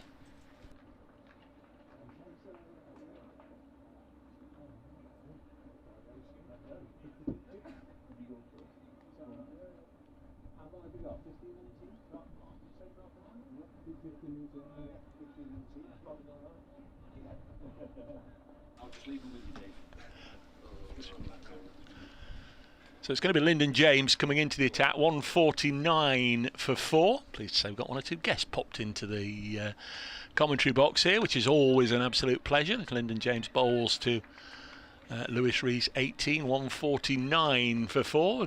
Dave Fletcher just having a bit of a natter at the back of the box. He'll be back before too long, but absolutely thrilled that at the front of the box, been joined by former Nottinghamshire opening batsman. I don't want to make out that there's that much of a gap between our ages, but I used to watch him when I was a little, and when I first came here to Trent Bridge. In what I call with the glory years, but not necessarily the most successful years. Paul Todd has kindly come in and join us as this one flies off the outside edge and runs away for 4. It's a bit of a loose shot from Lewis Rees, but he's going to get 4 runs to go to 22, 153 for 4. Paul, absolutely delighted. Good to see you. I don't know how often you come back to Trent Bridge, but it's a delight. I know you're a guest of the committee today. Do you come very often? What are you up to? I've been coming about once a year, but I think after today, with the sun being out, I think I'll be coming more often. What a sight the ground is in sunshine. Now, obviously school got in the way a bit, but apart from school, I came whenever I could. Paul Todd, born Morton near Southwell. I mean, I remember it from those days. I mean, I'm a Newark lad, so I sort of had a little bit of a fondness for the likes of you, and as this one goes through to the keeper, Derek, of course, from the north of the county, all the provincial boys, and then Paul Johnson and Mark Felt came. Just remind us what it was like, sort of joining Notts back in those days. It was absolutely brilliant, yeah, because those days we didn't really have a coach. We had Frank Woodhead, who just organised everything. But all the players got on, the cap players, and they helped us, you know, and so when I see all these coaches around, well, it never happened in our day.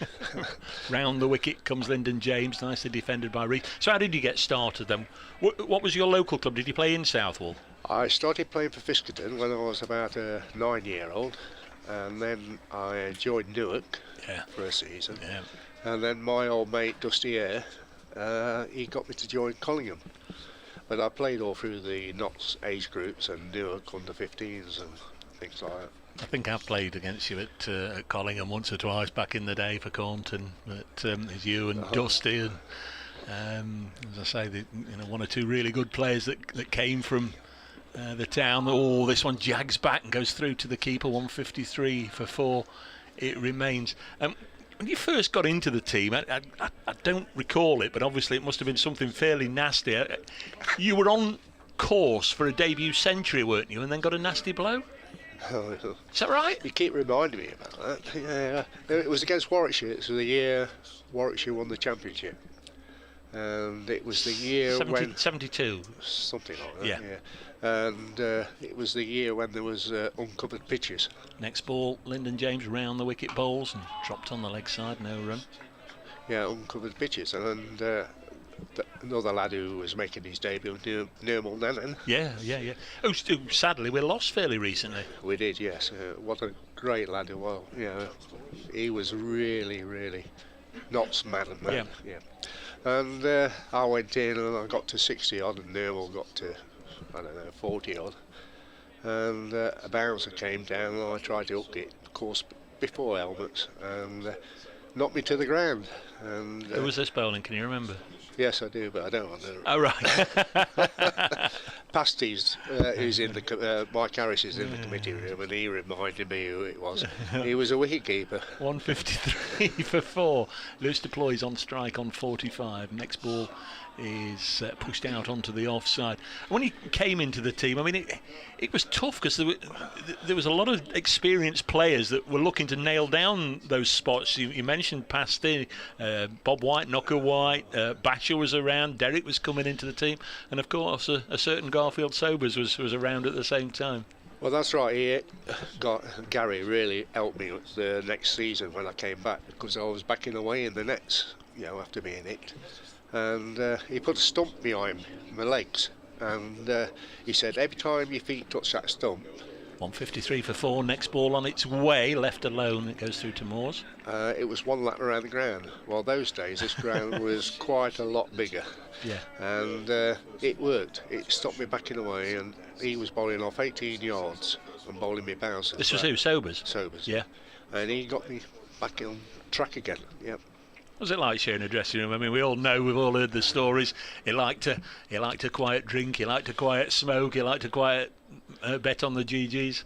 But what a player! What a player! I'm lucky enough to have played with Gary and Richard Adley. Which next ball on its way now from Patterson. Again, it goes through to Moores. Which two different blokes, yeah. But what cricketers! Yeah. But, Gary, when the young players was in the first team and we was playing away from home, he used to take us out for a meal. It didn't cost us anything. And, what a bloke! Yeah. And it got me hooked on cricket, because the first time I came here, I saw him lope out onto the field, and that was it. I'd watched the 1966 West Indies tour, which I think was televised, so I sort of saw him on there. That was a dramatic summer, but then he signed for Notts, and I started coming as a young lad, and like I say, he got me into it as the next one's eased into the offside, and I still say he's the greatest I've seen. One or two people will put forward their own favourites, but he's still the best, and he brought such kudos, if you like, to Notts, because they had been down at the bottom of the table for ages and perennial wooden spoonists, and he came and just sort of gave everybody a lift. It certainly did, and he started my career off really. He was so encouraging towards the youngsters at that particular time. And also the cap players, it gave them a little bit of a lift as well. 153 for 4. It's Paul Todd with us. He opened the batting for Nottinghamshire over a 12-13 year period. This is pushed into the offside. In fact, you were shuttled a few times up and down the order. I mean, principally, you were sent out at the top of the order, weren't you? Mainly opening, yeah. It was at the end of the career at Notts where I was probably batting 5-6. Yeah. What do you make of the ground now? Because the pavilion's the same, probably the William Clark is the same, but there's nothing else really.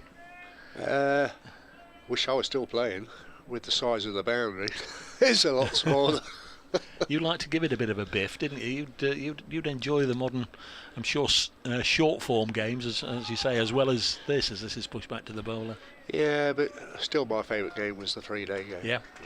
I would like to have played the 4-day game, because I think that's better. And just for people that are perhaps a little younger and don't remember the old John Player and the Sunday games, I mean, it was, thinking back, I mean, it was brilliant. It's brilliant to watch. I mean, as fans, we loved it. But for you guys, it was crackers. You could be playing here against, say, Hampshire on the Saturday, drive to heaven knows where on the Sunday for a John Player game, and then back here to carry on the game Monday and Tuesday. I can always remember one trip. We played at Scarborough, first day of a 3-day game, and we had to go to Kent Saturday night at Canterbury to play a Sunday league game, and then Sunday night go back to Scarborough to play Monday.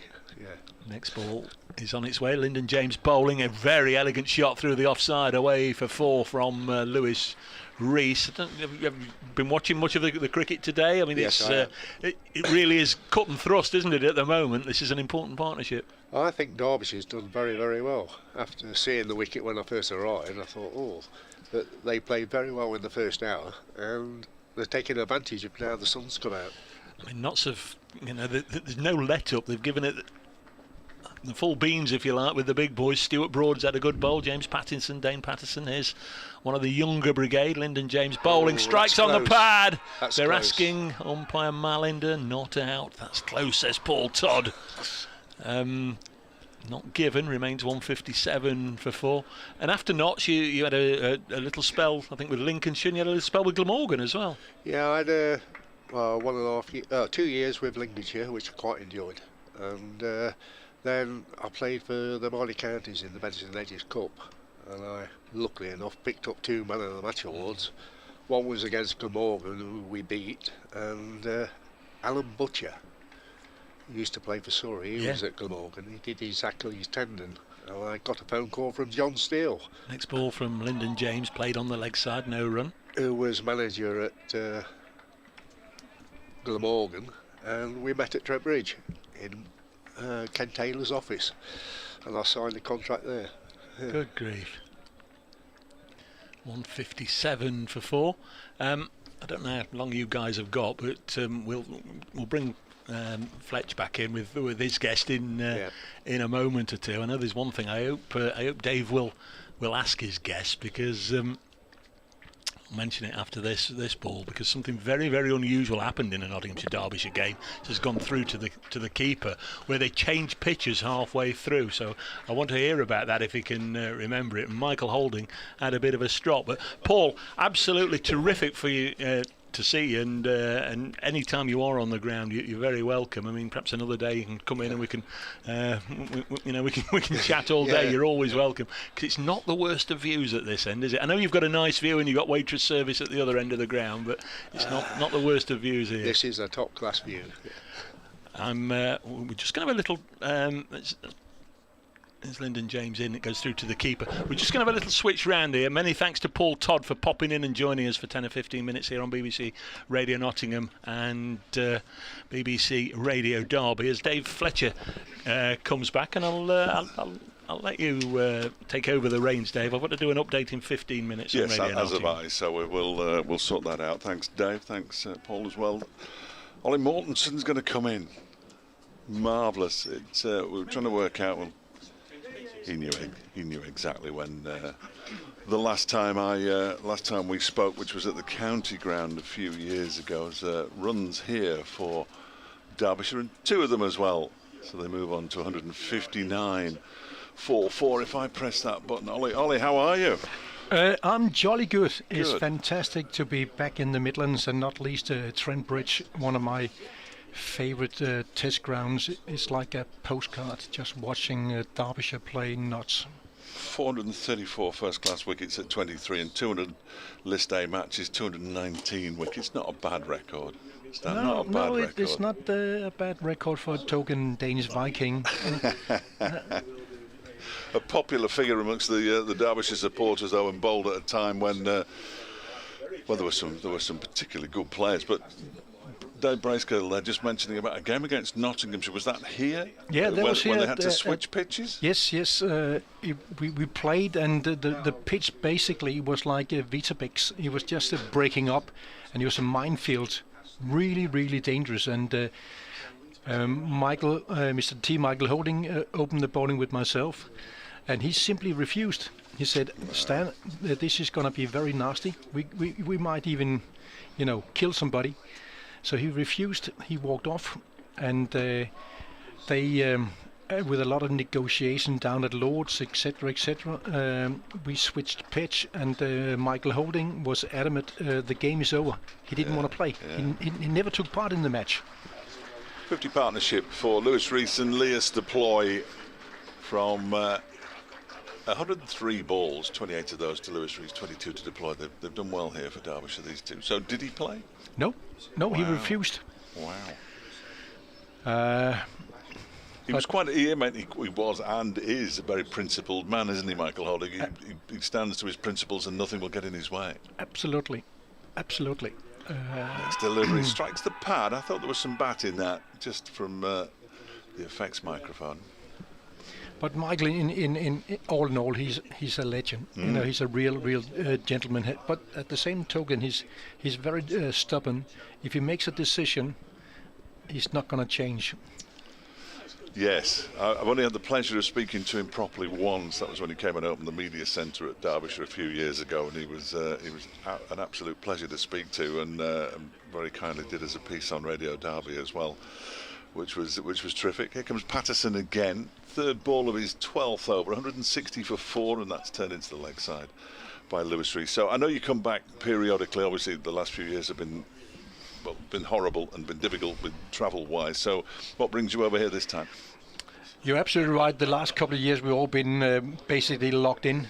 So coming out after 2 years and getting the opportunity to come to Trent Bridge and Derby and the Midlands is just awesome.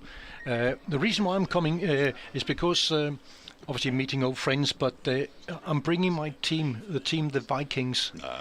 We are touring Derbyshire and Nottinghamshire, mainly Derbyshire, from the 30th of June till the 7th of July, where we're playing 5 games against the local teams in Derbyshire. Oh, okay. So that's going to be fantastic. We're really looking forward to it. Do you still turn the arm over, or are you the manager these days? No, I'm not as agile. We're not playing in singles, but yes, I'm still practicing, once or twice a week. Fantastic. As they say, if you don't use it, you're going to lose it. Oh, tell me about it. Tell me about it. 160 for 4. Here, Lewis Rees has 28. And we're talking cricket here. Yes, indeed. Absolutely. Can't imagine what you were thinking about that. Leah's deploy has 46. You were saying, just wait, get your answer after this next Dane Patterson delivery. He's on his way now, but you really enjoy visiting Trent Bridge as Patterson bowls a short delivery, and it's pulled around the corner for 4 runs by Lewis Rees. He moves into the 30s. He moves to 32, 164 for 4. But you enjoy Trent Bridge, but I mean, it's, as we were talking to Paul before, it's changed enormously since you last played here, with the greatest of respect. Yeah, absolutely. But still, it's got the character, the architecture around the ground. I think is very nice. Obviously, you got the building for the municipal built in the 1670s, but now you just get used to it. But it's a wonderful ground. So I really enjoy coming back here. And as I say, with the Vikings, we are going to visit the ground here on Friday, the 1st of July. But it is one of my favorite hunting grounds. Great people, great hospitality. Absolutely, absolutely. Lewis Rees completes that over by tucking the ball into the leg side for another single. Moves on to 33, 165 for 4. I can't have you sitting next to me and not say, what about that short boundary? What's going on there? Yeah, it's almost like IPL cricket in India. A miss hit goes for 6. Which we saw this morning. Oh yeah, yeah.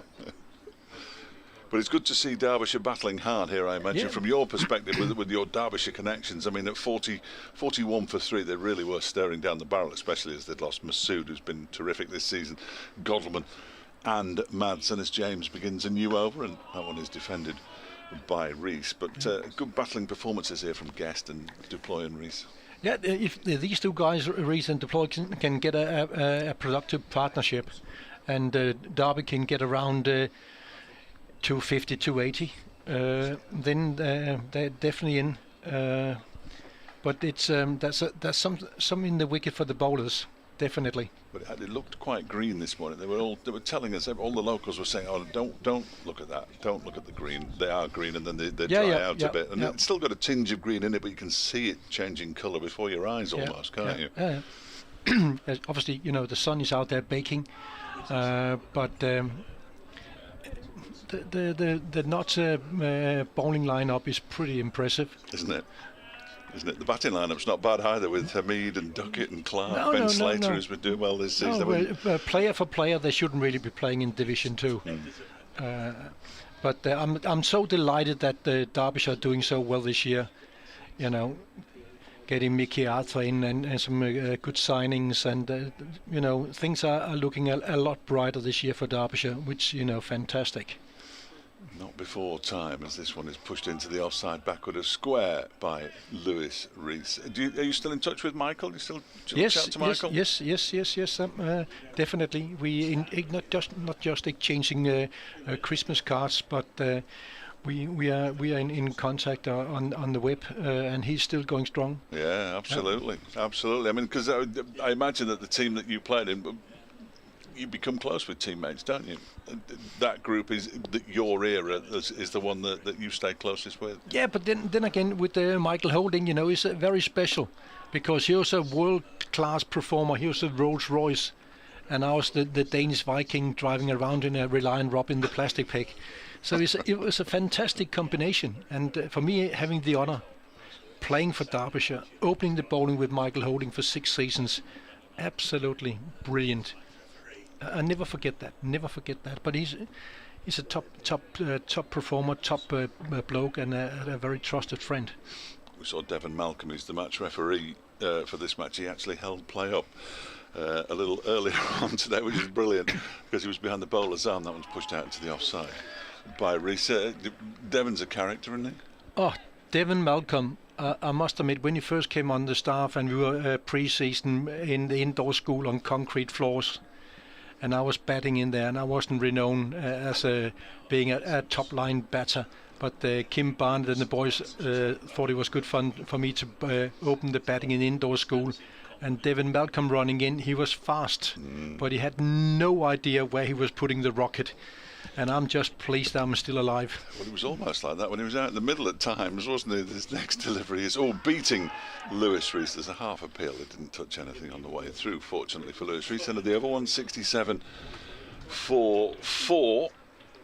And you mentioned Kim Barnett there, who was obviously we keep talking about Wayne Madsen. Oh, Wayne Madsen's moved to second in the list of centuries. He's got 40. He's now 60 behind Kim Barnett. Everybody's behind Kim Barnett in the batting stakes. I mean, there was a man who would go out to bat, and you wouldn't expect to see him back till the end of the day, would you? No. He was very productive, and obviously in the way he was batting, shuffling across the wicket, and being so successful, not just as a player but also as a captain. And he basically introduced, rotating the quick bowlers, made them rest for a game or two. That's what's happening here at Trent Bridge, because they got so many quicks, and they can just put them out of the hat, and then they're ready to perform. Whereas Derbyshire, we're struggling a bit with a number of injuries. Yeah, that is the problem. Saranga Lakmal, the latest one to go down today, which is a real shame with an elbow problem. Just before we have to let you go, the warm-ups before the start of play with the mats and the rollers and the elastic bands and this and that, and there's got this S&C out there. Wasn't like that in your day, was it? No, it wasn't. It's still not my cup of tea. You got to be cricket fit by playing. I think a lot of people are turning cricket into rocket science. Just keep it simple, and don't complicate it. What was yours? Cup of tea and a walk around the boundary? Absolutely. That's what it done for me. I think that's what I did this morning to warm up for this. Another single to Leicester play, but it didn't seem to do you any harm, Stan. That's all I can say. No. As I was saying, go out there, enjoy, entertain the spectators. Only appeal when the batsman is absolutely plumb in front of the stumps, and just having a jolly good time when you're spending 6 hours out there, or how many hours. So you gotta enjoy yourself instead of going around being a robot. Absolutely. Mulaney's bowling at the moment. He's bowling his medium pace. Something's happened now. He wants to stand up to the stumps. Does wicketkeeper Tom Water is called for the helmet. You wouldn't have enjoyed anybody standing up to you, would you? No, sent them back? that would probably piss me off a little bit. I thought it probably would. Here's Mulaney. He's still standing back at the moment. Is Moores, and that one is defended by Lewis Reece. They look good, Deploy and Reece. Yeah, they're looking good. It's a very critical partnership for Derbyshire, this one. These are the two batsmen who haven't really... Billy Godwin's been struggling at the top of the order. Yep. These are the two batsmen who haven't really scored the runs that they would have hoped for this season. Lewis Deploy, he's got 1/2 century. Lewis Reece is yet to get one. Reece is due for a big one. Yeah. A big one. Yeah. We're talking 3 figures here. And the key figure as well, now that he's had his shoulder and his knee operation in the winter, obviously he's not bowled. He's only bowled 5 overs all season. So when he's back bowling as well with that left arm option, it makes a big difference as well, doesn't it? Absolutely. Have him as a genuine all-rounder. Here is Mulaney around the wicket, bowls 2. Lewis Reece turns it into the leg side. Mulaney thought that must have been close to doing something, but what from here, I couldn't possibly tell you. Listen, Stan, it's been brilliant. It's been all too brief as well, but we both have updates to do at 3:30. So it's always a pleasure. Thank you. It's good to see you again. Thank you. Pleasure. Stan Mortensen, the legendary Derbyshire bowler Stan Mortensen, with us here online. Terrific to see him, and he looks absolutely magnificent. And we got away with one minor swear word, which I think is an absolute triumph. ultimately. So just the one minor swear word, which I've already apologised for. Did we? Yeah, only a very small one. I don't think it would offend anybody necessarily, but just in case it did. What did he say? Football? Yeah. Oh, that's I did lovely. apologise. Catching up with Toddy at the back of the box, Yeah, and brilliant. you having a word with. It's a while since 2019. Stan reckoned the last time we saw each other as the bails are whipped off there by Tom Moores. He hadn't left his ground, Lewis Rees, but it was a good piece of keeping to the bowling of Mullane. He'd only just had the helmet brought out so he could stand up to the stumps. End of the over, 168 for 4. Sorry if we missed the odd delivery. I don't think we missed anything major. Rees has 35, Deploy has 47, and the partnership's worth 58.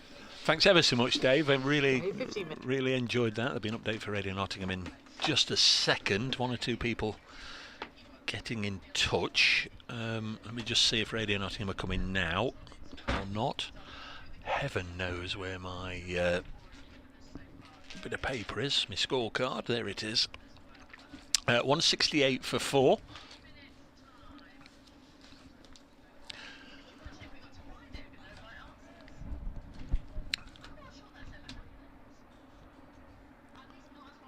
Here's Lyndon James. One or two people got in touch. I'll mention your messages in a second. Here's a nice looking shot from Deploy, and that's going to be his 50. 50 for Leos Deploy.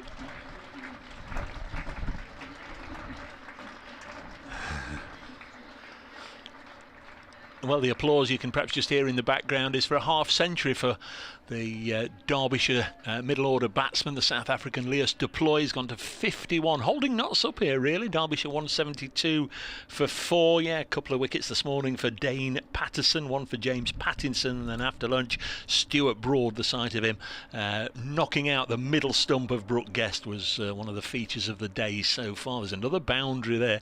Derbyshire have recovered well, having been 41 for 3. That boundary takes them to 176 for 4, and we're about half an hour away from tea. Well, indeed. That latest delivery from Lyndon James off the thickish outside edge and ran past Ben Duckett at second slip and goes away for 4. We've got a helicopter over the ground now. Yeah, Steve Crawley says what a legend Paul Todd is. His 174 for Imran and Co versus Sussex was a classic memory for me. Thanks, Steve. Yeah, I just asked Paul at the back of the box there what's his most memorable innings for Notts, and he did mention that, Steve, so well done on you for mentioning it as well. 176 for 4. And Andrew Parker says, Dave, you were talking about local players for Notts. Was Chris Grant before your time? He only played a few games. Knew Chris very well. Andrew, obviously from the sports shop in Newark, Granton Green, and of course then he became mayor and everything. Knew him pretty well. Obviously down at Newark Cricket Club as well. And I think he played 4. Some stat, Andrew. I think he played 4 first-class games for Notts under 4 different captains, or something of that order. As this next one is run away to backward point. I think Sobers, Bolus, Murray, and Bond, maybe. No, perhaps not Jackie Bond. I'm not sure, but I think it's something of that order. There was some sort of stat with Chris that he played 4 first-class games under 4 different captains, which is quite unusual. 177 for 4, but thanks, Andrew, for mentioning Chris Grant. Yes, he was a smashing fella. If ever he went in the sports shop, he could while away an hour or two talking about cricket with him and his memories. Lyndon James round the wicket bowls, and this is punched by Lewis Rees up to mid-off. There's no run. Lewis Rees 35 not out. Leos Deploy 56 not out. 177 for 4. I know he won't be able to hear us, but I will thank Richard Stevenson, who's the vice chairman now of Nottinghamshire County Cricket Club, who this morning told me that guests of the club today, guests of the committee, Paul Todd and Ollie Mortensen, were going to be on the ground, and would it be okay to bring them up? This is down the leg side and through to the keeper, and well, it's not only okay, we absolutely love it when the guests come and join us. And to be perfectly honest, could have spoke to Paul Todd all day as we reflect back on the years. 177 for 4. I guess sharing dressing rooms and car journeys with the likes of Derek Randall and Gary Sobers in particular, but the other, strong characters that we've mentioned, Pasty Harris and Barry Stead and Knocker White and Bashir Hassan and so on, lots and lots and lots of memories for Paul Todd and the players he played with to look back on fondly. 177 for 4. Stephen Mullaney's bowled 3 overs, none for 7, and he's coming in to bowl to deploy. Just the 1 wicket in the session. That's good work there by who's that down on the ground? I'll identify him in just a second when he gets up. It is Ben Duckett. Made a really good stop there in the covers, but they take the single. 178 for 4.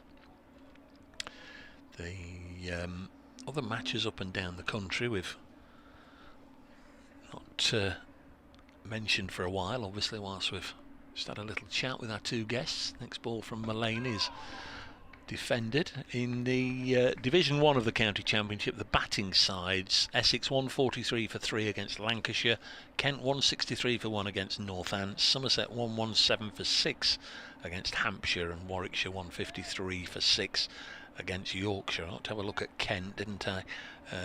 Ben Compton 62 not out. A couple of Division 2 scores to tell you as well after Mullaney bowls to Rees, and Lewis Rees just deflects it gently, rolled the wrist, turned it on the leg side. 178 for 4. Durham 164 for 4 at Lords against Middlesex, and Leicestershire are all out. They're taking tea at New Road. Leicestershire 148 all out. So yeah, bang up to date with the other County Championship scores. All the details, of course, on the BBC Sport website and app. Next ball, push back to Mullaney. 179 for 4.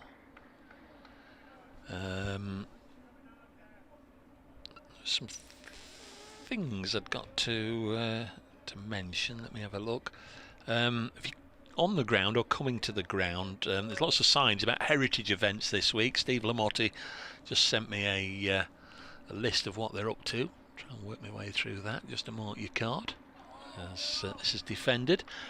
Day 1 obviously today. Just some of the exhibitions and features that are on in the ground you can go and have a look at, and talks. There was a lunchtime talk today on Trent Bridge, home of the beautiful game. Steve Lamotti telling the story of Trent Bridge as a football ground. Obviously England have played international football here way back when. Next ball again blocked by deploy. 179 for 4. But day 2 tomorrow. The Derbyshire Heritage Officer Dave Griffin explains why and how the cricket club established the Rams. And on Saturday, day 3, a tale of 2 counties. Steve Lamotti delving into the interwoven stories of both Nottinghamshire and Notts County. All are welcome, no charge. It's in the Radcliffe Road stand on the first floor at lunchtime. As you come into the reception, there's all sorts of details downstairs about it.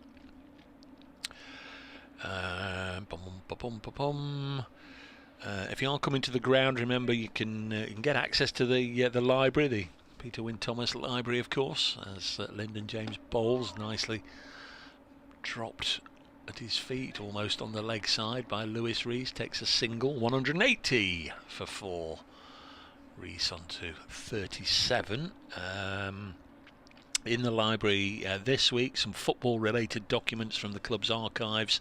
There's also features on some of the Nottinghamshire cricketers that have played league football, and there's a competition to win Bobby Robson's autobiography and Alex Ferguson's autobiography.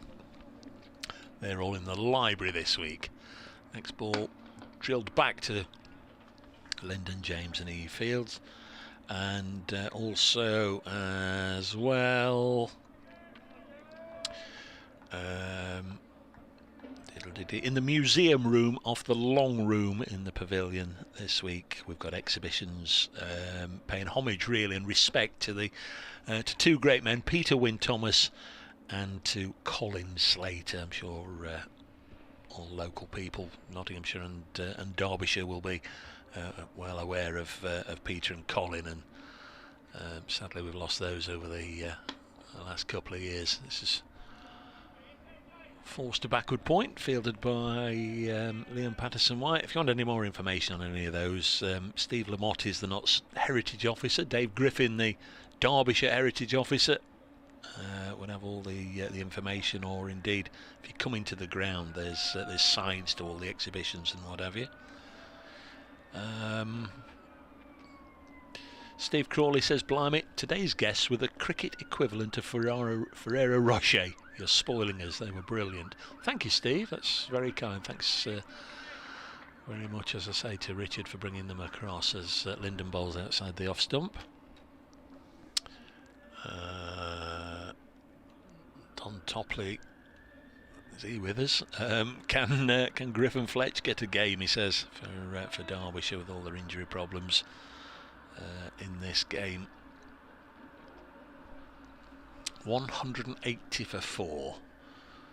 Seem to have lost Dave Fletcher, not sure where he's gone. He's perhaps gone to attack the scones. Nice looking ball, I beg your pardon, nice looking shot to this latest ball, played up to mid-off and fielded by Mullaney. So yeah, lovely for those that remember them.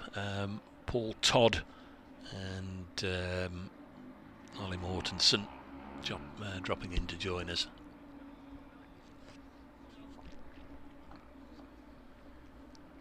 .180 for 4. Lyndon James looking for his first wicket since the opening match of the season. Bowls now, and it's a good leave by Deploy. Lyndon bowling round the wicket, and the angle bringing it into the left-hander. It was a good leave. It just went over the top of off, but not too much in it. 6 overs to go until tea. Men out today, Shan Masood first to go for 18, then Billy Godalman for 11. Wayne Madsen didn't get a go today, he went first ball, and Brooke Guest, the only wicket to fall this afternoon, out for 51. Sorry, Dave, I've been ages, absolutely ages. And that's because I asked for 5 minutes grace because I knew we had a couple of guests to speak to, and I thought it might be tight getting through there, but as it turned out, it just meant that I left you alone for 5 minutes. No, that's absolutely fine. Go on, you have a bash. Stephen Mullaney. Stephen Mullaney from the pavilion end, bowling to Lewis Rees, hits it into the ground and over the head of a leaping Mullaney who tried to stop it but couldn't.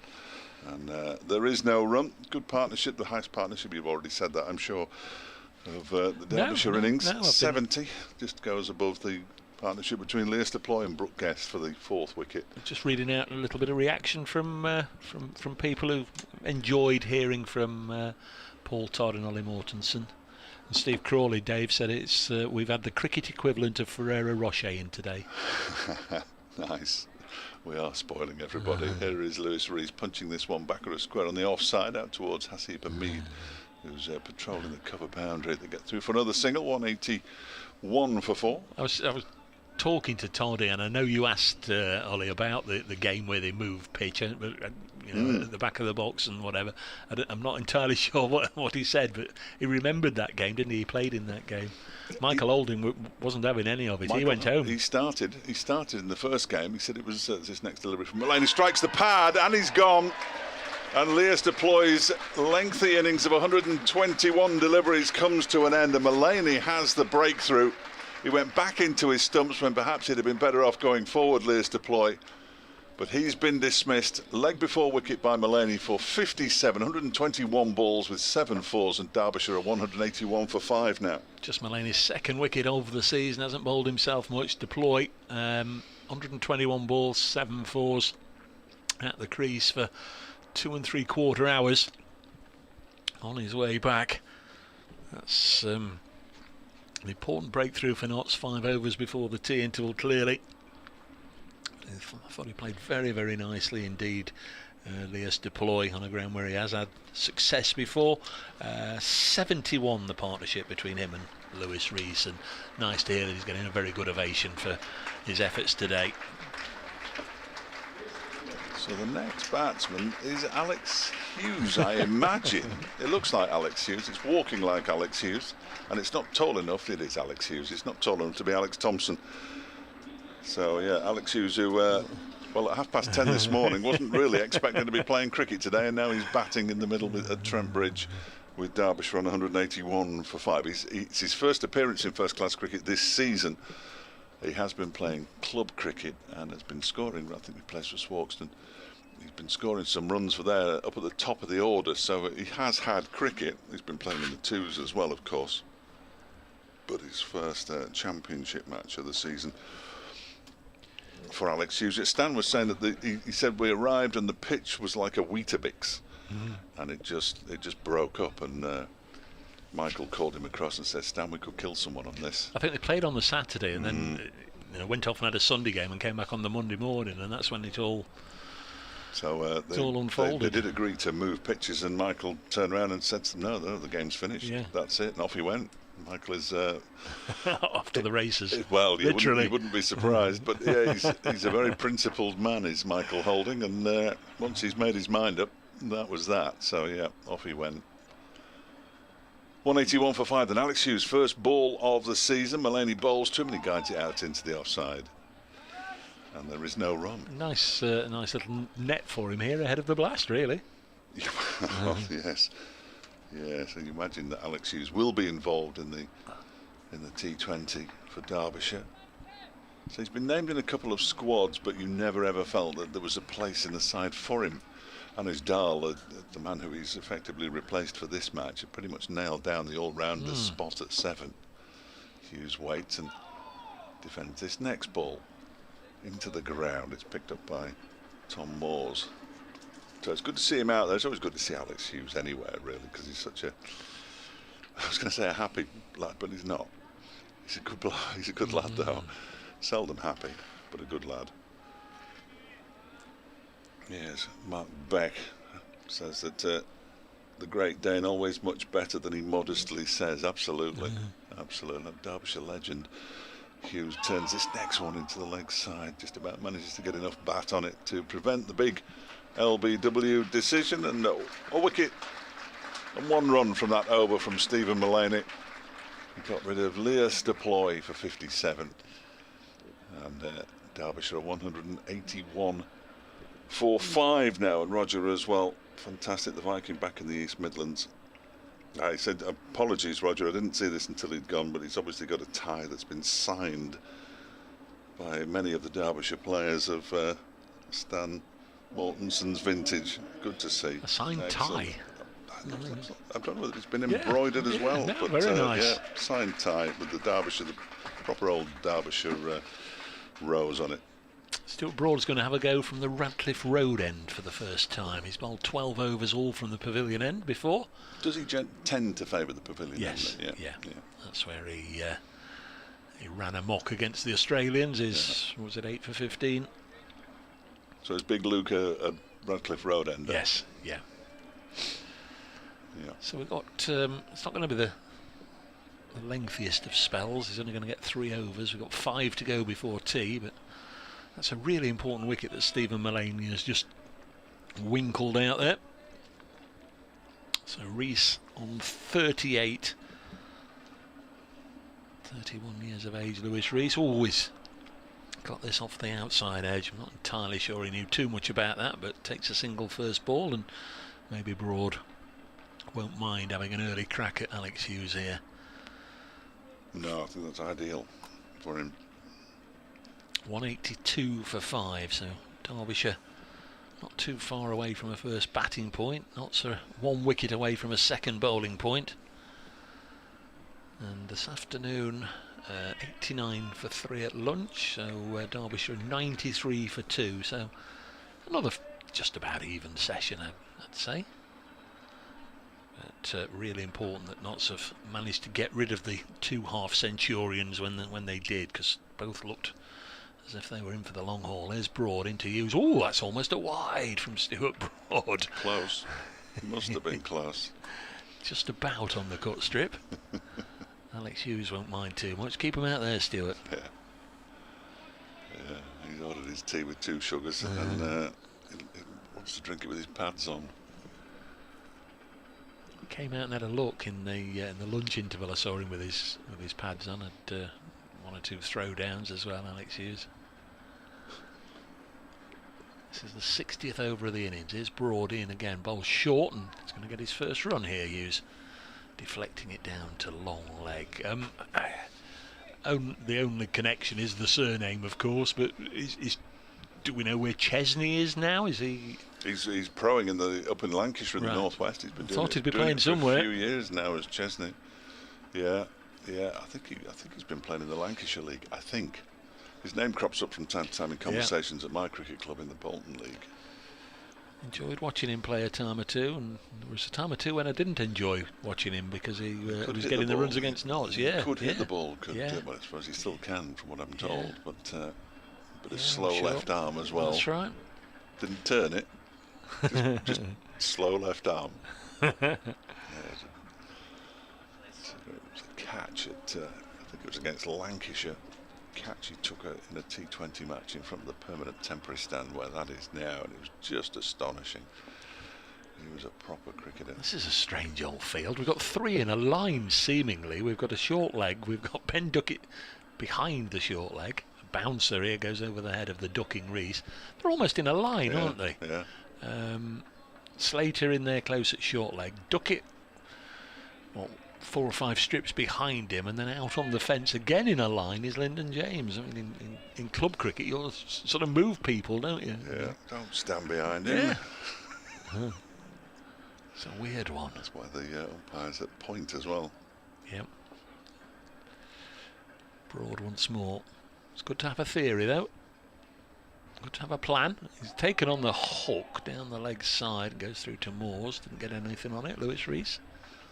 You talk about Alex Hughes coming out and having some throwdowns and the preparation that the players do. I said to Stan, because he used to arrive at the ground, have a cup of tea and walk round the boundary. That was his warm-up. You had to be bowling fit, he says. I think there's an awful lot to... I do. It's entirely unscientific, but all the bowlers who are breaking down at the moment, and we've heard again of Jofra Archer's out for the season now. He's only been in the nets. He's not actually done it. No. But he needs that... Get on playing cricket. Oh, man, it drives 183 me mad. for 5. Broad in once more. It's down the leg side, well taken by Tom Moores. We'll work out that theory in a minute. Paul Todd was saying, just about exactly the same. He was saying 81, and great memories. 81, he was part of the Nottinghamshire side that won the county championship. He said literally we didn't have a day off from the end of April until the beginning of September, and if we did have a day off, Clive Rice would have us in here running around the ground. He said, that was the fitness training. Come in and run. Yeah. Good grief. It was all scientific now, and it seems to have headed south, really, doesn't it? Yeah, which is a shame. You can't have a couple of beers and a couple of Woodbines nowadays. You've got to have a protein shake. Not that I would endorse a couple of Woodbines. No, indeed. Here's Mulaney. We can think a new over to Alex Hughes, pushed out into the offside. Not anymore, anyway. I might have knocked back a beer or two in my playing days, but never smoked. 183 for 5 in the 61st over. But yeah, lovely to have the guys pop in and say hello, and lovely that you appreciate the fact that they come in and speak to us. Yeah, we had Stan in 2019, I think it was, might have been earlier than that. This one is off an edge, squirts down to Pattinson, just sort of short third man, not quite. He's on the 45, backward of square on the offside. Normally you see one on the leg side, but this one's on the offside. Just the one slip, keeper standing up. There's Mulaney in his 6th over. He's in again and bowls to Hughes, who guides it down to Pattinson again, who shies at the stumps because the batsman have gone through for a single. He throws it towards the bowler's end, the end to which Alex Hughes was running, but misses the stumps. And Hughes moves on to 2, 184 for 5. Rob Collins says, Dave, my favourite Notts versus Derbyshire memory was at Ilkeston in 1994 when Wayne Noon and Andy Afford got Notts over the line. It was a 1-wicket win.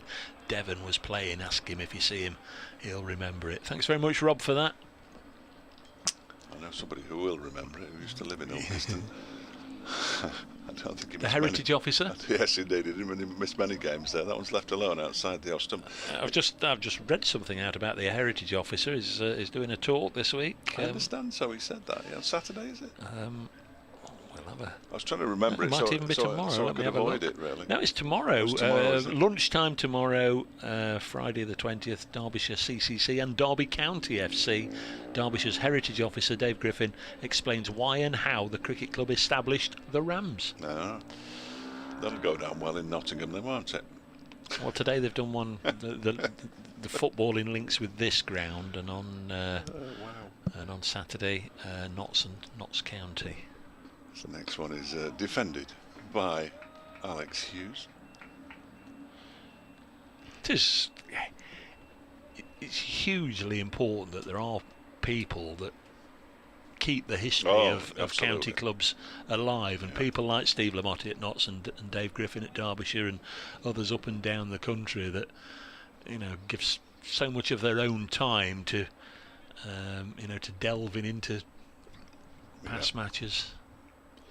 Well, in off the back foot, pushed into the offside by Lewis Rees. There is no run. It ends the over, 184. Researching and digging out photos and whatever. I've mentioned twice this season. I came in the I was going to say in the close season, but it was probably, I think it was just before I got COVID, beginning of March. I came in and went in the library, and Steve Lamotti was in the squash court. And I say squash court, it's only because it said squash court on the door that you know it was, because ground to floor, the entire squash court, full of boxes of donated programmes, cricket books, cricket scorecards, cricket photos, cricket memorabilia, etc. Because Peter Wynne-Thomas always said, if you've got anything to donate, bring it. And he was putting in the squash court, and the squash, you can't get anything in the squash court.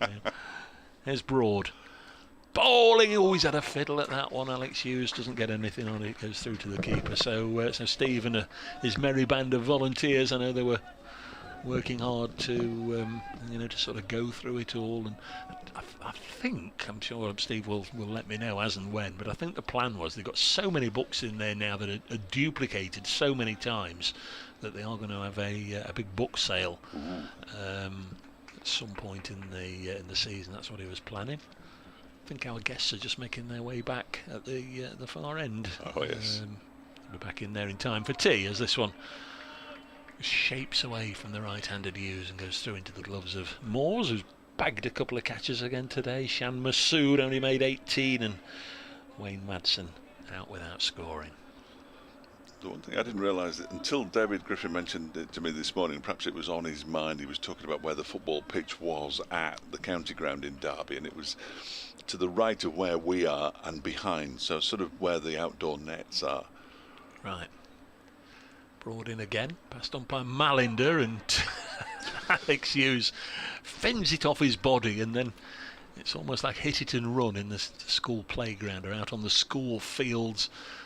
Dropped it down and set off running, and Lewis Rees says, where are you going? Come back. There's no run. 184 for 5. They had an England International and an FA Cup final replay there, but there are no photographs of the football ground, and there's no photographs of football being played at the Kennington Oval either, where the FA Cup was played for a long time. And they've had an England International here. It's Broad bowls, and Hughes leaves it alone. We are 2 overs and 2 balls away from the tea interval. If we go as far as that, of course, if a wicket went down in the last over, they'd troop off.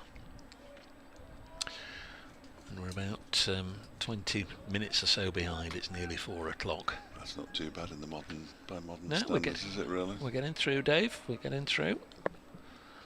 No, we make it sound like a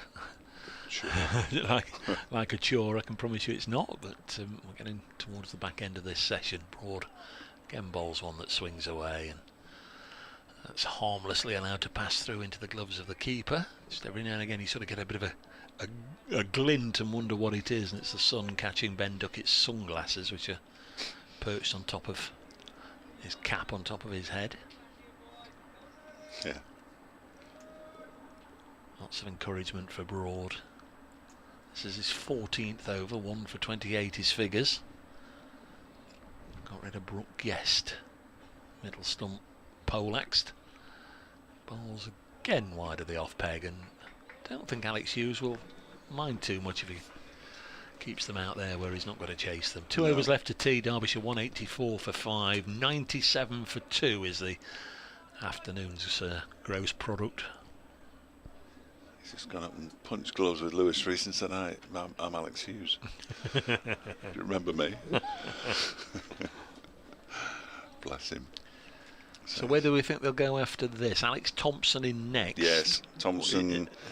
Is Nick Potts? No.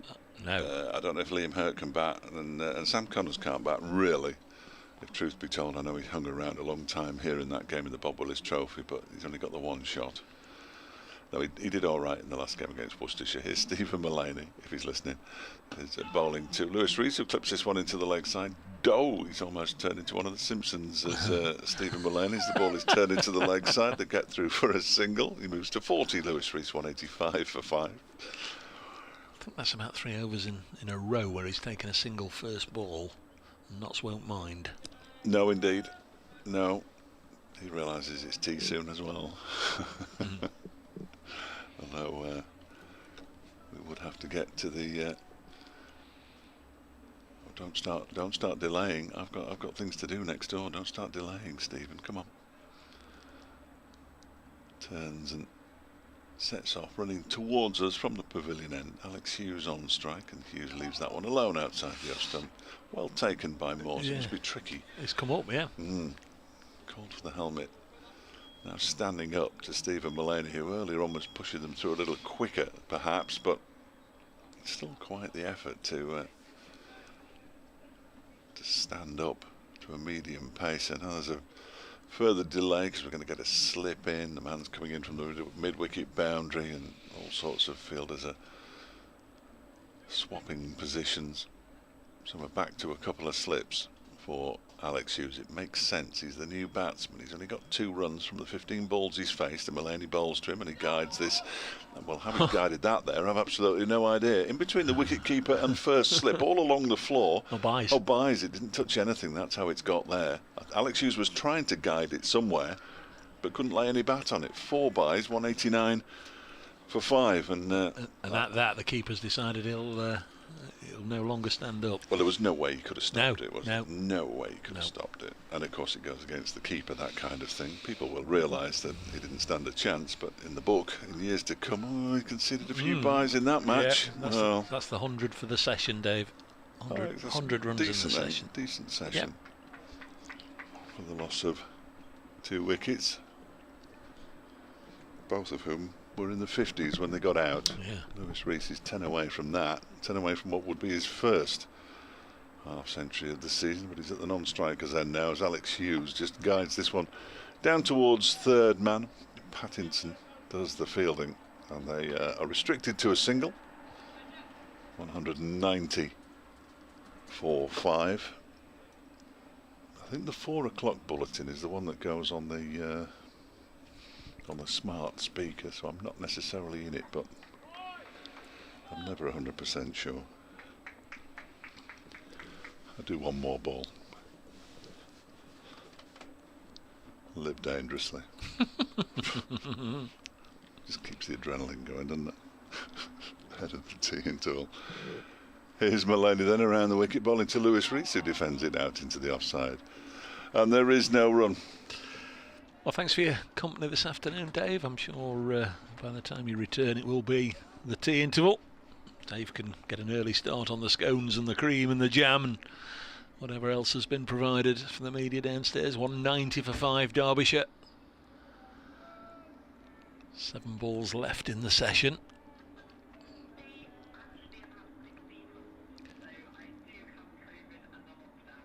There's Mullaney bowling. Morse takes it outside the off stump, so that's 63 overs done and dusted. 1 more before the tea break. Here is that radio update. one more over to be bowled here at Trent Bridge before the tea break. Derbyshire 190 for 5 over the last half an hour. Stephen Mullaney's picked up what is just his second wicket of the season. Trapped Lewis Deploy, LBW, for 57. The other half centurion for Derbyshire, Brooke Guest, he was bowled by Stuart Broad for 51. Derbyshire put into bat this morning, nearing tea. They're 190 for 5.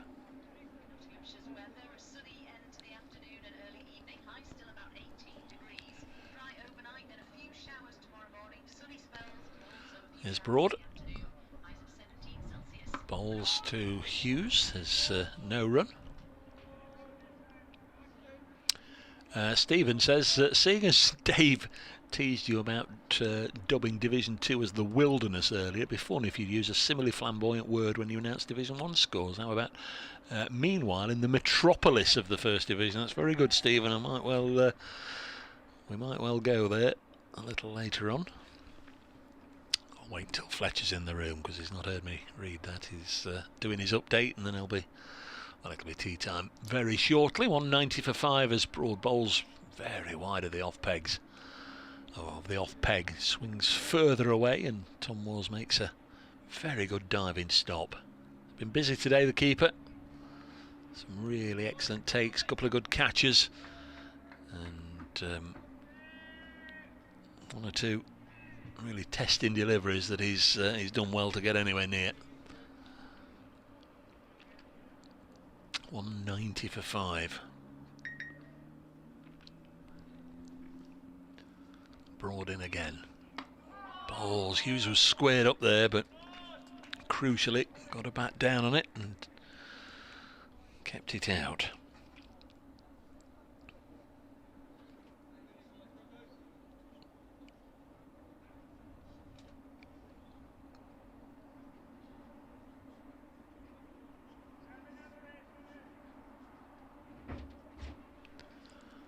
Ball returned to the England quick. Is he able just to produce a delivery of sufficient quality just to get Nottinghamshire another wicket on the brink of tea? 3 balls left in the session. Broad bowls now. Oh, Hughes left that alone. It just jagged back off the seam, but was always able to leave it on length. Goes through to the keeper. Fletcher's back alongside me. Stephen Hall just said earlier on you were teasing me about calling Division 2 wilderness. Yes. He says from now on, when you do the scores, can you say meanwhile in the metropolis of the First Division? Yes.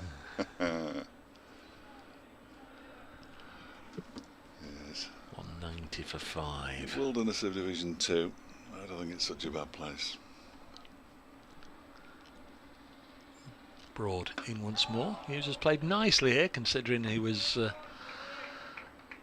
not expecting to be playing today. He's faced 22 balls, only got 3 runs, but he's defended resolutely. He's got 1 more ball to survive before the tea break, and then we'll be back with you in around about 20 minutes time this afternoon. Brooke Guest bowled Broad for 51. That was 110 for 4. Lewis Deploy, LBW Mullaney for 57.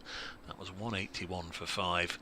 Broad bowls, and Hughes will get a single. He's going to keep strike, and he will resume after the break on 4. Derbyshire 191 for 5 after 64 overs. Hughes is 4, and Lewis Rees is on 40. We've got 10 seconds worth of riveting summary of the session. Well, I think it's been a reasonable afternoon for Derbyshire, hasn't it? I'd still go back. They've recovered from 41 for 3 to 191 for 5, and they should be applauded for that. Very much so. Wise words, Mr. Fletcher. Dave Fletcher, Dave Bracegirdle with you from Trent Bridge. Again, we appreciate you being with us, and if you care to join us round about 20 minutes time, we'd very much look forward to sharing the post-tea session with you.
Well, hello everybody, welcome back to Trent Bridge for the post-tea session on day one of this LV County Championship game between Nottinghamshire and Derbyshire, traditional East Midlands rivals, serving up a cracker on the opening day here, blessed by good weather and a decent crowd and decent cricket as well. Half centuries for Lewis Deploy and Brooke Guest, they've both gone.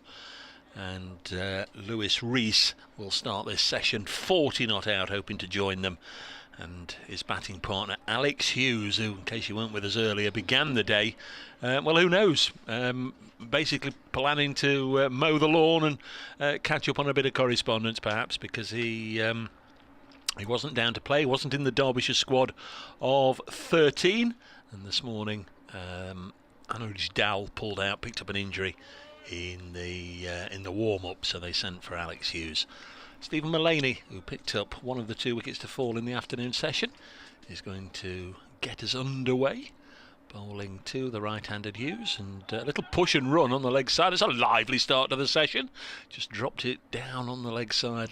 In comes Liam Patterson-White. They take a single. I'm Dave Bracegirdle, and here for BBC Radio Derby, the esteemed presence of Mr. David Fletcher. Yes. Yes. I think that's something they've been plotting the entire tea interval, isn't it? Tell you what we'll do, first ball after tea, I'll tap it and we'll run. Alex Hughes was supposed to be playing this afternoon in a T20 match for the Seconds. Apparently, I've just been told downstairs. 192 for 5. Derbyshire a couple of blows away from a batting point as Rees drops this on the leg side, and Asiba Mead does the fielding. I think that's the first time today we've seen him on the Bridgeford Road side of the strip. He's almost exclusively been away to our left or down below us. But he's at mid-wicket. The scones were a little late arriving. I managed to squeeze one in. Mullaney bowls, and a mistimed drive from Lewis Rees.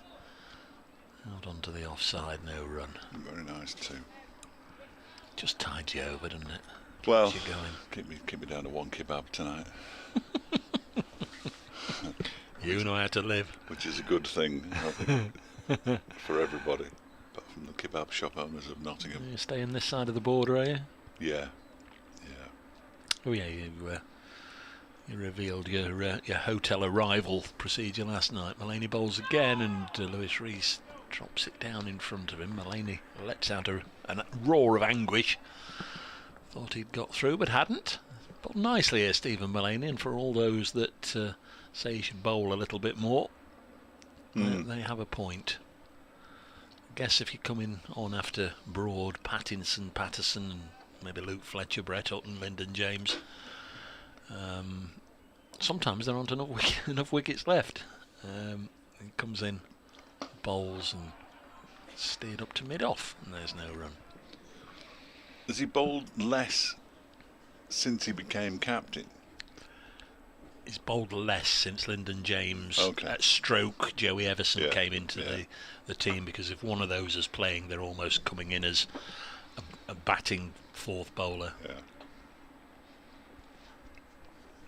You do get batsmen who are loath to bowl themselves, captains rather, loath to bowl themselves. He's almost become, well, he has become the fifth seamer rather than the fourth seamer, which he used to be.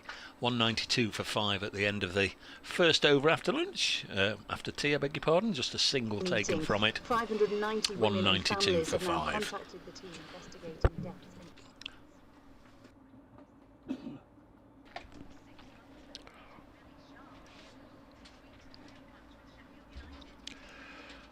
Going to be James Pattinson to bowl the second over of the session.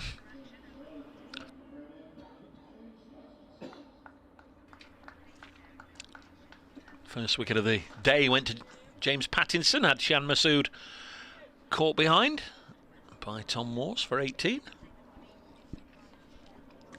We're in the 4:30 news on Radio Nottingham, hearing about the largest ever lottery win.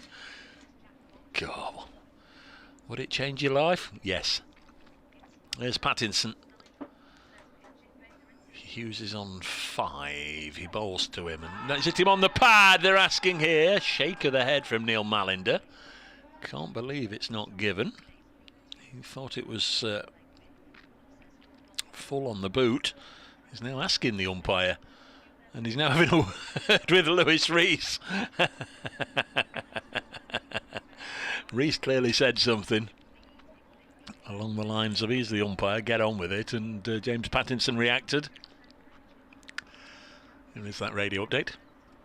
Well, we just started after tea. Derbyshire batting there, 192 for 5. Alex Hughes there on 5 with him. Lewis Rees, who's on 40. Nottinghamshire just picked up the 2 wickets during the afternoon session. One of them to Stephen Mullaney, the captain. He got Leos Deploy, LBW, for 57. A lot of people don't believe Stephen Mullaney bowls enough. When he came on and got that wicket, and he's continued after tea here. We're just starting after tea. 192 for 5, Derbyshire.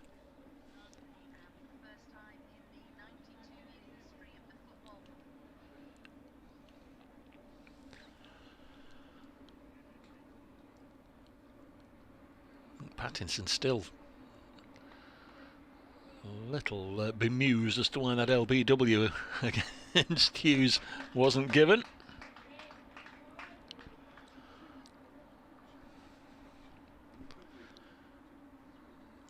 And Pattinson this time has run through the crease. That's not going to help with the over 8, which is 0, by the way.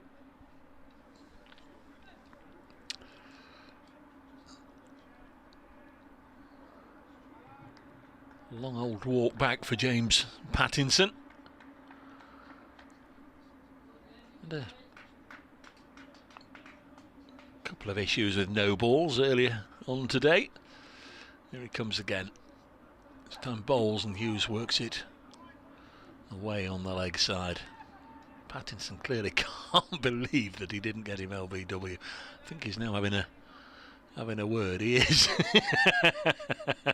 I'm not sure what that word is, but he engaged in a bit of chat with Alex Hughes there. Looked as if he did him full on the boot in front of all 3, but the umpire saw it differently. Rees back on strike on 40.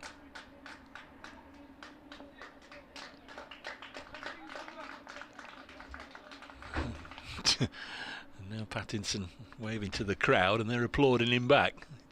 Here he comes to bowl to the left hand. Oh, that's a quick one. My word, Lewis Rees had to bob down quickly there. He's got his dander up after that non-LBW verdict, certainly, and he's had a word to both batsmen. He's had a word with the umpire. He's getting the crowd going. He's ticking, I think it's fair to say.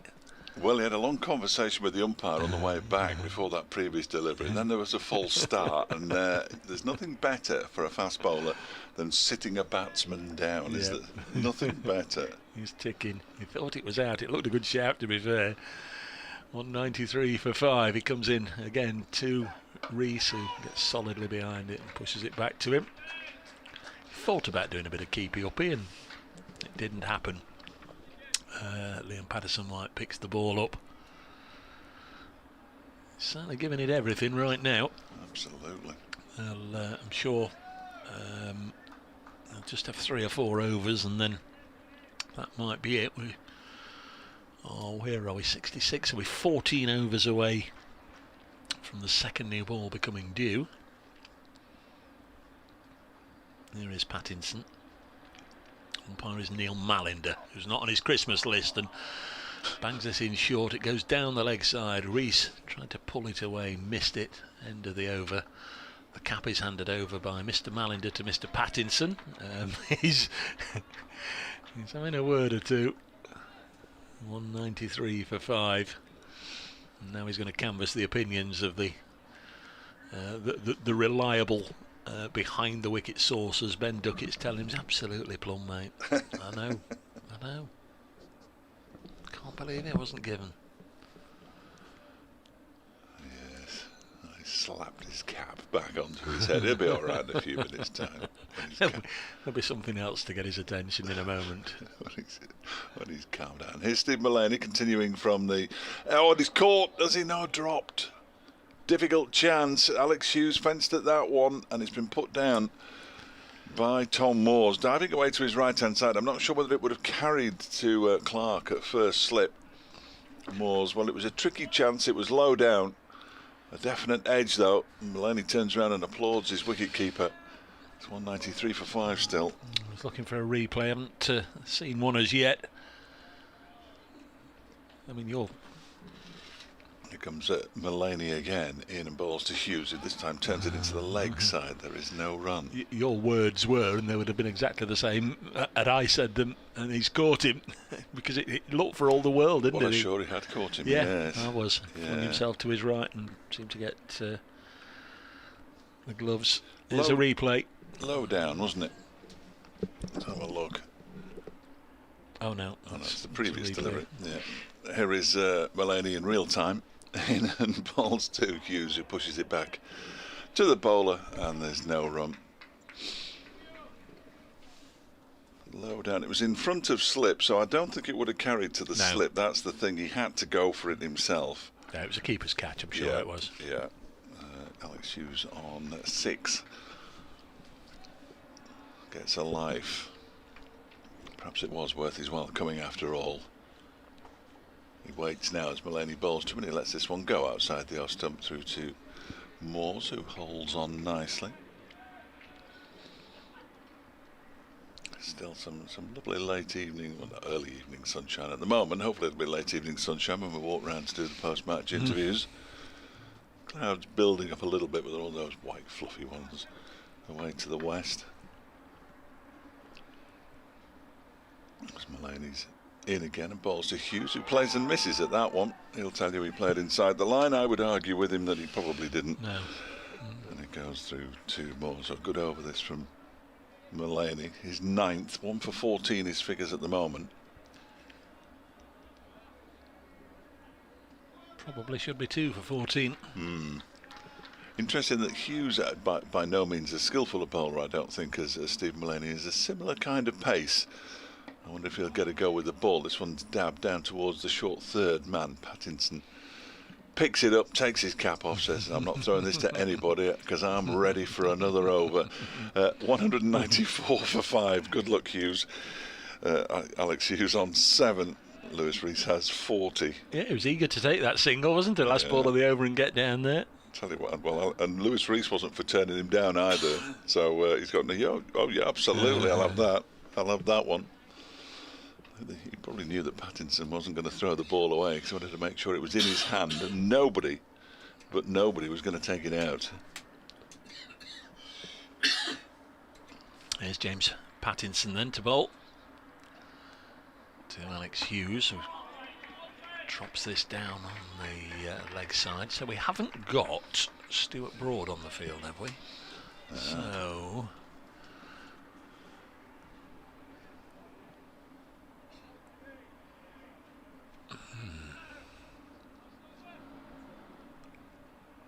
yeah, Matt Montgomery's at a point again. Of course, it's the last place I look. So Stuart Broad not on the field. Is Pattinson. 194 for 5. He's in to bowl to Hughes. He's taken this on. He's hit it up in the air, and that will be the Derbyshire bat. Oh, it's a no ball as well, so that's an 8. We've got an old-fashioned 8 here. Hit into the stand. Got underneath it and smashed it into the Smith Cooper stand. It went very high and very deep into the stand. Off a no ball. Effort ball from Pattinson. And the 200 brought up with an 8. You don't see that very often, do you? Well, I can't remember. I mean, I've been covering this for that long, but I certainly don't remember an 8 taking a Derbyshire to 200. But no, that was it was to the shorter boundary, shall we say? Batting point then for the visitors. There's Pattinson. He was from 7 to 13. Let's this go through to the keeper. And there's no run. I imagine with Stuart Broad, you know, in an hour we're going to take the second new ball, so put your feet up after your tea for half an hour, and then you can come out field for half an hour, and then you can bowl. Yeah. Simple game. They'll have had the phone call from Rob Key, won't they? Rest him for half an hour. Bring him on, let him bowl with a new ball, then get him off again. Wrap him in cotton wool. I'm not sure that Stuart Broad ever needs wrapping in cotton wool. No. 202 for 5. There's Pattinson in again, bowling. That's quick, you know. he's pushing it through there. Tom Moore's taking it above his right shoulder, but as the ball nestles in the gloves, there's a lot of give, isn't there? It's a good time to renew my call for speed guns at all county grounds, because it must be fairly straightforward. They do it in tennis. Yeah. We know how fast the serve is. Can't be that tricky. I think it'd be terrific to know what these bowlers are bowling at. This is sharp at the moment. Here he comes again. If there's an edge to the slips, it'll come quickly, and it is edge to the slips. It's gone for 4. It was along the ground. It went between Duckett at second, Clark at first. It's Clark who's got to go and fetch it, and it's 4 runs. And this is another expensive over, but he's giving it everything here. An 8 off the first ball. And we've had a boundary, a streaky boundary through the slips. It's a funny old thing, the edge, isn't it? Sometimes they'll fly at a nice comfortable height, and then other times they'll go straight to the ground and shoot along.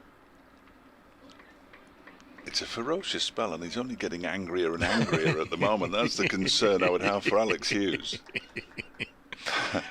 He is giving it absolutely everything. Here he comes once more, the angry Australian, 5th ball of the over, bowls to Hughes, and he's edged that. Oh no, he's not given. There was a huge deviation taken by Moores. Pattinson clearly believes the deviation was off the outside edge of the bat, and the umpire believes that there was. He's flicked at that one. I don't know. It's not out. 206 for 5. The replay inconclusive, but it did go a heck of a long way, and he did flick it. Yeah.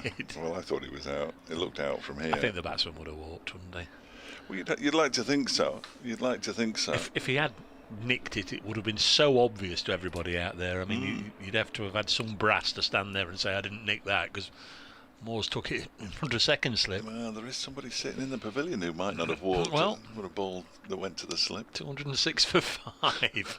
Next ball swings away from the batsman through to the keeper, and the angry Australian takes his cap from the umpire, and again they have a little bit of dialogue. That's no criticism of the man sitting in the pavilion, incidentally. It's up to the umpire to give you out, I always think. And if you give a nod out, when you're not out, then are you? And bless him.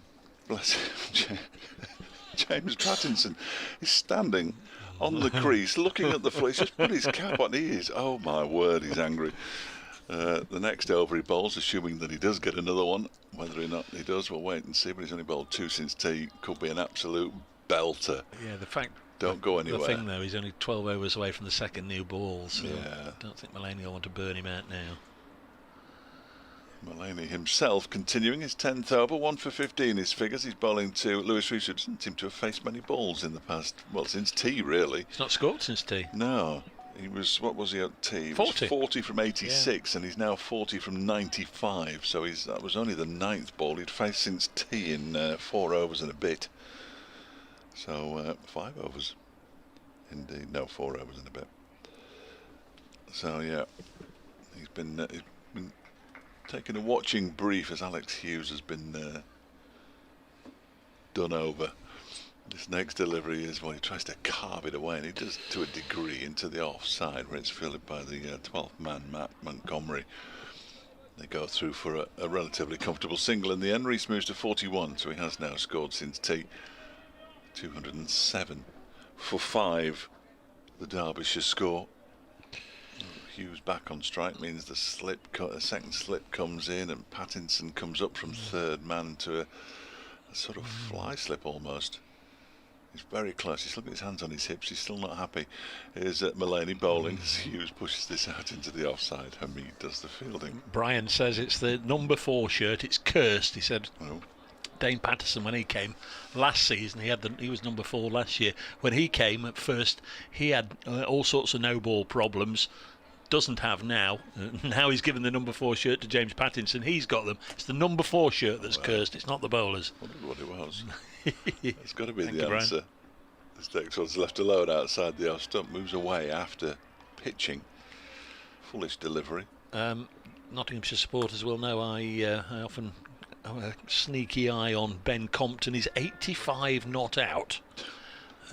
So there were one or two people predicting he might get a go in the Test squad, which was incredible. In that he only played about 4 or 5 games for Notts and didn't get many runs. He's playing far enough south to get a call, isn't he? This one is pushed out. He's playing for Rob Keys Kent. Absolutely. Couldn't be any further south, really. I suppose it could be Hampshire. In fact, most of the teams along the south coast are further south. That one goes through to the keeper from Mulaney, and there is no run. I mean, what did he get? He scored 2 centuries in one game. He almost carried his bat in each innings, didn't he, earlier this season? There's Mulaney again bowling. That's pushed out into the offside by Alex Hughes. It's the end of the over. 207 for 5. Hughes has 17. Rees has 41. And, well, he's taken his cap off, you know, as James Pattinson. Good. Yeah, I think so. This is terrific entertainment. This is marvellous. I'm not sure whether Alex Hughes would necessarily agree, or it's going to be Lewis Rees to face him first ball of the next over, I think, yeah. Pattinson's figures: 15 overs, 1 maiden, 1 for 61. He began with a maiden this morning, so he's gone for runs the last 14 overs. He literally snatched that ball. It was lobbed to him in the air, and he sort of snatched it as it was flying towards him. He's in and bowls to Rees, who's pulled this one away for 4. So a boundary from the first ball of the over, bangs it in short and got the treatment. Rees is up and running. After that single, he's gone to 45, 211 for 5 Derbyshire here on BBC Radio Derby, BBC Radio Nottingham. Glad to have your company for the East Midlands Derby.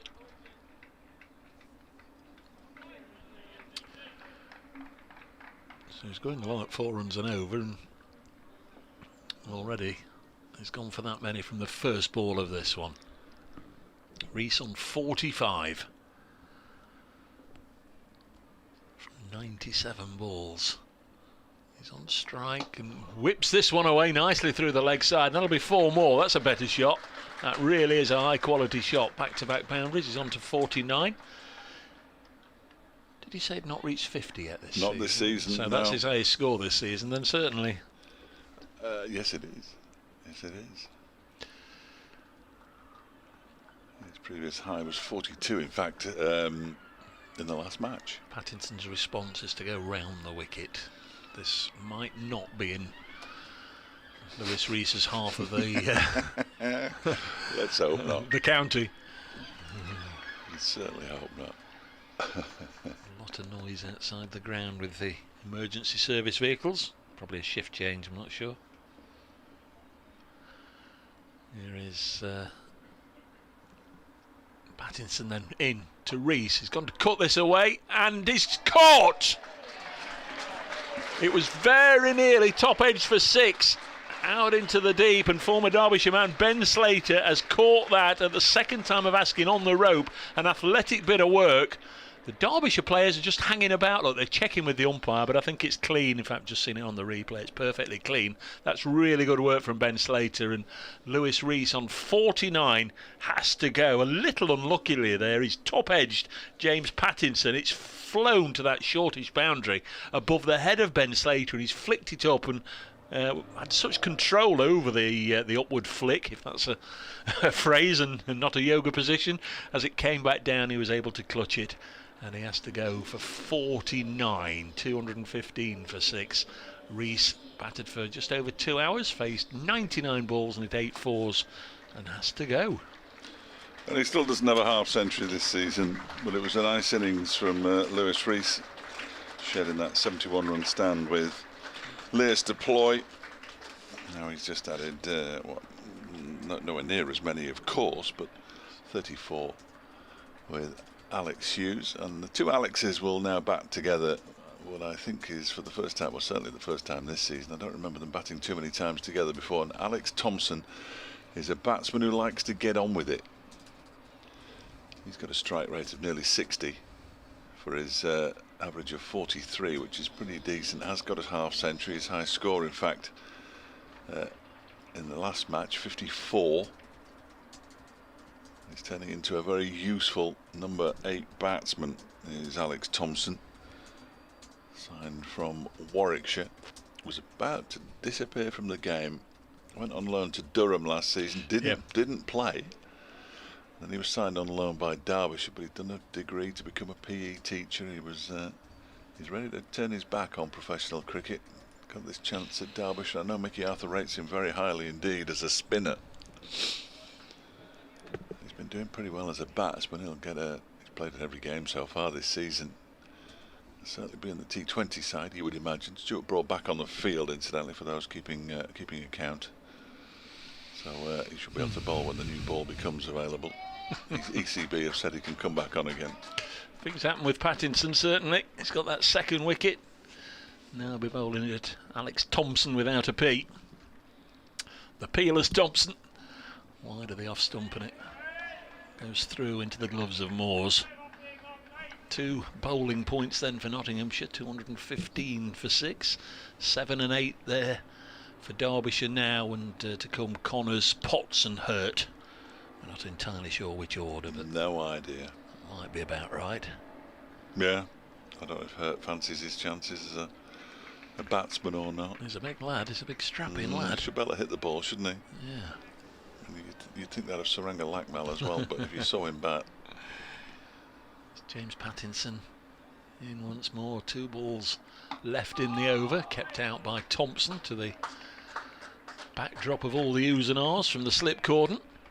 Might be James Pattinson's last, unless Mulaney senses, well, there's no point saving him for 10 or 11 overs. Let's just try and bowl Derbyshire out now whilst James Pattinson has got his dander up. And it certainly is up. There are other people he can use, of course, in Broad and Dane Patterson. This combination has worked nicely since tea.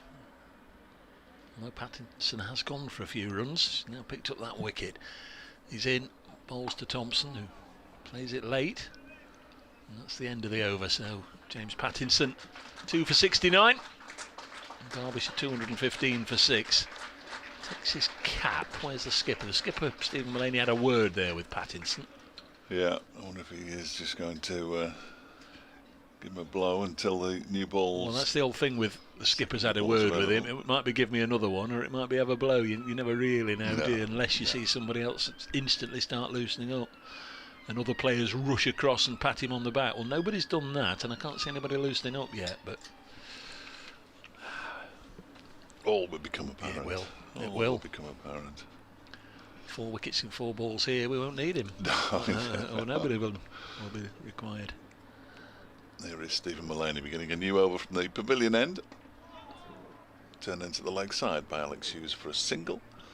Hughes moves on to 18. The number on his back. And Derbyshire at 216 for 6. Seems each time today the set batsman has been the one that's been dismissed. Apart from when Wayne Madsen went, of course. But still the top scorer, Elias Deploy, went for 57, Brooke Guest for 51, and now Lewis Rees for 49. Thompson waits and gets a full delivery from Mulaney that he digs out towards Patterson White into the leg side, or in the leg side, or even on the leg side. No, the more you think about that Slater catch, though, it's very much a product of all the hours of practice that they do. I mean, and Ben Slater, bless him, hasn't been a T20 player for much of his career. No. But it was very much a T20 catch. This next one from Mulaney is defended by Thompson up towards mid-on, and it's fielded by Broad.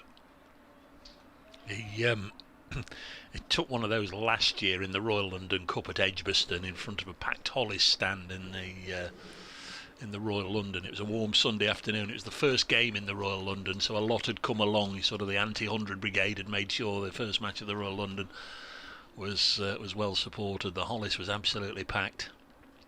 Mulaney bowls. That one was driven out into the offside by Thompson. And again, he flicked it up in the air. It was one of those athletic ones, whatever, right on the boundary, and suddenly he got 6,000 or 7,000 people shouting 6. He's touched the rope and so on. The umpire gave it out.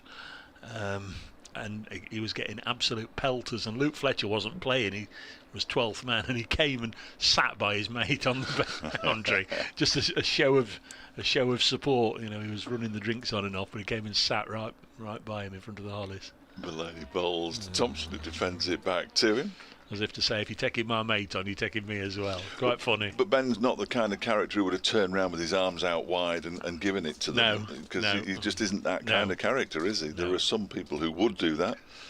But he was getting it from all quarters. Yeah. I mean, from the commentary position, you know, you can only go on what you see, and it looked out, but they didn't think so.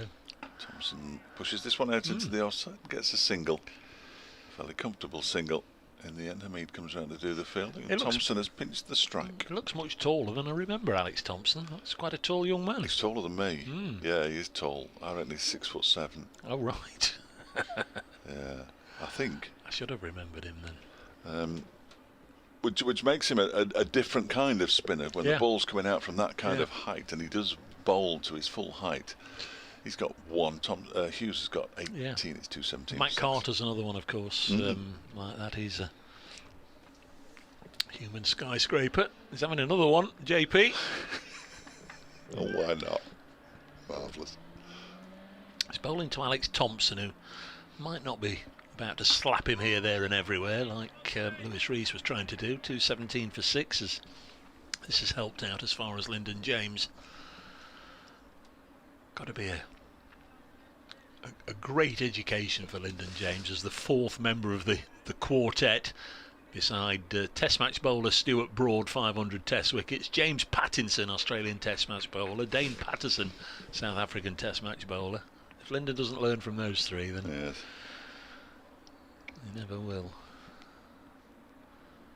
2 slips, Clark and Duckett. Pattinson bowls, and nicely played. Seems to have quite a bit of time, Alex Thompson. It's not super pacey, this track, is it? You know, the bowlers have really got to bend their back to get anything out of it.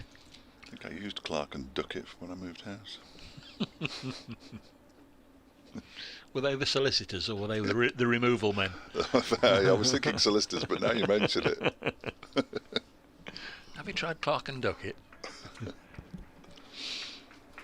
It's that advert in between the intervals on Coronation Street, isn't it? Clark and Duckett. Yes, good wanderings away. Now we're back with the cricket, and Thompson, without the Pete, plays it up to Mullany at mid-on, no run. It's the 72nd over. Shan Masood made 18. He was out in the 10th over of the morning. That was 21 for 1. And Dane Patterson picked up 2 in 2. The important wickets of Billy Godalming and Wayne Madsen. My word, that saved Nottinghamshire a lot of hard work getting rid of Godalming and Madsen. Consecutive deliveries. 89 for 3 at lunch, the visitors. Next ball is bowled to Thompson. He plays it up to mid-on, and there's no run. So we've got 2 right-handers there. Have we got any more lefties? No, I'm assuming that Liam Hurt is a right-hander. He's a right-arm bowler, isn't he? Dangerous to assume. So there's somebody in Lancashire, somebody else who bowls right-arm in Lancashire who bats left-handed. But no, not as far as I'm aware.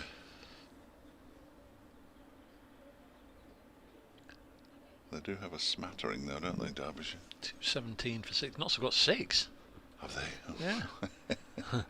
Next ball, nice and full, clipped away. Work for Slater to do, and he does it magnificently. Diving stop in front of the Smith Cooper stand. He's had a good 10 minutes out there, Ben Slater. That's good work. James Pattinson will appreciate it. I've never seen him do that before. Is it 30 now? Is it the magic 30, Ben Slater? Good work from the Chesterfield churner. Saved 2 runs there. 219 for 6. At Brace Cricket, at Fletch Sport, if you'd like to get in touch. I think we're going to be here for a while, 5 o'clock, and we've still got 24 overs left in the day. Pattinson in his final ball, in fact, of his 17th over. Bowling to Thompson, who's on 3, and he's cut this to backward point. Stopped by LPW, Liam Patterson-White, and it's the end of the over, 219 for 6. So now what's he going to do? Captain Mullaney, I would say quite categorically that is the end of James Pattinson's spell, because he's finished that over and is motioning for a Nottinghamshire 12th man to come out and replace him. Wants to go and just have a little comfort break. In fact, Matt Montgomery, who had brought a drink out, is already on the field, so he hands over his bib, gives it to Pattinson, and it's going to be Dane Patterson to replace Stephen Mullaney now.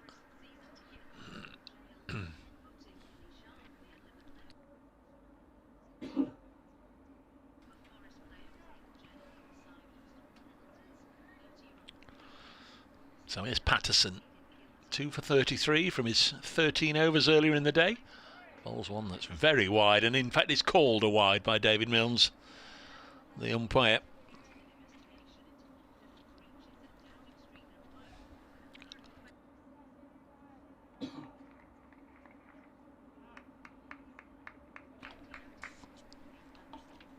Like a no ball, wide still count as just one. So 220 for 6.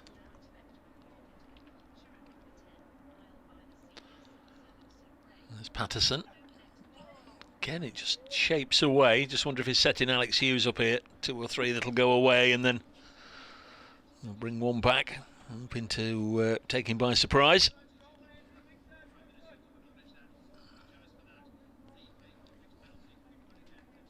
Really good day's cricket. Derbyshire with runs on the board. Certainly whatever happens now, they'll be hoping for a lot more. They'll be hoping to get up to and beyond 300 if they can. Notts will be hoping either side of the second new ball they can make some terminal inroads. Next one again is the one that leaves the right-hander and goes through to Moores.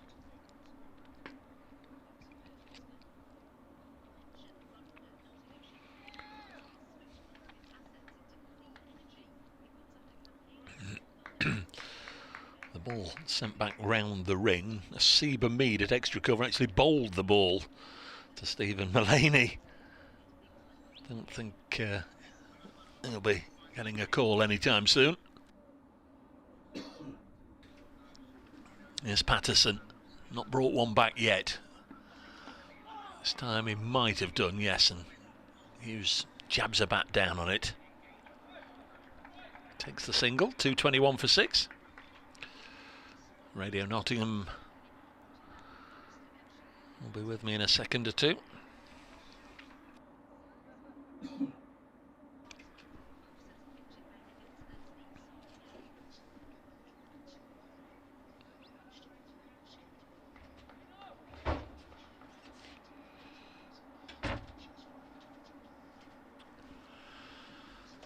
And again comes Patterson. Again it goes away. Big booming away swinger, well taken by Moores. 221 for 6. There is that update for Radio Nottingham. Where Nottingham should have just picked up another wicket. It was an important one. Lewis Rees going along nicely. In fact, he pinged James Pattinson away for a couple of consecutive boundaries to go from 41 to 49. Then tried another one, this time on the offside. The ball ballooned up in the air and right on the boundary fence. Ben Slater, at the second time of asking, took a well-judged catch. So Rees has just gone for 49. Derbyshire put into bat 221 for 6. The weather, a sunny, mild end to the day. Update there for BBC Radio Nottingham. BBC Radio Derby getting through their news quicker than Radio Nottingham because Fletcher's already back alongside me. Yeah. Shorter news in Derbyshire. Quicker readers. Bigger area. Bigger area. So where do they stretch? What's the outpost? There must be some places that you listen to that you think, where on earth's that? Gold, there's plenty of those. Next ball from Patterson. That might just have held its line rather than jagging back. Goes through to Moores, 221 for 6. 7 overs before a second new ball is available. I always find it strange that places which had such a huge part, or played such a huge part in Derbyshire County Cricket Club's history, like Glossop, don't touch that. We don't touch Glossop at all. That's Radio Manchester territory. Yet, the Hillwoods from Glossop, the big mill owners who helped fund Derbyshire in the late 19th and early 20th century, they were all from Glossop. Derbyshire played up there as well, at the same ground where Glossop North End played professional football. I was going to see Liam Patterson-White from the Radcliffe Road end. Just about to put the mockers on a former Nottinghamshire player. Ben Compton is currently 99 not out at That should do it. Wantage Road. What a season he is having. That should definitely Released do it. by knots in the winter. Yeah.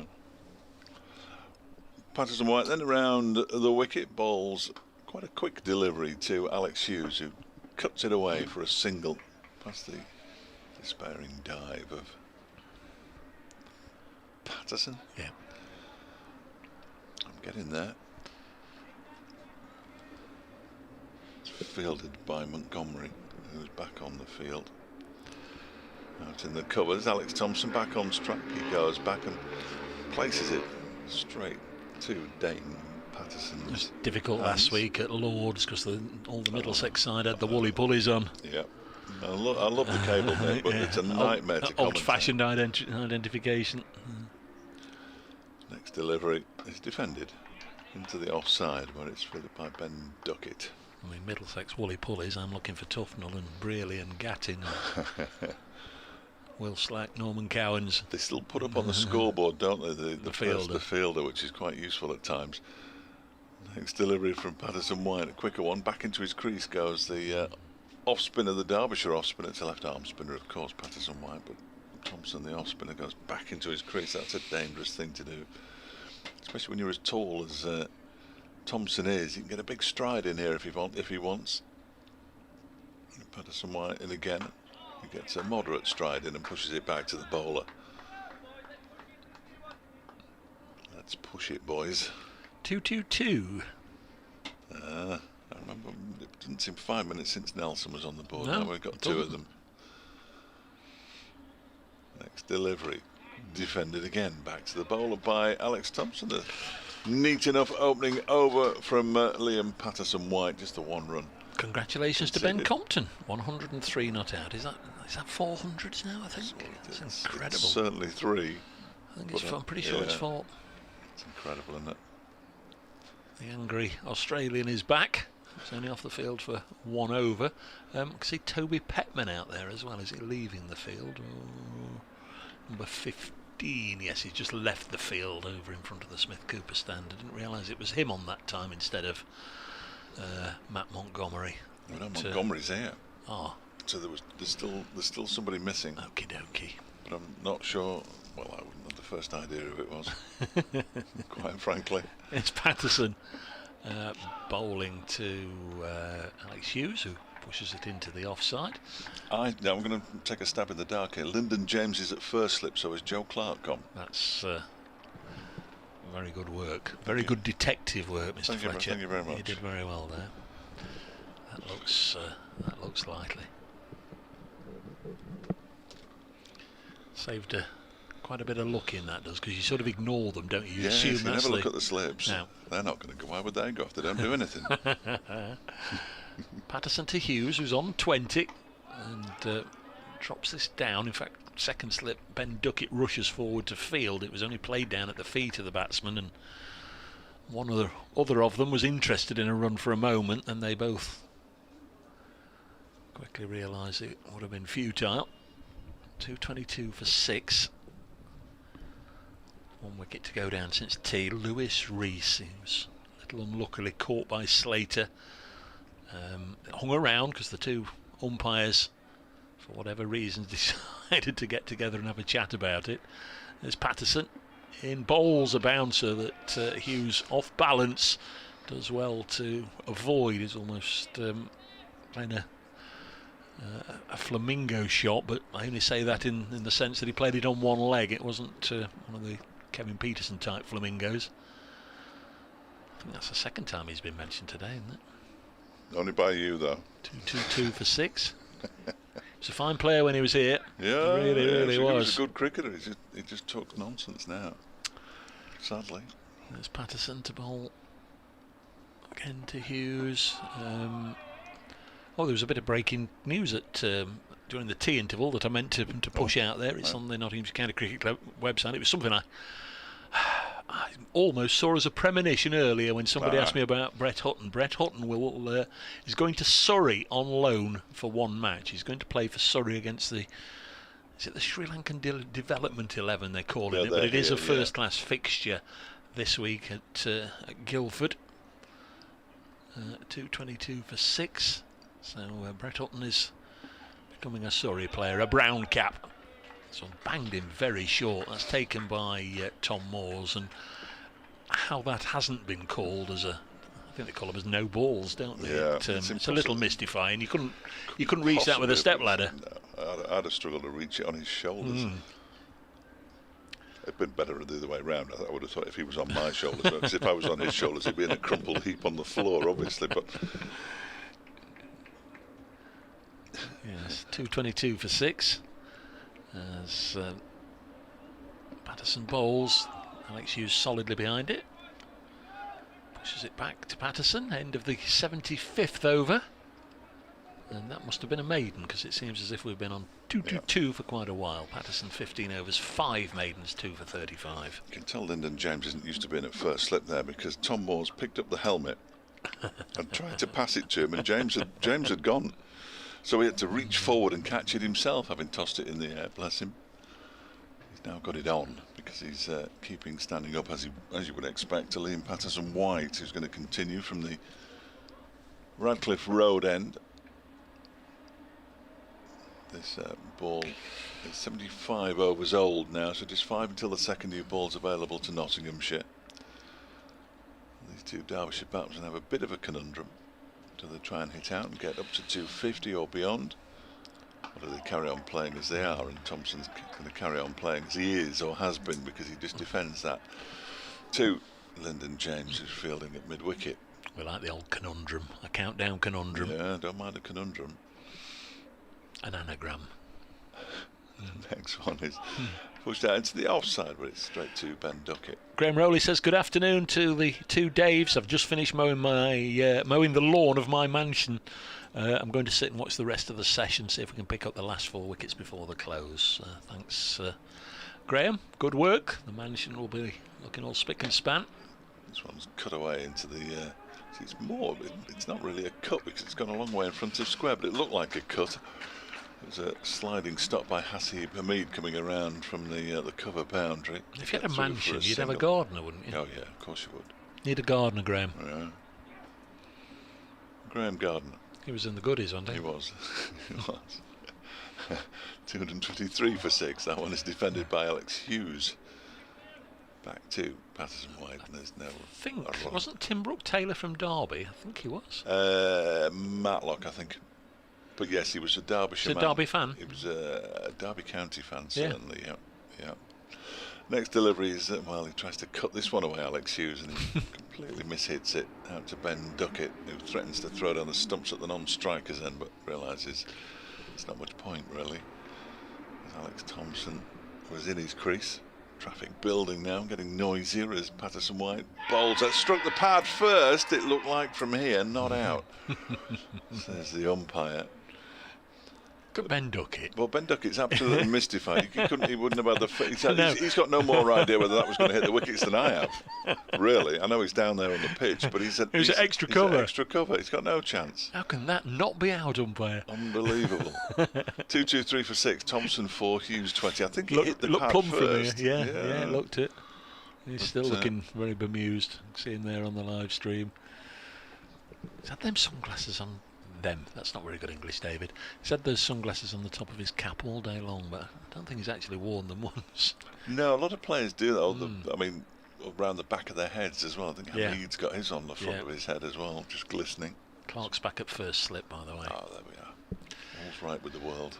Here's Dane Patterson bowling now. This one strikes the pad as well, and they take a leg by.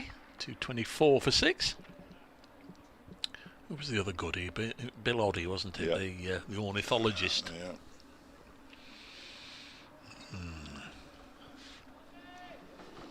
They've been young viewers and listeners all up and down the country going, what on earth is he talking about? Goody, goody, yum, yum. A comedy troupe. Struggled at Lord's last week with my young commentary assistant when I called Fletcher Norman Stanley. You'd perhaps had a bit of that in your time, a bit of Norman Stanley. Yeah, absolutely. Absolutely. Next ball is to a strange old fielding position, really, where James Pattinson is. He's like a deep fourth slip, saving one. Fly. It's not. Traditionally, a fly slip would be a bit deeper, wouldn't it, for the deliberately lifted up and over. It's the sort of short third man. Shane Dolan, who's listening in Pittsburgh, has said he'll be the mansion's gardener if you fancy getting them both together. Pittsburgh. Now, is he a Penguin or a Steeler? He's a Pirate, certainly. Oh, he's going Pirates. at the weekend. Next ball worked away on the leg side. They'll take one. So what are the Pirates? Baseball? Yeah, the proper sport. Oh, what do you watch it on? What do I watch it on? I watch it on my MLB.TV yearly pass. I had 2 games on at the same time last night. No. It's on ESPN. I was going to say just no. It's all a bit slow, isn't it? No. It is. No. It is. Walk to first base and all that nonsense. 2:25 for 6. Patterson bowls, and this one's hit to mid-off, and there's no run. Need those great big mitts just to catch the ball. What's up with you? I find that slightly mystified when they get very excited about it. He's bare-handed that one. Well, of course he has, because what he's done is he's actually picked it up. I played a game with the American forces back in the day, out in the deep, a million miles away. It was whacked up in the air, and as I'm circling underneath it, play cricket, threw the mitt off and took it, and they were all absolutely killing themselves. Astonishing. How did he manage to do that with his bare hand? Here's Patterson past the umpire, bowls, and mistimed pull from Alex Thompson, squad number 15. Patterson comes all the way down and fields it himself. This is the 77th over of the innings. Yeah, they very kindly had a half price offer the other week, and I thought, well, I'll have a bit of that then. No, the old NFL season can't come round soon enough, but they just had a big programme to announce the fixtures, didn't they? They did. Of course they did. A programme to announce the fixtures. They only play 17 games or something. Baseball, 162 in the regular season. 2:25 for 6. Thompson has 4. Next one is pushed into the offside nicely, competently. Good technique from Alex Thompson. He's not being phased at all by what he's had to receive so far. 2:25 for 6. Wonder if James Pattinson has had a long enough break. I don't know. They're only 3 overs away from that second new ball, aren't they? He's only just come out of the attack. Yes, we shall find out in due course, of course. But yeah, you've got to be careful. Got to be careful with the quicks. I do think he is another one though that enjoys bowling, and when he's fitting well, likes to keep going. And of course, he's no longer got any Cricket Australia constraints or restrictions or whatever. Yes. He's jacked all that in. Very useful from a Notts perspective. That one is squirted to backward point or gully by Alex Hughes. Patterson does the fielding. Liam Patterson-White is doing the bowling. He's got an extra T as well as the extra bit on the end of his name. Patterson-White, he's in now. That one's turned into the leg side, where it's fielded by James. And there is no run. Ben Slater pretending he can bowl down in the deep. In comes Patterson-White. Back into his crease goes Alex Hughes, and there's no run. As I reminded him this week, him and I are absolutely locked together, neck and neck, same number of first-class victims. Yeah, I think I've got the same number. Patterson-White in again. It's his 9th over. Balls to Alex Hughes, who cuts into the ground to Dane Patterson. There's only 3 players playing in this game at the moment. Stuart Broad warming up. Yeah, it came about because if they'd got back on Sunday afternoon. He was going to bowl, I understand, because Notts had that negative over rate, him at one end and LPW at the other. Next one is wide of the off stump, and probably moving further wide, allowed to go through by Hughes. He was trying to tell me that the crooked steeple is attractive. Well, it's certainly a tourist attraction. This one is cut by Alex Hughes, straight to Dane Patterson, and there is no run, and those three players probably enjoyed that over more than anybody else because they were the only ones involved in it. Just about 225 for 6 at the end of it. 2 overs until the second new ball's available. 18 to go in the day. We've fizzed along, haven't we? Yeah, it'll be 6:30 finish, wouldn't it? I would imagine. Well, yes, it's going to be. It's going to make the end of play interesting from a trying to do interviews perspective. No. And here is Ben Slater, who can't bowl.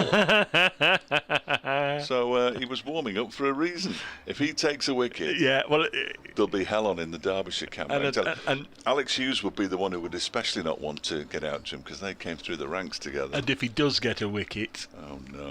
Looking at him looking in this direction as well. Yeah, with one finger up.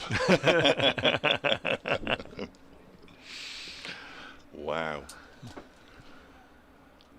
Things you didn't expect to see on day one at Trent Bridge. Unbelievable. His first delivery. Oh, it's gone past the edge and he's been given stumped. No! He's got a wicket with his first delivery of the match, Ben Slater. Thompson's been given out, stumped. It was a neat piece of work. And Ben Slater has his wicket. 225 for 7 now. Incredible. They're in a huddle. He's somewhere in the middle of that huddle. I'm just wondering if he will turn. And there was enough banter between the two of us for him to turn and give me a little bit of abuse, which I won't mind in the slightest. He's got a wicket. Alex Thompson stumped by Moores for 4. First ball with his fairly gentle off spin.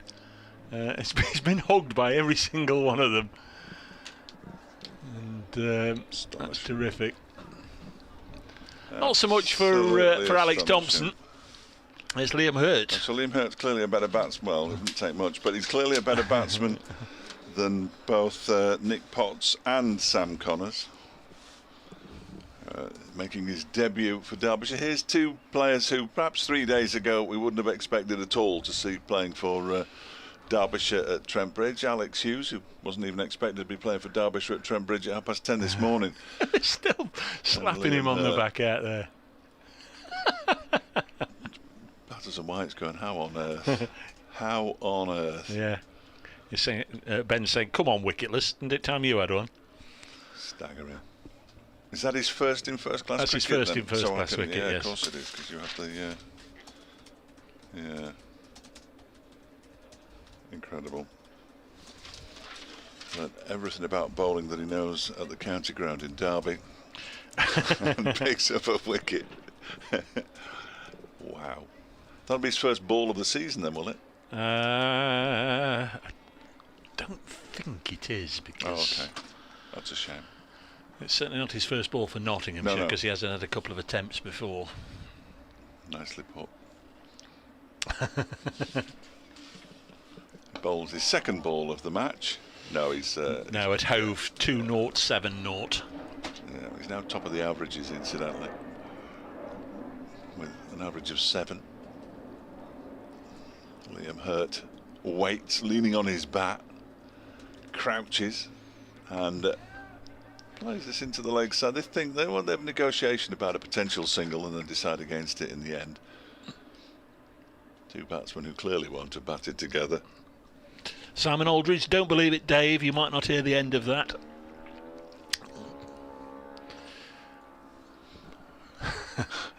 Next delivery is down the leg side. The bails are whipped off and he appeals for the stumping to the wrong umpire.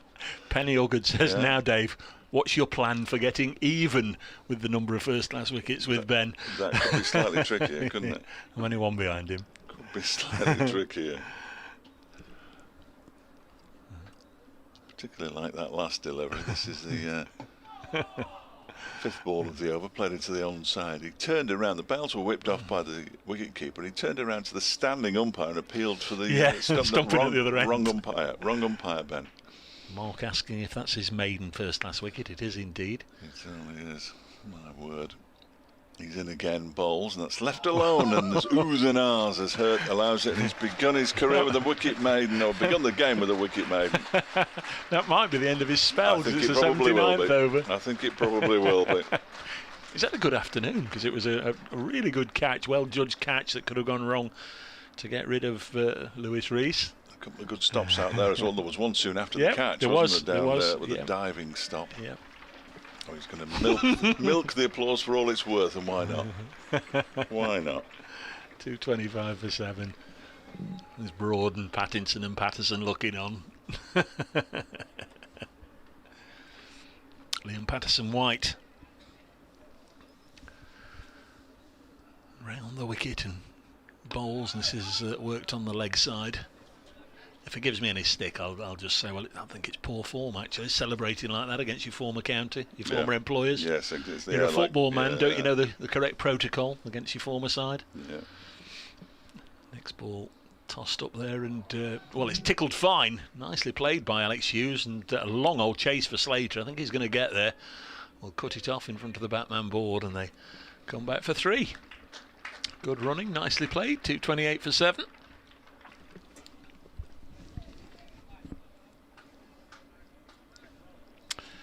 Brings Liam Hurt back onto strike.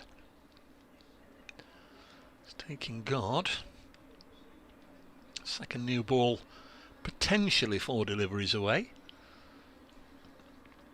You've got to take it, however much spin Ben Slater puts on it, and I don't mean with the flick of his fingers either. This next one sees Hurt trying to cut it away. It goes through to the keeper. Got to take the second new ball, haven't you? Oh, absolutely. What with 7 down? This one into the pad of Hurt, balloons away on the leg side. There's no run. Oh, you know what it's like when you turn suddenly and you... Oh! You pulled something. Oh. Bit of stitch.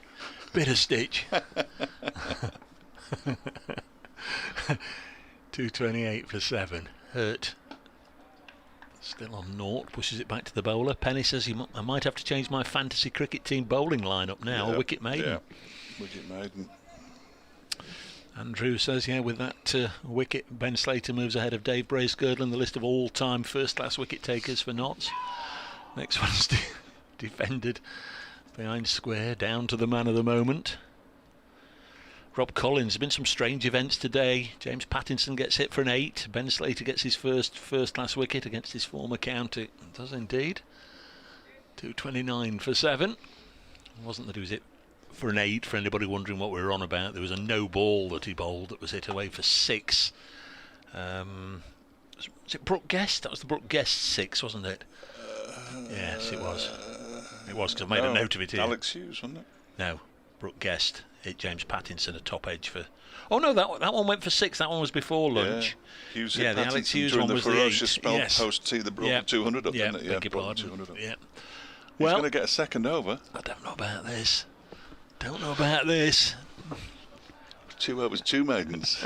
What do you reckon? The new ball, second new ball, is available. And it's just been retrieved and given to the square leg umpire. Slater's going to have another one. Now he's moving his field around. I was going to say, I love how he's doing it. I'm just going to... Yard this way, yard that 2 way. 2 yards to the left. Here he comes, bowling in sunglasses from the pavilion end. And that's a lovely bit of fielding from his own bowling. It's a nice looking drive from Liam Hurt. 229 for 7. Comes Slater off a couple of paces and bowls, and this one's hit back over Slater's head. I think it was on the bounce. And they go through for a run. 230 for 7. So Slater's conceded a single. 230 for 7. Hurt has 2. Hughes has 24. Just 2 batsmen remaining in the hutch, Nick Potts and Sam Connors. Next ball is edged wide of a diving slip, and it'll go for 4. Down to third man down to our right. Genuine edge there. Captain Stephen Mullaney in there. He couldn't reach it, he flung himself full length. Went very quickly past Mullaney. Had there been a second slip in there, maybe he'd have been brought into play, but all the best will in the world. I don't think you're going to put 2 slips in for Ben Slater at the start of his spell. 2:34 for 7. This is the 81st over. 15 overs remain after this one. Next one forced into the offside, and there's no run.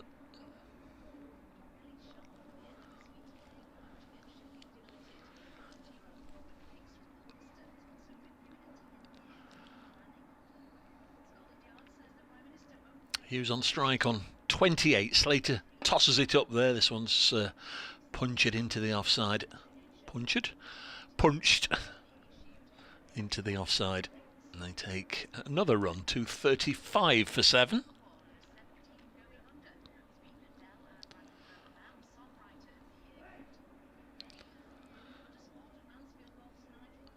Hurt back on strike on 2. Next ball is a quicker one from Slater, but Hurt read it, plays it through mid-on for a single. 2:36 for 7, and Slater not quite as successful from that particular over. Still going to be Liam Patterson-White though.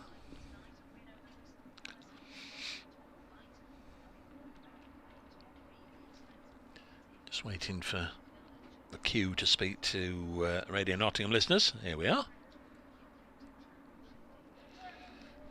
Where Nottinghamshire's opening batsman Ben Slater has had a pretty decent few minutes here. He's taken a brilliant catch on the boundary edge earlier. Really was good work for him to dismiss Lewis Rees. He flicked it up right on the boundary, kept his balance and took the catch. And even more impressively, he's just come on to bowl and picked up his first wicket in first class cricket. This in the 80th over, just as Notts were waiting to take the second new ball, and he's managed to have Alex Thompson smartly stumped. First ball by Tom Moores. Derbyshire 2:36 for 7.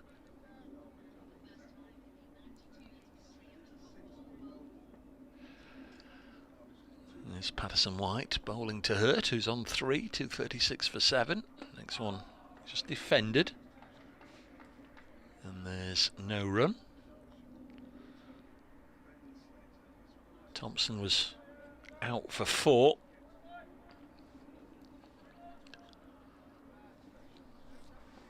Sure, we'll better get a bit of gentle, good-natured ribbing.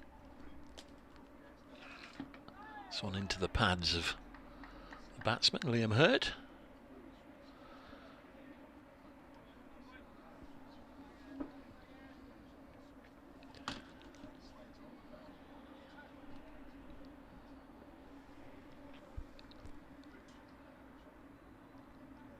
Next ball sent down by Patterson-White is defended. Umpire at this end, Neil Malinder, just acknowledges there are 2 left in the over to David Milnes, his counterpart, standing at square leg. And again comes Patterson-White, cut away nicely behind square by Hurt. There'll be a couple of runs here. Way to our left, that's Matthew Montgomery on the field again as the fielding sub.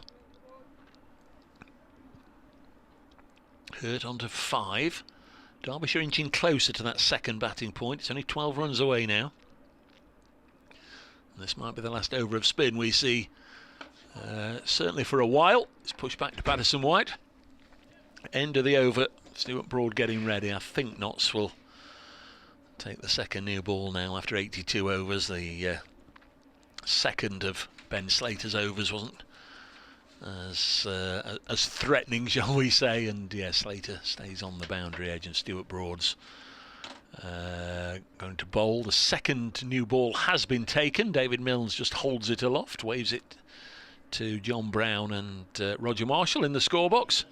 And after 82 overs, the old ball will be thrown into a bag or a box of net balls. And will it not be thrown into Ben Slater's bag? well, there's a good one, isn't there? And How sad would that be? Mounted on a plinth, I would have thought. I would have thought, surely. Ben needs to keep a close eye on that. Get Alex Thompson to sign it. Yeah. Will you sign this, please, for me, Alex? Needs to keep a close eye on where that ball's gone. We're worth a fortune on eBay in the years to come. 238 for 7. When he gets a benefit year in 7 or 8 years' time, he can pop it up there. This is the ball. Yeah. There'll be half a dozen of them knocking about by then, though, won't there? All round us later. It's going to be Broad. Are you going to have a bit of a go? I'll have a go. I'll have a go. From the pavilion end, bowling to Alex Hughes, who's beaten first up by the shiny new ball. Played down one line, ball went down the other through to the wicket keeper, perhaps unsurprisingly. Never favoured the headband myself, to be honest. Well, I've never had the need for one, no. I must admit, but well, he sort of started wearing, didn't he, in lockdown, and it seems to have stuck. I don't mean literally, because he can actually take it off if he wants, but seems to have it on all the time now. He's on his way in. Balls to Hughes, who goes back and cuts this away down towards Pattinson, who's fielding at third man. He gets a single. It brings Liam Hurt on to strike. Hurt must be close to his high score in first-class cricket, isn't he? Don't know. You'd think there'd be. He's got a 38. When did he score that? You'd think there'd be a sponsorship opportunity, wouldn't there, on the Broad headband? Oh yeah, no question. Missing a trick there, Stuart. You don't think he might have looked into it? I get the feeling he probably has. 239 for 7 now. 13 overs to go today. Broad ready at the top of his mark. Hurt tapping his bat.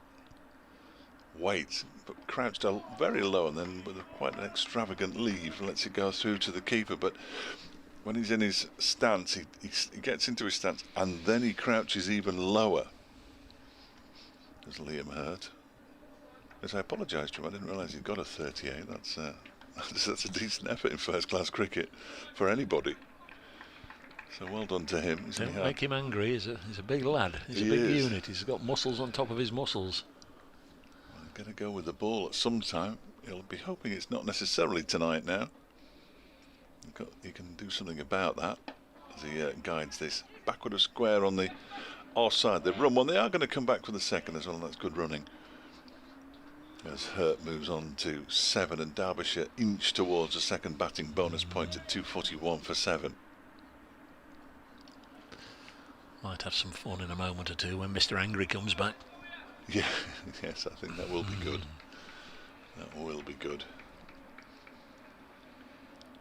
At the moment, he's like a sullen teenager down there at third man, swinging his arms around. Hands on hips now as they send the man out at mid-wicket. Or they send the man at mid-wicket out to the boundary at square leg.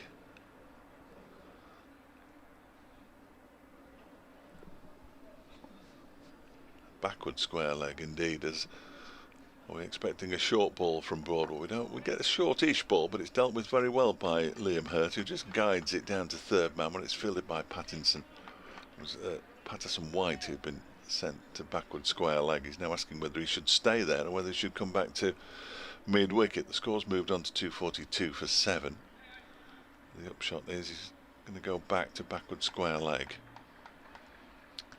Once again, it's played okay. It looked green this morning, but it's played perfectly, reasonably. And I think once you're in, once you're set, it should be very hard to dislodge, really. The Derbyshire batsmen have almost been at their most vulnerable when they've been set, yep. Bizarrely, as that one is short and down the leg side, and Hughes ducks out of the way of it. 242 for 7 at the end of the over.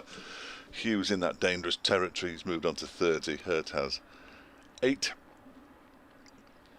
When you look at, apart from the first 3 batsmen, Brooke Guest 51, Deploy 57, Rees 49.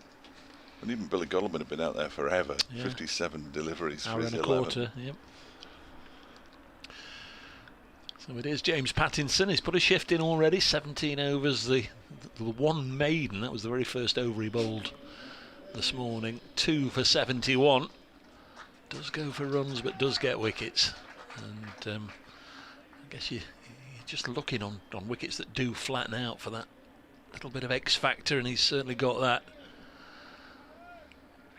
Has a terrific record throughout his career of getting key batsmen out. Got Shan Masood today, and Lewis Rees in his last spell. He's in now, bowls nice and full into the pads of Liam Hurd. It's going to be a leg bite, and Alex Hughes has gone down to the other end. He's on 30.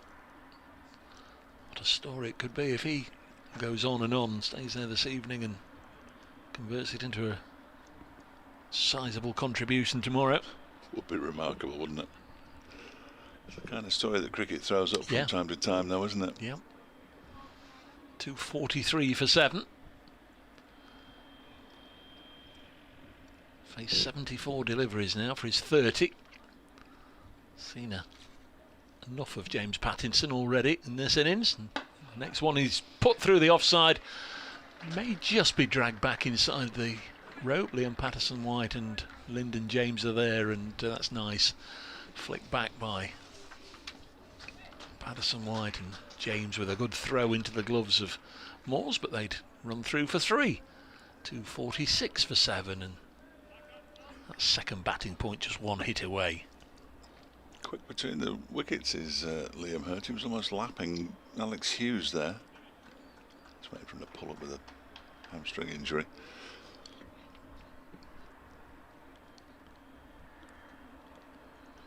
Goes Pattinson again down the runway to bowl to Hurt. Oh, it's a full toss, hit him on the pad. Shake of the head from the umpire. Initial thought was it was going down, but James Pattinson, as ever, bellows out a roar and can't believe it's not been given. He's having no luck, bless him. Oh yeah, I think that would have missed comfortably. Just quickly elsewhere, Essex 242 for 5 at Chelmsford against Old Trafford, I beg your pardon, against Lancashire. Kent 269 for 2 at Wantage Road, century and still at the crease for Ben Compton, 115 not out. Somerset have been bowled out at Taunton for 211. Hampshire just starting their reply. And good delivery from Pattinson. Oh, it's not a good delivery because almost as the ball hits the keeper's gloves, the arm comes out to signal no ball, and once again we have James Pattinson just checking where his feet landed. 2 more, 248 for 7. The other Division 1 score, Warwickshire have just been bowled out at Headingley for 244 by Yorkshire. In Division 2, Durham 226 for 5 at Lords. And game really moving on at New Road. Leicestershire 148 all out. Worcestershire 133 for 2 in reply. Nearly caught up. Pattinson in once more, bowling to Liam Hurt, who's on 8 and solidly behind this one to play it up to. I was going to say to play it up to mid-on. It didn't even reach Stuart Broad at mid-on. He was happy for the ball to come to him, and the ball said, "No, you can come and fetch me." Those running foxes are almost running backwards at the moment, aren't they? Running foxes. Quite.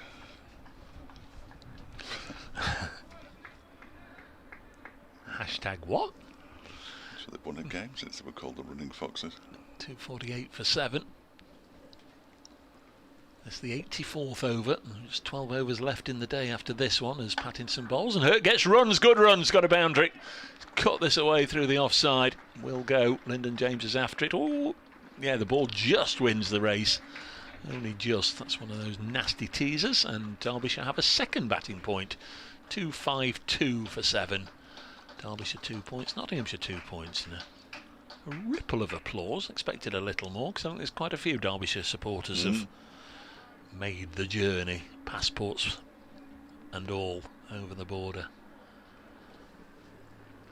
Nice looking shot, Liam Hurt on to 12. Wasn't it? Yeah, got up nicely. 2 for 80 now, James Pattinson's figures. Second new ball, just 10 deliveries old. Here he comes. Bowls and made a good decision to bail out there.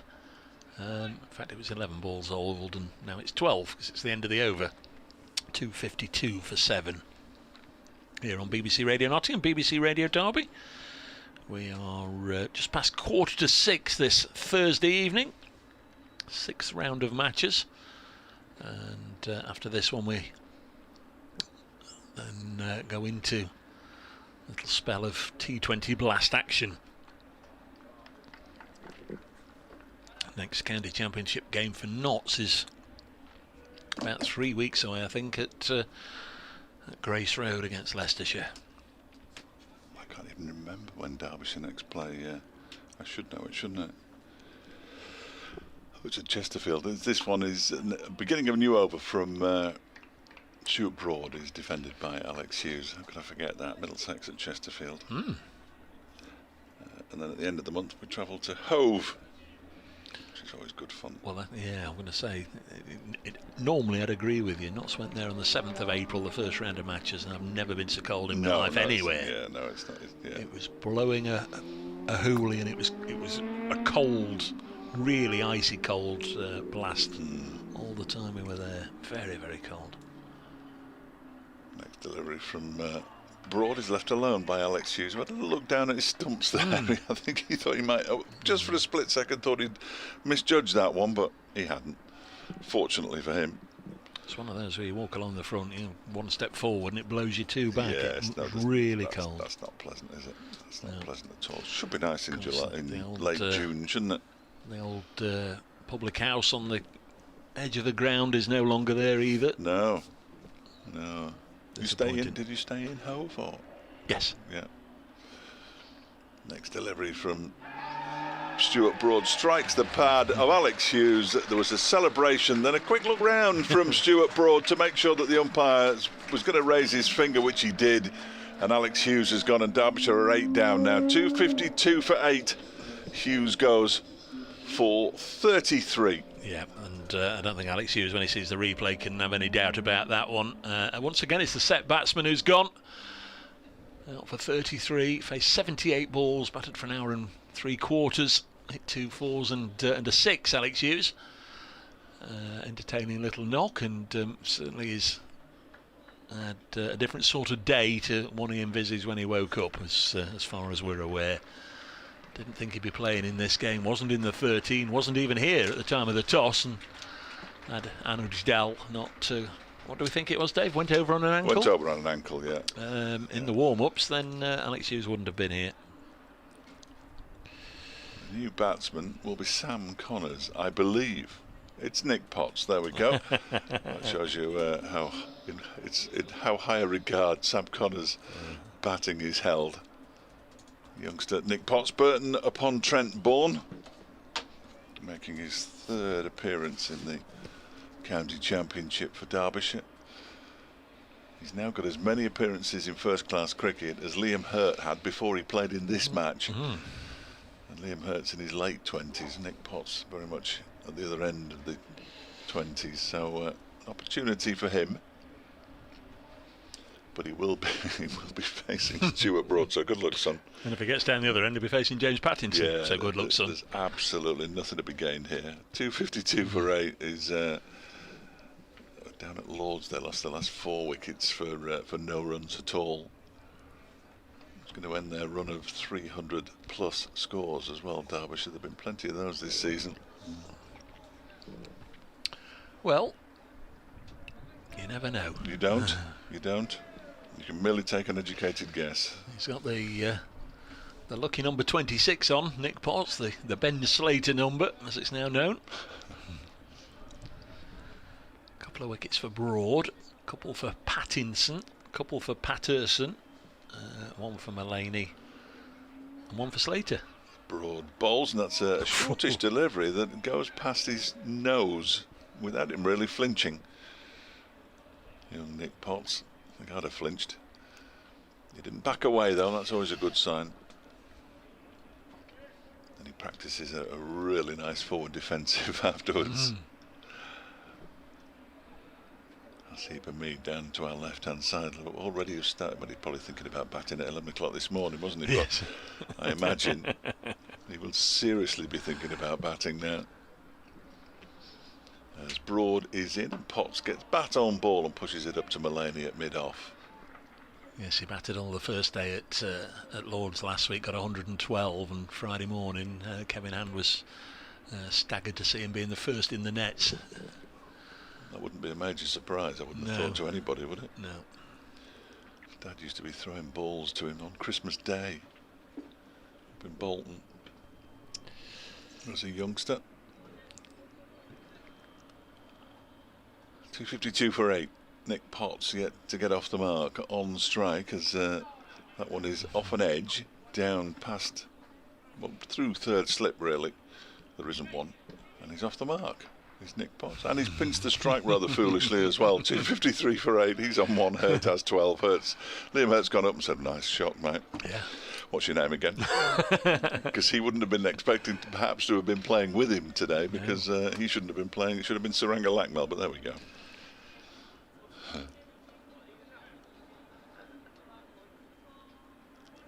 It's been a funny old day. Just when you think you've seen everything in cricket, you see Ben Slater take a wicket. Incredible. Absolutely engulfed by his teammates, and bizarre. There's been a few words said about his bowling. Not really complimentary, I wouldn't have thought, over the years. Well, he's got the perfect response now. Also. There's Pattinson. To bowl then to Nick Potts. This one is banged in short, gets up round about chest height, and he gets solidly behind it and defends it. So that's all well and good. Nice show of bravery. I mean, they all go in the indoor nets, crank the bowling machine up to 90 miles an hour, don't they? Just so they know what it's all about. Yeah, they've all had a go.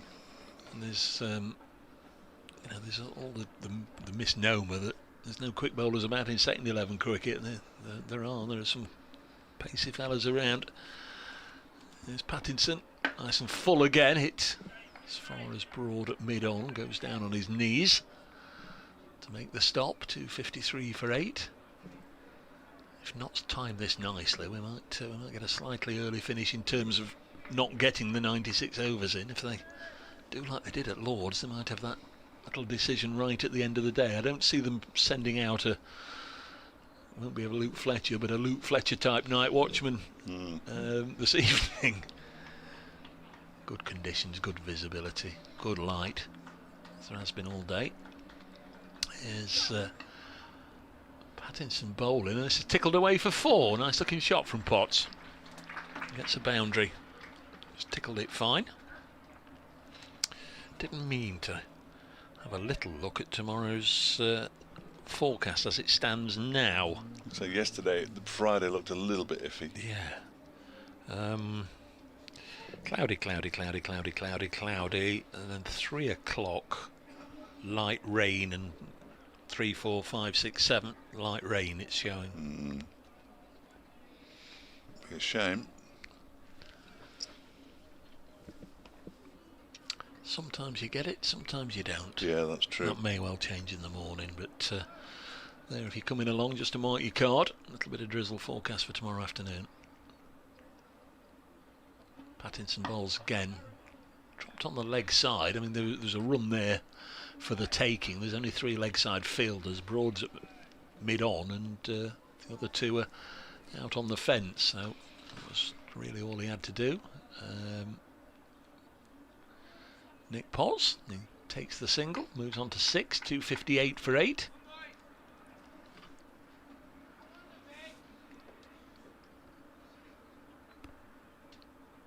Stephen Mulaney will be, I think, pretty pleased with how it's gone today. You do always look to try and bowl a side out on the first day if you put them in, and Notts might do that yet, but we'll have to see. Down the leg side, this one, bit of a wasted delivery taken by Morse. But to get to this point, 258 for 8, I think they'd have taken that.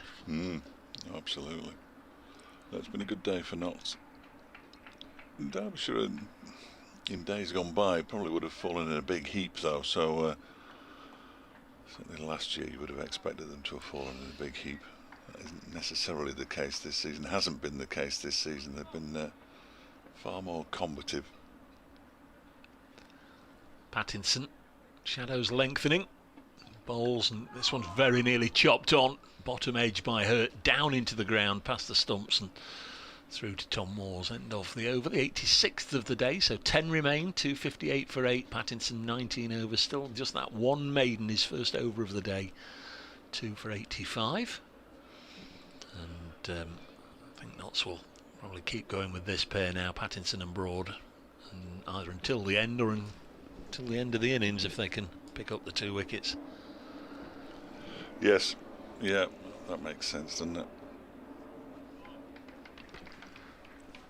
Stuart Broad already got the ball in his hand at the far end, as you might expect. Picked up wickets every innings he's bowled, but on most occasions he's not been the leading wicket taker. He's sort of been the support act, but what a support act he is. Bowls to Potts, who defends this out into the offside, absolutely. Potts with a high score of 9 in first class cricket, just the 17 runs going into this game.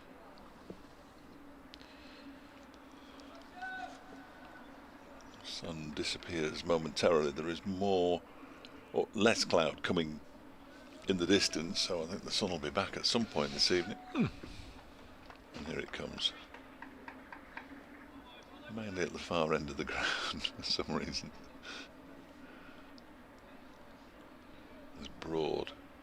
Runs towards us. Bowls to Potts, who defends. Back to Broad, who fields at the end of his follow through. One or two just starting to drift away now, aren't they?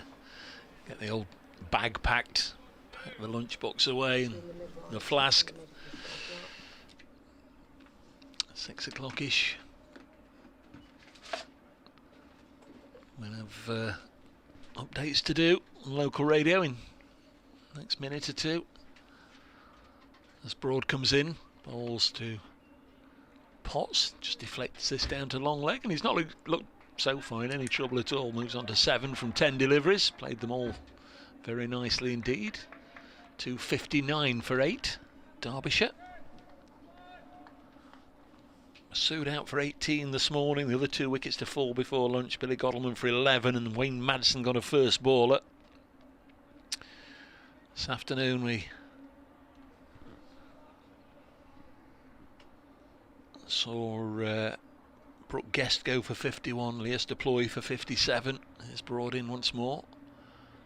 Bowls and got into a really ugly position there, Liam Hurt, trying to just swat the ball away down the leg side and missed it completely.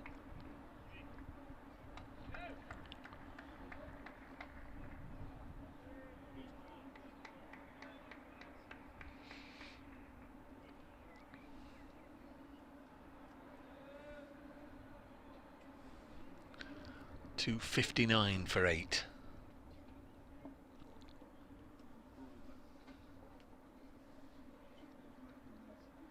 Next ball. Spanged in short. Struck Hurt somewhere. I'm not sure entirely where. Might have been the shoulder of the bat. Might have been the pad. Ballooned up, and there's no run. After tea, Lewis Rees out for 49. Alex Thompson for 4.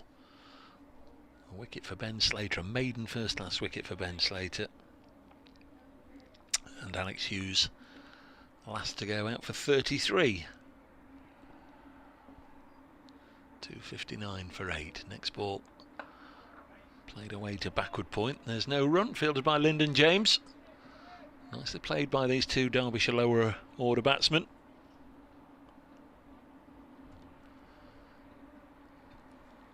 Hurt has 12, Potts has 7. 9 overs left in the first day here. Those of you watching the live video stream will see the shadows lengthening across the Trent Bridge turf. Been a lovely day, lovely sight. Trent Bridge as ever looking a picture. All credit to Steve Burks and the excellent ground crew here. There's Pattinson.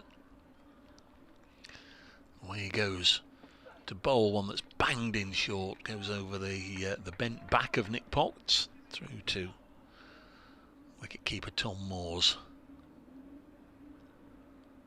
Derbyshire have been going along round about 3 runs and over all day. They're still round about that mark.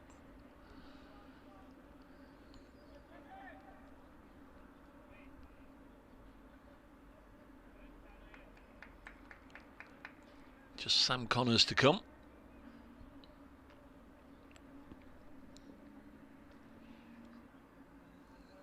There's Pattinson past the umpire bowls, and this one was short and wide, and Potts tried to cut it away, bottom edged it down into the ground, and ball doesn't really go anywhere, runs out as far as Lyndon James at backward point, starts polishing the ball.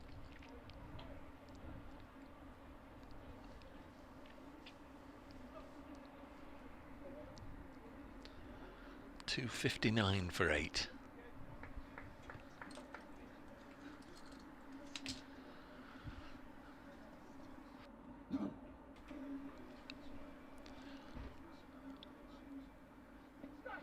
Pattinson bowls. This one slides down the leg side.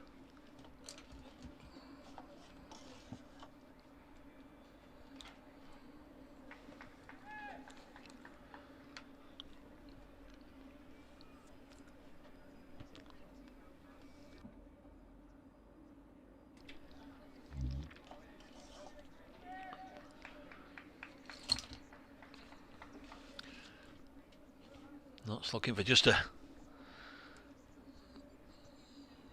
couple of inspirational deliveries.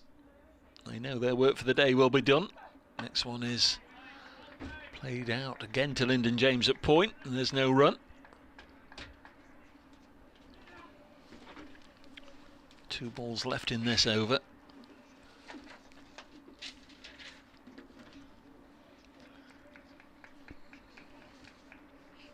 Very decent effort by the Notts bowling unit. 6 bowlers used today. Mullaney had a bit of a bowl. In fact, 7 bowlers used with Ben Slater. 2 spinners, 5 medium pacers. Pattinson once more. To bowl to Nick Potts down the leg side. Again well taken by Tom Moores. He should sleep well tonight. Done a lot of diving about today, Moores. Had a very good day. Couple of catches and a stumping. Did spill one. Alex Hughes was on 6 when he was put down off Stephen Mullaney.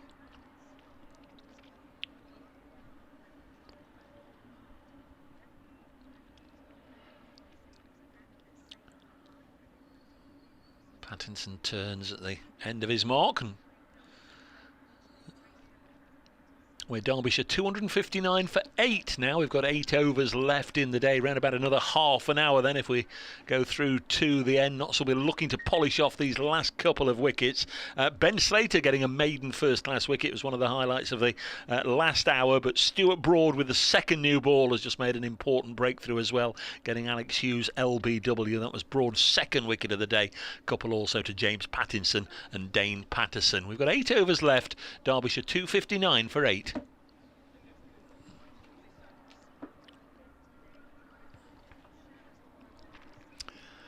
End of the over. Remains 259 for 8. 1 or 2 players coming and going, hither and thither, having comfort breaks, etc. Still going to be Broad. And they'll be bowling to Liam Hurt. He was hit on the elbow in the previous over, bowled by Stuart Broad, wasn't he? That looked quite a nasty blow, but he didn't flinch at all. Didn't show any pain. I'd have been crying. Broad is in, bowls to Hurt, who guides this out into the offside square. Getting into the part of the day where Sam Connors will be padding up potentially as a night watchman, but of course he is padded up now as the next and final batsman. Had his pads on last week at the end of one day. Was very pleased not to have to come out and face the music. If Derbyshire have to bowl 1 over, who would bowl it? Connors. Right. I would guess. Yeah, I think Sam Connors would bowl it. Made quite an impression so far, hasn't he, the young man? He's been good this season. Yeah, been really good this season. That's defended by Hurt up to mid-off. Leading wicket taker for Derbyshire with, he says, desperately trying to find his numbers, 21 wickets. Lackmal's got 15. Alex Thompson 11. Siano's Dahl with 10 and Lackmal was 15. He'd taken 25 wickets out of the Derbyshire lineup. Brian Sidebottom's got 7 as well. Matty McKiernan 3, so there's another 10. So a lot of overs have gone out of the Derbyshire side. For one reason or another, is that one is guided beautifully down to a very fine third man by Liam Hurt. He wants 2. There aren't 2 there. I think that's James Pattinson. It is down below us to our right-hand side. Comes around to do the fielding. Score moves on to 260 for 8 now. Only 7 or 6.5 overs old. This second new ball, and already. We've got Liam Patterson-White doing some warm-ups, going through his bowling action at mid-wicket. Here comes Stuart Broad again. Bowling from the pavilion end, bowls to Potts, Nick Potts, who defends it straight back to the England bowler. And there is no run. We are going to see some spin with the newish ball because Tom Moores has just called for the helmet, the fielding helmet, so Liam Patterson-White wasn't warming up just because he wanted to. I think he's been told to. Broad runs towards us once again. Bowls to Potts, who plays and misses. Sometimes the tail enders can't resist, can they? If you have a spinner lobbing it up in the fresh air and inviting you to have a little bit of a heave out. You could certainly imagine Liam Hurt having a proper go at a spinner, couldn't you? The size that he is. Nick Potts is a fairly slight figure for a quick bowler. That's still growing, of course. Yeah, he's looked D's so far out there, to be fair. Yes, yeah. He's picked up 7 wickets this season. This next delivery is defended by Potts, back to Broad, and it's the end of the over as he bends down and stops it with his right hand, doesn't take it cleanly. Bends down like a very stiff old man to pick the ball up. He'll enjoy his feet up. He might have to have the ice bath, but we're going to see a change in the bowling here, aren't we? LPW is going to have a go. Yeah. The helmet had been called for. The senior spinner might be saying, shouldn't I have got on before him, Skip? Yeah, the wicket taker. Yeah. The pigeons are, I was going to say they've landed, but they've all just been suddenly disturbed. Maybe they'll be back. The blast on the tannoy disturbed them, but yeah, they're down there. It's a good number as well. Probably 15 or 20 of them on the other side of the square that we're playing on. Here's Liam Patterson-White. Just comes in off, well, a handful of walked steps. LBW shout, wicket, first ball. Liam Hurt, LBW. Did look to be just trying to get on the front foot without properly getting there. LBW, LPW. Said that a few times this season. 260 for 9. And he's out for 13, a well-manufactured 13 for Liam Hurt on his Derbyshire debut. Faced 36 balls, batted for 3/4 of an hour and hit a boundary, but has now gone LBW, LPW. You rather feel the end is nigh for Derbyshire now. Just Sam Connors to come, and still a good number of overs left to be bowled today. What is it? 6 overs and 5 balls. They've got to be careful here, Notts. That tricky little 5 overs. Send for Fletcher. Yeah, they can't face 5 overs, of course. The most they could face at the moment is 4. Because they'd lose the 5 deliveries plus 2 overs, which I find slightly bizarre, but there we go. A Liam dismissed by a Liam. Yes. I don't think it's the best statistic we'll come up with in this particular match, but you don't get too many of them. You don't get too. That's decent. I know when Luke Fletcher sort of, not necessarily when he'd started, but when he'd been around 3 or 4 years, he said to me one day, in terms of Luke's, I think there's only me and Luke Wright, and then Luke Wood came along. There's 1 or 2 more now, but not that many Lukes about. So Sam Connors is on strike. The switch to spin has paid instant dividends for Stephen Mullaney and Nottinghamshire, and this one goes through to Tom Moores. It's a leave from Big Sam. Good leave. 260 for 9.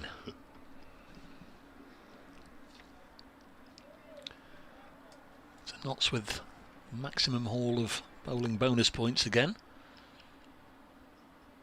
Patterson White tosses it up and it's defended.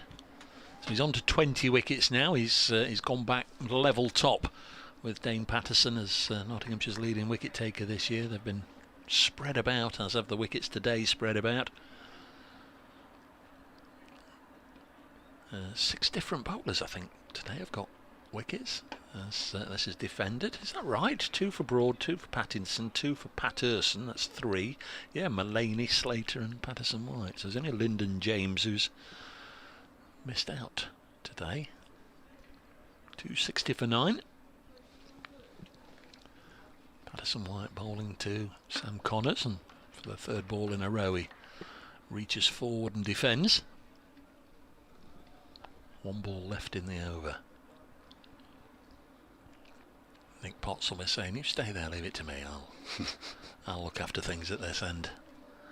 Duckett gets a little closer at short extra cover, but not required, as another defensive push, and Liam Patterson White returns to send down a wicket maiden. 12 overs, 2 maidens, 1 for 32. Always looks better than none for 32, doesn't it? Yeah, absolutely. Still 19 years old, Nick Potts. 23, Sam Connors. They're having a chat. They're discussing their game plan with 6 overs left in the day. Do you want to bowl tonight? Not particularly. No, neither do I. If we get through another 4 overs, we won't have to. Get through another 3 overs, they won't have to. They'll be first in the nets in the morning, won't they, if they're not out overnight? I think, yes, yeah, I think that's how Notts work it. Would you want that? No. Your bowler can have a nice leisurely start. We'll see you on the field at 10 o'clock. There's Patterson beginning a new over from the pavilion end down the leg side. Potts tries to tickle it away but can't. 3 overs for 3 runs in this spell. Dane Patterson. 2 for 36 his figures, now in his 17th over of the day. Yeah, he's kept a lid on things. It's a nice combination. Pattinson is much the quicker, but he's likely to go for a few, as we've seen. But will get you big wickets. Potts waits, and that one's left alone outside the off stump to go through to the wicketkeeper. There's a thin down to touch the crowd, but not too bad. There's still a fair few away to our right hand side. You can have a couple of seats each if you wanted, but they've been entertained today. No question about it. 9 wickets have fallen, 260 runs scored as Patterson is in again. That one is bowled him off stump, knocked out of the ground, and Nottinghamshire will have to bat this evening, and as a result Sam Connors is moving quicker than he normally moves with a bat in his hand as he races off the field. Dane Patterson, who earlier on today took 2 in 2 balls, picks up a 3rd. The man out is young Nick Potts. He made 7, and Derbyshire all out for 260. So 3 overs they'll have to bat for this evening, we think. And I think Nottinghamshire to this point would consider it a very decent day's work. Obviously they wouldn't want the wheels to come off with a couple of wickets, couple of important wickets to go down this evening, but 260 all out. I think they'll be absolutely delighted with that. 90.3 overs it took, and Nottinghamshire 3 bowling points, Derbyshire a couple of batting points. There's that little tricky period, but I'm sure Slater and Mead will come out. We did have that bizarre scenario down at Lord's last week where Notts had 1 over to bat at the end of the second day, but it was their second innings and they sent Luke Fletcher out to open the batting. 260 all out Derbyshire. The players will be back on the field in 7 or 8 minutes. Obviously we'll bring you the I don't think I've ever seen a lighter roller. The coverage of that. No, it is a very light one. Tiptoeing up and down the pitch. They don't use the heavy one, waste the heavy one for 3 overs at the end of the day. So the men out just while I've got the card up. Masood 18, Godalman 11, Guest 51, Madsen 0, Deploy 57, Rees 49, thought he played nicely, Hughes 33, Thompson 4, Hurt 13, Potts 7, Connors 0 not out. Stuart Broad 2 for 36, James Pattinson 2 for 85, Dane Patterson the pick of them certainly in terms of the bowling figures, 3 for 36. Lyndon James 10 overs, none for 38. Stephen Mullaney 11 overs, 1 for 18. He did a good job and had a chance go down as well. Liam Patterson-White 1 for 32 and Ben Slater 2 overs, 1 maiden, 1 for 7. I presume Derbyshire will feel it's a little under par. Yeah, but, I mean, you were saying from the moment Shan Masood got out, some of the others had to step forward, and although there were 2 50s and a 49, didn't quite get the big contribution they were looking for. Yeah, somebody needed to go on and make 3 figures if they possibly could, didn't they, really? And as we've been saying, as soon as you get in, or as soon as the batsmen looked like they were in, Brooke Guest, Lewis Deploy, Lewis Rees, and Alex Hughes to a large degree, although he can perhaps be excused a little bit given the preparation that he had for this match. They got out again, and it was a good bowling effort, but somebody pointed out, I mean, you look at the international stars playing in this Nottinghamshire side, nailed on favourites to get out of the wilderness of the second division, clearly. And you know, it's this isn't the kind of game that's going to define Derbyshire's season. It's the draws in the other matches that they haven't managed to get over the line quite yet, and that's something that they're going to have to do moving forward. Derbyshire, no question about it. They've got to start picking up some wins, but I wouldn't have said that necessarily. They would have said, "Oh, we're going to Trent Bridge. That's one we can." They certainly want to come here and win. I'm not suggesting for a minute that they've said, "Oh, we're not going to win that one." And they enjoy it when they do. Yeah. I mean, only have to look back a couple of years. But there are other matches that. I'm going to get myself into trouble with supporters of other teams who might be listening. But what I'm saying is. Well, you look at the table, Trent Bridge. Right now, you know, Leicestershire appear to be the whipping boys purely because they're the bottom of the table. So the 2 games against those, you're looking to try and get some W's. Yeah, absolutely. Notts played Sussex when they were without both Pujara and Rizwan, and defeated them. Stephen Finn did play though, and he's not played many other games, has he? No, but he hasn't. He was a handful. So already the Derbyshire players are out there. Liam Hurt and Sam Connors are. They're the two most likely to bowl the. Somebody's going to get 2 overs. Somebody's going to get 1 over. And we will finish. I'm going to sprint across to the other side. That's going to be unedifying. Hurt and Mead will of course know each other pretty well from their time with the Red Rose. Absolutely, you would expect. We could do the umpires coming out pretty sharpish, really. I did have I meant to mention it, and you were spot on as always. Steve Lamotti came back onto me and apologised for sending me something that had been updated. Tomorrow at lunchtime there is a members forum, a Nottinghamshire County Cricket Club members forum in the Hound Road stand, the Randall Suite over there. So Dave Griffin's talk has been rescheduled for Saturday, and that's what you said, wasn't it?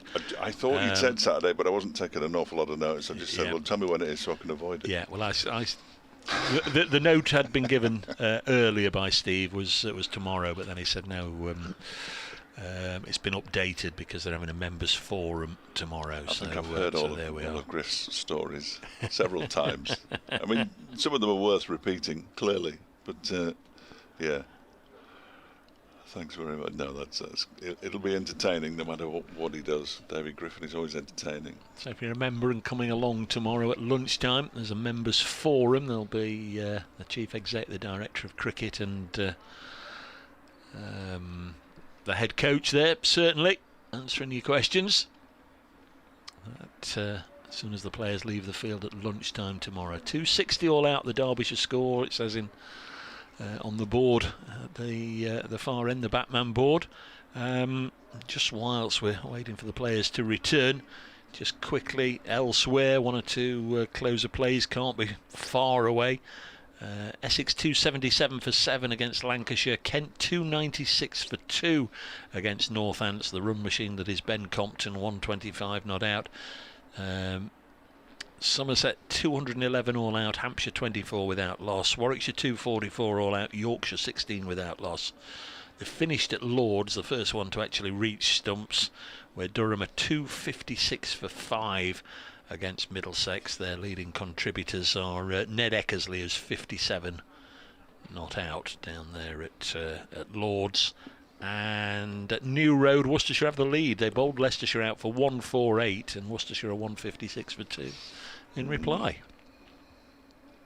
So there you are, all the details on the BBC Sport website and app if you want to go on there and browse all the scorecards, see who's playing where and what have you. I like to have a bit of a nose and see who's playing and who the umpires are and what's going off, but not everybody's quite as Anaraki, I'm sure. And of course all the links, all the access to all the commentaries are on there as well. If you know this particular game loses its appeal and you want to listen to what's happening here, there or wherever, all the links are on the BBC Sport website.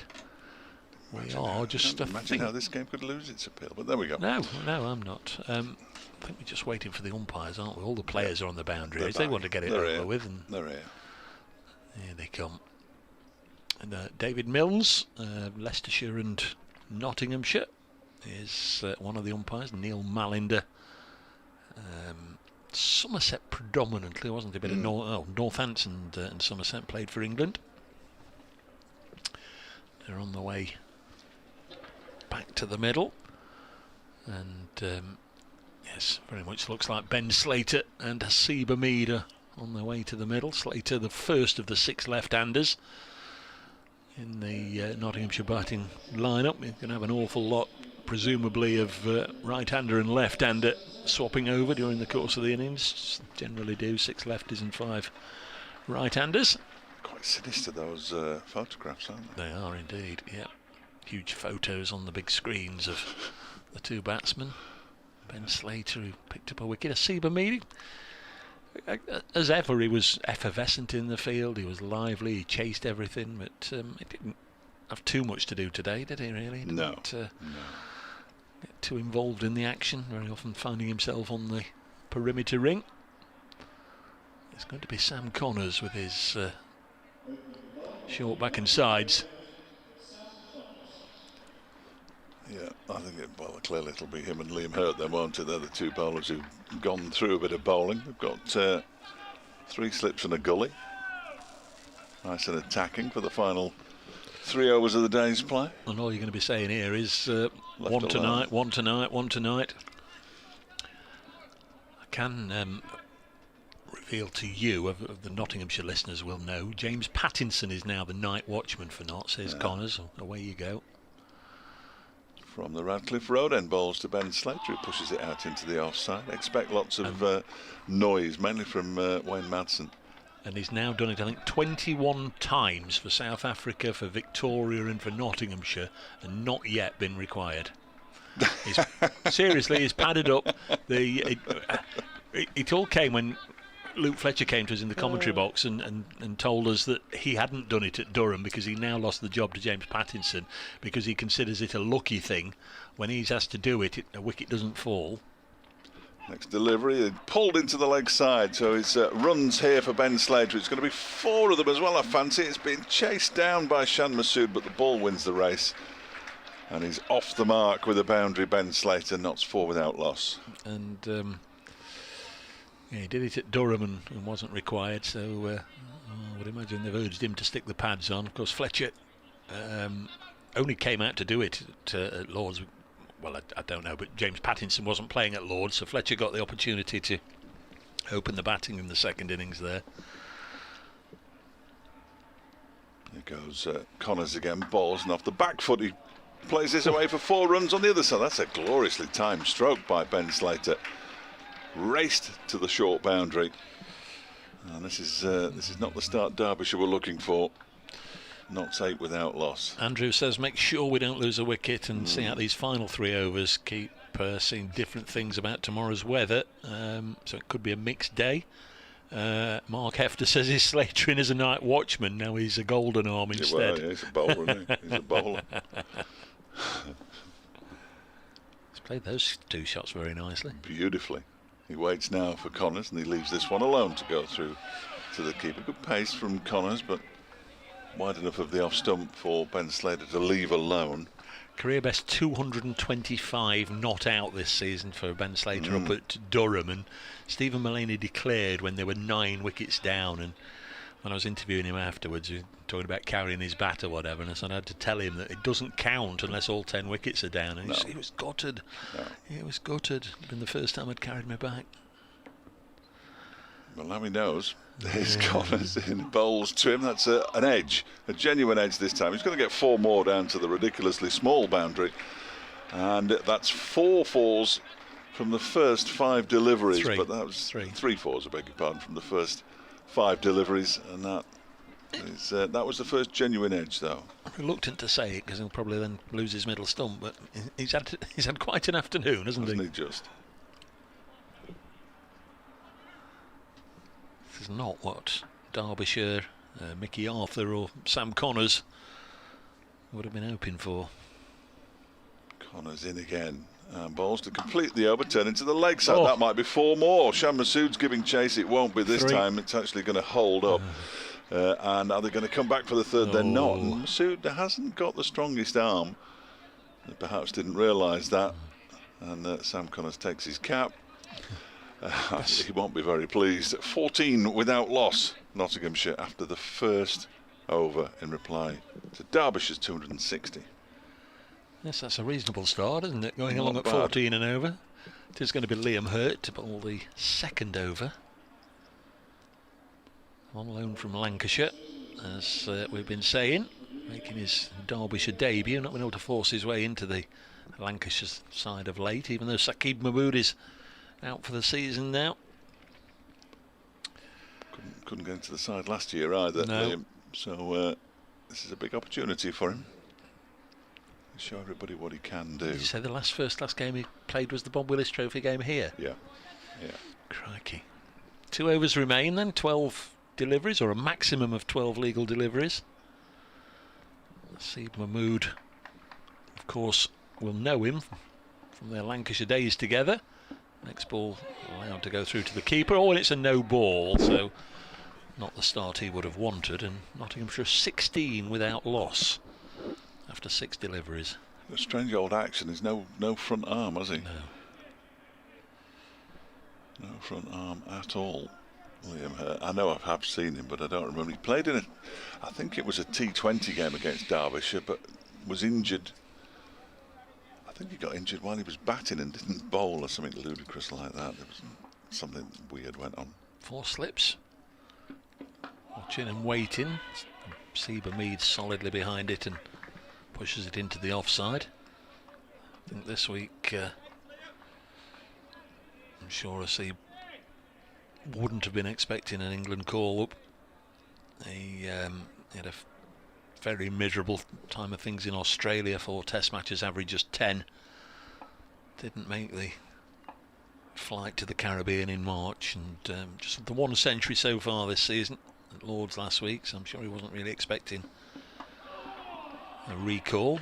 Defends this on the leg side. He's almost back to where he was this time last year, and just another England batsman who's been treated appallingly. I think that would be from a distance. I mean, I've got no. I just think it's they just can't make their minds up, and they change their opening bats like they change their underwear. The England selectors.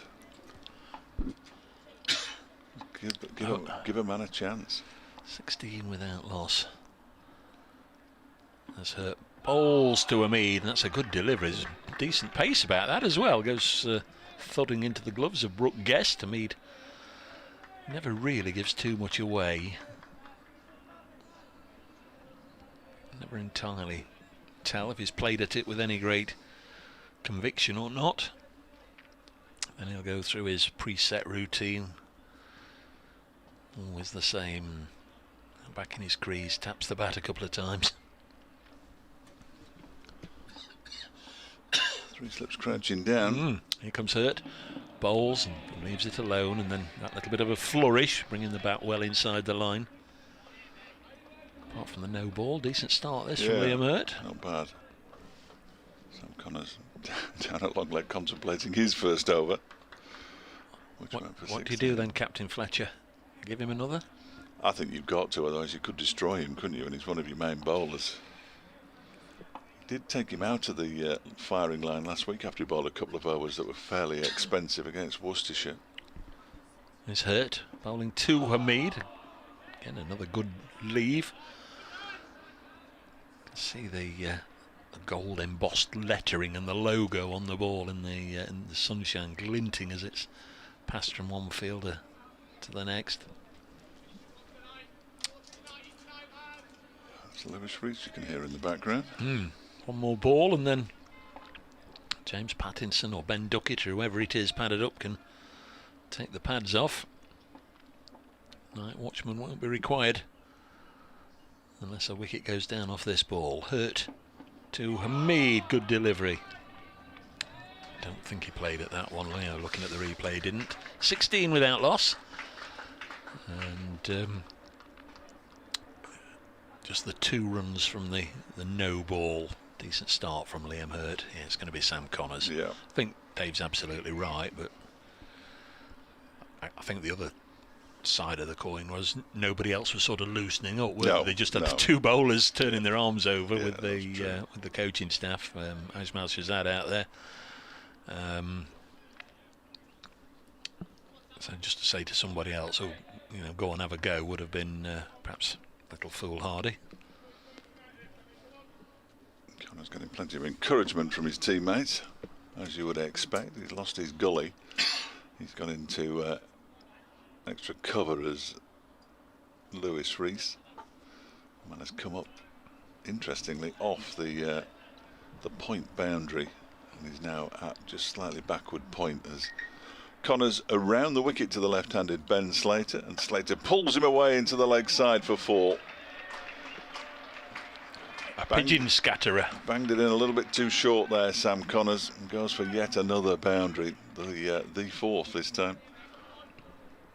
This ball is fetched from the far distance by Liam Hurt.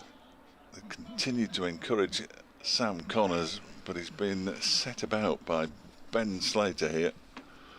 He's moved on to 18 from 7 deliveries, 20 without loss. And now another man is going out. Alex Hughes in the fielding pads is going out onto the square leg boundary, just backward square leg. Well, if he gets caught out there, he won't shooting Ben Slater, considering the start that he's made. As in goes Connors again, and that one's pushed up towards Shan Masood, who's fielding at mid-on. I haven't normally seen him. That's very much Saranga Lakmal's position. Mid-on, Saranga Lakmal, mid-off Billy Godleman, but it's Shan Masood who's in at mid-on at the moment. Liam Hurt down at long leg, Alex Hughes at backward square leg. They're quite a distance away, those two. As Connors sets off again and bowls, and left alone by Slater to go through to wicketkeeper Brooke Guest. So 3 wickets, 3 balls left in the day's play. There won't be 3 wickets, we can guarantee that. Which are the nonsensical laws of cricket, or the regulations, call them what you will. Where once a wicket falls in the last over, everybody goes off. Never quite understood that. Derbyshire will have to settle for 1. Can they get 1? In goes Connors. Past the umpire now and bowls to Slater, who gets up on his toes. It's a no ball, of course it's a no ball, because who needs to get home? Or is that 2 left in the over? That could have been 2 left in the over, I beg your pardon. Not quite sure. It's gone up to 22, so I think it was a no ball. 22 without loss, it was a no ball. Yeah, it was. There's still 3 deliveries left. 4, 5, 6, 7, 8 minutes of the pre-rec before I can get around the other side. Oh dear, I'm a bit out of breath. Next delivery is an effort ball, and there are there are 2 deliveries left this time. That wasn't a no ball. I'm fairly sure. I'm confident it wasn't a no ball. 22 without loss it remains. You can't tell these days. Good grief. Extraordinary at one end. Asiba Mead has not had anything really to go at. He's 0 not out from 7. Ben Slater 18 not out. Off 11. I think goes Connors, and that one is played off the back foot out into the offside, fielded by Nick Potts, and there is no run. So the final ball of the day's play, potentially, who knows? I would expect it to be. Been a very watchable and enjoyable game. Not just saying that obviously from the Notts angle. Stephen Mullaney winning the toss, putting Derbyshire in, would have been eager to bowl the visitors out on the first day. They just about did that, but some decent contributions. Connors bowls, Slater defends, and that is the end of the entertainment for today, with Nottinghamshire finishing on 22 without loss, 238 runs behind Derbyshire. Ben Slater with 18 of those runs. Hasib Hamid yet to get off the mark, but that won't worry him. They'll both be back tomorrow morning, as will I. Yes, thanks very much, Dave Fletcher. Just to mark your card, those of you watching the live stream, we always say it, if you stay watching or leave it on or whatever you do with regards to the live stream, if you just leave it on for the next few moments, then Aaron will be down on the boundary edge, and we'll get the first reaction for you. Get the in fact, Kevin Shine is going to be the first one up, the bowling coaches with Aaron already, so it won't be too long before you get some reaction. I would imagine the bowling coach is going to be very pleased with what's happened today with regards to the Nottinghamshire attack. It's been cracking day's cricket. Hope you've enjoyed it with us, and hope the weather behaves itself tomorrow, where we can enjoy the second day of this East Midlands derby here at Trent Bridge between Nottinghamshire and Derbyshire. Absolutely loved having Ollie Mortensen and Paul Todd come in to join us this afternoon, and absolutely loved all your correspondence as always, and again great to catch up with Dave Fletcher. He'll be back with me, God willing, first thing tomorrow morning. We'll be on air just before 11 o'clock. Hope you'll join us then.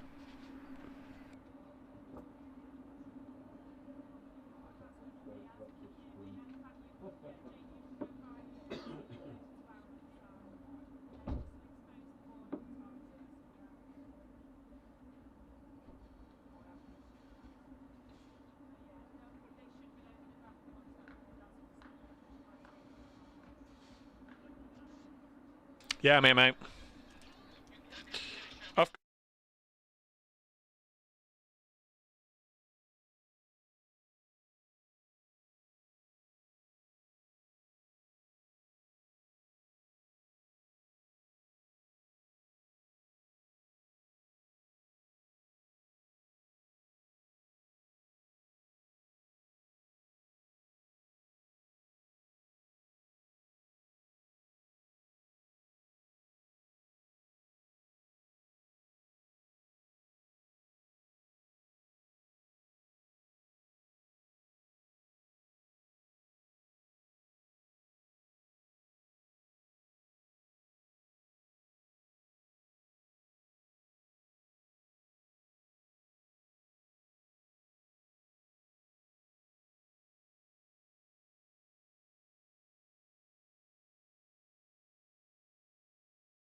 So that does bring a close to day one's proceedings, and what a day it has been here at Trent Bridge. The sun has been shining for, well, let's say 80% of the day, and it ended up with Nottinghamshire at the crease. 22 for no loss after a tricky 3 overs there at the end. Notts bowlers, they put in the hard yards and they got Derbyshire all out for 260. Now the wickets were shared about between the Notts bowlers, and we are going to be joined by assistant coach Kevin Shine within a matter of seconds. Mr. Kevin Shine, I saw you just sprinting down the pavilion stairs. How are you, sir? Very good. How are you? I'm very good, yeah. Felt like a good day of cricket, really, actually, to be fair. Some ebbs and flows, some kind of bit of resistance from them in the middle session, but how do you look at today's proceedings? We're really happy with that. Obviously winning the toss, we thought the wicket would do a little bit. It was actually a really, really good wicket.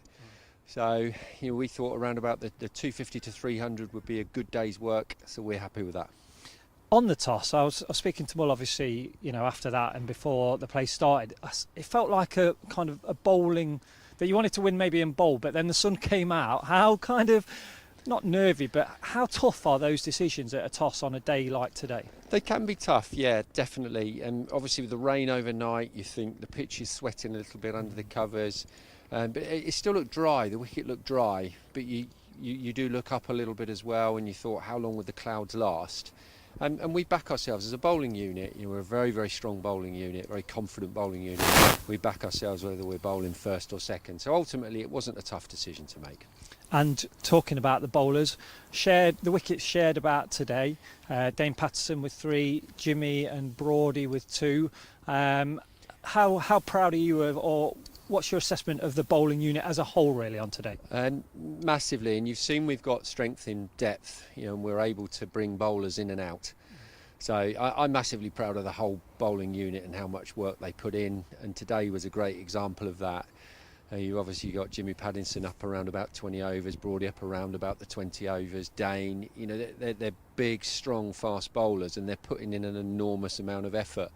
They're always up and willing to bowl. You see there at the end, every single one of them's given everything they've got. So their commitment is unbelievable, and their skills as well.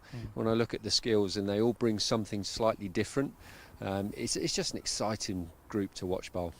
How nice is it to have that kind of different ability within those bowlers? You talk about, James Pattinson, kind of raw pace, people say, but then the skill, and I'm not saying the other ones are slow, but just different abilities across the different bowlers. Yeah, and once again, it is all different, and I think, obviously, 2 bowlers who've done brilliantly for us in Fletch and Brett, are 2 ridiculously skillful bowlers. All of the bowlers here, have huge amounts of skill, and then obviously you've got Jimmy Paddington with more pace but skill as well.